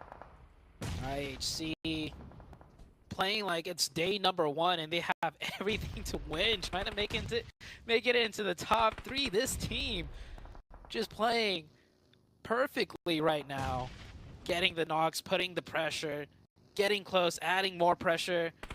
Maybe they will commit into here. I don't think so. Committing here would be very dangerous, as Weibo Gaming do have the UMPs, the DBSs, and a 3rd party close by from Major Pride, ever so imminent. Oh, those teams looking for that bubble. All on 2 players remaining. Actually, Weibo did get that rest, so they're up to 3. But remember, for Miracle Vibes only have 2 players, and they are just ahead of this engagement right now. As a shot from Demo puts another player from Weibo down in the dirt for now. Another knock over to the back line as well. The spray's coming through. IHC just farming up those points wherever they can. 7 eliminations. They are looking to challenge and keep their pace. Keep up the momentum into this final match. They're up to 64 points on the day. Weibo Gaming go down. They are on that bubble mark, 174. Can BTR make it happen? So I asked for it earlier, but maybe I'm regretting it. I'll be honest, more of a Weibo Gaming fan than BTR, but still, with BTR's day 1 performance, I'll be just as happy with BTR making it on up there, because that means we still get to see Weibo Gaming. It's not the end for them, even if they don't secure that top 3. But man, this is a nail-biter of a game. Vampire in 12 with a great position. They're going to be looking to pass up Sem9, most likely, not IHC. And Vampire with 4 in a great position. Sem9 a little bit further to the northeast with 4, but they're in the urban environment, so if they lose that zone, Sem9 could go out way earlier than the side of Vampire. have to wait and see. IHC just stretching out their legs right now. Major Pride take a lick from the north side, making it a little bit more difficult to move on forwards. We've already decided 2 of the teams making it forwards, remember. It's not fully locked in just yet, but it will be Major Pride. And of course, for Miracle Vibes, both of them on the south side right now, making that top 3 spot. It's just a question of Bigatron or Weibo. Weibo right now win the tiebreaker. So Bigatron need that 174 to be able to get in to that 3rd place spot. IHC finally being cut down out in the open, but they've already put up a lot of numbers this match. SCM9 might struggle now as they're right on the edge of this compound. IHC down to just the 1. Genesis rolling in here. Major Pride will also look to do the same. 4 Miracle Vibes right in front with 2. Very close by to Ziol from IHC. How long can these duos and solos last here? There's also the big push out of SEM9 that have to be made on the northeast. And Bigatron, they're not in that new zone that popped up. They're forced out into the open. A lot of shots to be had here. No knocks, no points. And Influence Rage, they know there's players down there now. They should do. Boy still might have the off angle. Lepar gets run down, unfortunately. Lil Boy across the way, and now it's up to Boysil. How much further can he go here? Because he is on his own. There is no way. Actually, with Influence Rage, leaving a player out the back there, that bleed out could go to BTR and add a point to their total, which could be really, really important. They need 5 points. And so that could bring it down to 4. That could bring it down to 4. He needed that one, though. He almost got that player in the buggy. But he's going to be able to get into zone and stay alive, I think. No one really has sight. No, actually, DRS. Actually, no, the hill. The hill is good. The hill blocks the view. He's going to live to fight on. And they let Boysil survive. And he gets that 1 point. That's massive for BTR. Unless someone steals it away from the BTR tallies, we're still waiting on that bleed out to come through. Wasn't able to get that res. That's Major Pride out, and they are now with 4 eliminations, maybe being chased by 4 Miracle Vibes, but I feel like with only the 1 player to go in, we might have decided our top spot. And hey, Zute, I don't think I would have expected it, but EU able to take a top spot in the group of death. Yeah, it's, I mean, the way the Major Pride team has been playing, the decision making. Uh-oh, hold that thought. He is spotted. But Genesis is playing a split. The other 3 members contesting the south side, and they need all 3 players there, maybe even 4 there to contest. Yeah, just as I say that, the Genesis player gives that up, doesn't want to worry about it. More of the major fightings on the south side, so BTR, they catch a break. He gets spotted, but the only player to know of his existence is focused elsewhere. And because he was outside of the zone on that high ground, he had to reposition, right? Yeah. He had to make a choice, and Ichi doesn't want to risk it. Doesn't want to go for that one. Bigatron on a mission right now to take out Weibo, team from China. Moving forwards, SCM9 now with a chance. They've got 1 point found, but they get cut across on that crossing, trying to fight off against DRS on the inside. This is good news for Vampire, but the more points that SCM9 are able to get, the harder it becomes for Vampire to survive. They haven't got any eliminations themselves just yet. The circle shifts away, and SCM9 are going to have to leave now. It's over to D+ as well. I think BTR is good in that zone. He just needs to crawl up a little bit more. He won't get into more sightlines of any more enemy players. Unless if someone looks towards his way and goes out of their way to clear out the backside, placement points are going to come into effect. BTR didn't get that elim point, by the way. They're still sitting at 0 elimination points. Oh, that is unfortunate for that one to have been stolen away. That might have gone over to Genesis. I mean, they've got 9 eliminations right now, Zute. They are still on 100 points, which means that they are 22 points, actually, with the elimination short of that mark. So very unlikely that they can make it, but they've stolen that point away and could have a big impact on the top 3. Crossing from SEM9, and Vampire have an angle. Stoned lights them up, but it's Killer to open through. Vampire not happy that they won't get the point, but happy that it's going over to SEM9 because that is the mark still. 122. They need 10 more points this match for Vampire to be able to claim that 11th spot, that last spot in towards the survival stage. They get the zone too in a very strong position. They don't get the elims here. They could get the placement still. Tem was knocked by Vampire. He did get revived. Desperately trying to get the points. And he does get knocked, but to who? No, it is DRS to take that one. Vampire having these points just drafted on over to the DRS players. Although 3 players trying to get up the stairs there, making it really quite tricky to get on through. DRS struggling against Sem9. Sem9 have started to lose players now, and Stoned picks up a point. 2 eliminations for the Vampires, and they find Killer as well. Maybe a 3rd added onto that tally. Sem9 caught on the inside. This is brilliant news, but how much value can be extracted for Sem9? They've got 2 points themselves, and another knock goes out their way. Sem9 now trapped on the inside. 3 points apiece for both of these 2 rosters, but Sem9 in much more of a poor position, and Vampire close it down. They add those points as well. That actually came through from somewhere else, I'm not entirely sure, but Vampire now on the chase. 10 points needed more than what they have right now to be able to close it down. When with 4 players, with so many other teams weakened right now, D+ the only other strong team with 3. Vampire, they're feeling it. They could very well do this. BTR, he's forced to move way too close to D+. With that new zone shift, he didn't get a knock. He gives away his position. D+, they're going to leave him be. Remember, Weibo win the tiebreaker against BTR at the moment. 3 chicken dinners to 2, which means that it needs to be a clean victory coming through for BTR. A really close sport game, but the taps are there. They know he's in, and this might be it. BTR going down here would mean that Weibo are able to take that 3rd place spot, but a couple places more and maybe things could change. 4th? Nade over from Tony K to BNS, and that might help the tallies. Megatron, are they going to be right on the cusp here? Because they are the top 4 teams now. If Vampire can clean out Federal first, if they can find another player onto D+, there's a chance. Oh no, he's running in the open. He has to. Blue zone's closing. Federal doesn't have to move. He's still alive, 1 HP, and he is out. He is done for. Is that enough? 4th place. Points will have to be tallied. BTR, what a run. It's not over either way though. But Vampire, can they get the 10 points? They still need that 10. With the placements coming in, with 4 elimination points, they're looking good. D+, oh, they're not aware. Federal is spotted though. Shots have to be made. Federal is out. We're down to the top 2. D+ versus Vampire. Vampire need that little bit more. They need to win this fight. I think if against D+, they need to find these points here. A really close match for this roster. It is nail-biting. Vampire, PMWI champions, 2 years in a row. On the cusp of being eliminated, have their chance, they have their shot. The circle has given them their wish. But against D+, who have been playing strong today, there's no smokes, however, in the D+ bank. There's little utility, and Vampire have an area closer to the center of this circle. Yeah.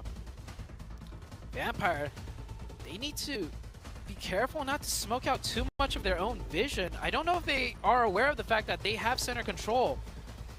D+ has to push out first, but they're blocking all vision of that happening. Maybe Vampire want to go aggressive first and sweep in onto one of their sides. It looks like that might be the case as they're all mounting up to the right-hand side. There's dueling with these shots, burning on that ridgeline. The smokes breaking out into the roadside there. A lot of Molotov power, and in comes the rally. Vampire going all in on one play.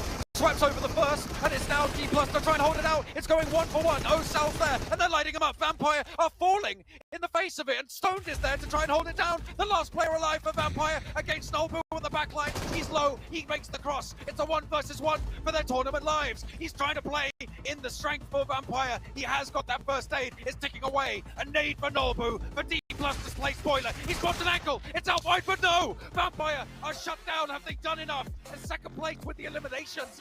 It's all up to the tables. Do they know? Have they made it? It's all up to this. It's right down to the wire, and D+ take the chicken dinner, but it's all eyes on Vampire. How many points did Vampire confirm at the end? I think I caught him confirming 1. That was it. I don't know if that's enough.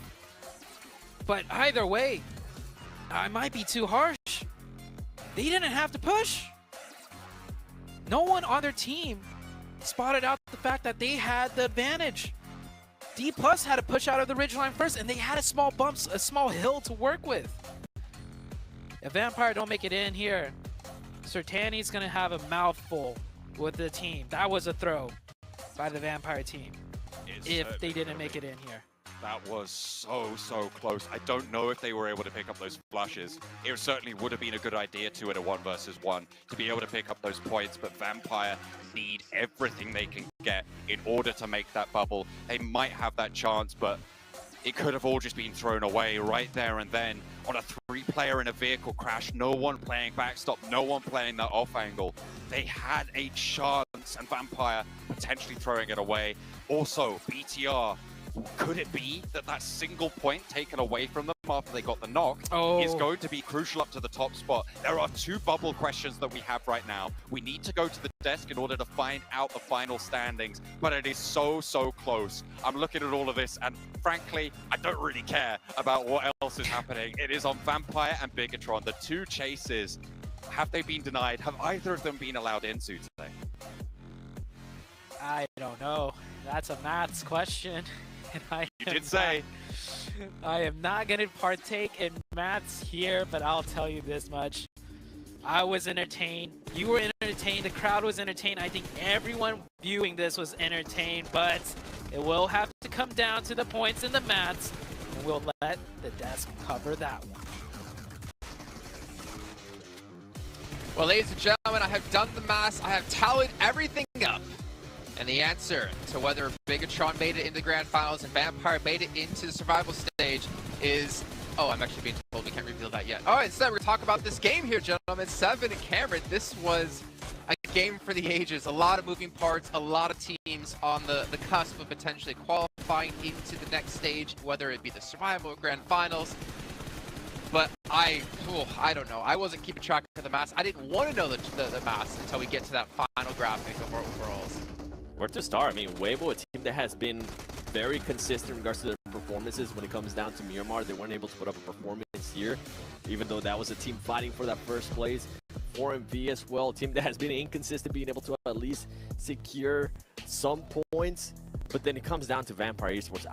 I was very against, as we were watching the game, of how they were just sitting out. They were just being very patient. It kind of ended up working out for them, but I feel like they really needed that chicken dinner. D+, though. Finally, we got a chance to see their final form there towards the end with those 17 points, but is it enough for BTR? 0 elements, too. Oh, man. Imagine Boysil coming in, Cameron, for U-High, and it all comes down to him to get them into the Grand Finals. Right? That's a lot of pressure. Yeah, I can only imagine. Like, 0 eliminations, trying to salvage that one out, snake that one out. How many teams were left when it was just down to Boysil? It was like 12 teams, and he was able to crawl it out to 4th place. That is more than you could expect, and still, I don't know if it was enough. But that just shows how, like, this whole group was a scrappy group. This final game, it stayed scrappy all the way to the very end. Yeah, and I have to give some props there for IHC because they were sending it to a lot of teams that were winning those gunfights and those 8 points, especially with the lead that they had to start off. Oh, I thought we were going to see the overall right there. Yeah, I was like, this whole time you guys are talking, I'm like, I don't know what graphics come up next. I don't know if it's going to be overalls. I don't know what we're going to. But yeah, for IHC, they kind of took their future into their hands by being able to just look for those points themselves, making sure they secure the gap to Vampire Esports, and ultimately, I think IHC is definitely going to be safe. Yeah. Well, it was IHC and it was Major Pride who really punished Weibo there in that compound, right? Because we got a knock from Major Pride as IHC went for the push, and that potentially could be what keeps Weibo out of the Grand Finals right now, Cameron. Yeah, honestly. Weibo just falling apart, just collapsing there, getting surrounded on too many angles, too many sides, but here it is, over rankings. Weibo just barely holding on to 3rd place. BTR tie-break loss there in 4th, and Vampire Esports, because they were not able to get the win. They did not have the eliminations from that compound, from the low ground compound to the center of the zone. They needed that win against D+, and that 4-man send. This did not work out, and they're going home. Wow.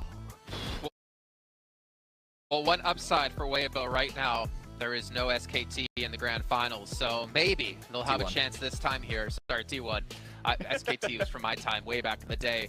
And Vampire, 1800 points short. Okay, I'm not that old. And then even John informed me, IHC getting 75 points on the day, more than Bigatron got day 1. Yeah, kind of goes with what I'm talking about, with their performance, taking their future into their own hands. And from Vampire Esports, you can see the player there at the end of the match too, trying to secure those elims. and it just wasn't enough. Vampire Sports, that I feel like that's one of the biggest shockers right there. A team that a lot of people, including myself, expected them to do good here in PMGC, expected them to kind of redeem themselves from the awful PMGC that they had last year, and then continue and not being able to put up performances here. That's it. They're going to go home. Now back to the drawing board. Yeah, I do want to quickly shout out Genesis from not just this round. They had a really good round. I think they got like 15 or so points, right? But just from this day overall, Genesis had a couple of really good matches. Unfortunately, it was too little too late, even with this final round. We actually saw 3 of their members there on the top gunslingers, the top 4 only being overtaken by 1 member from IHC.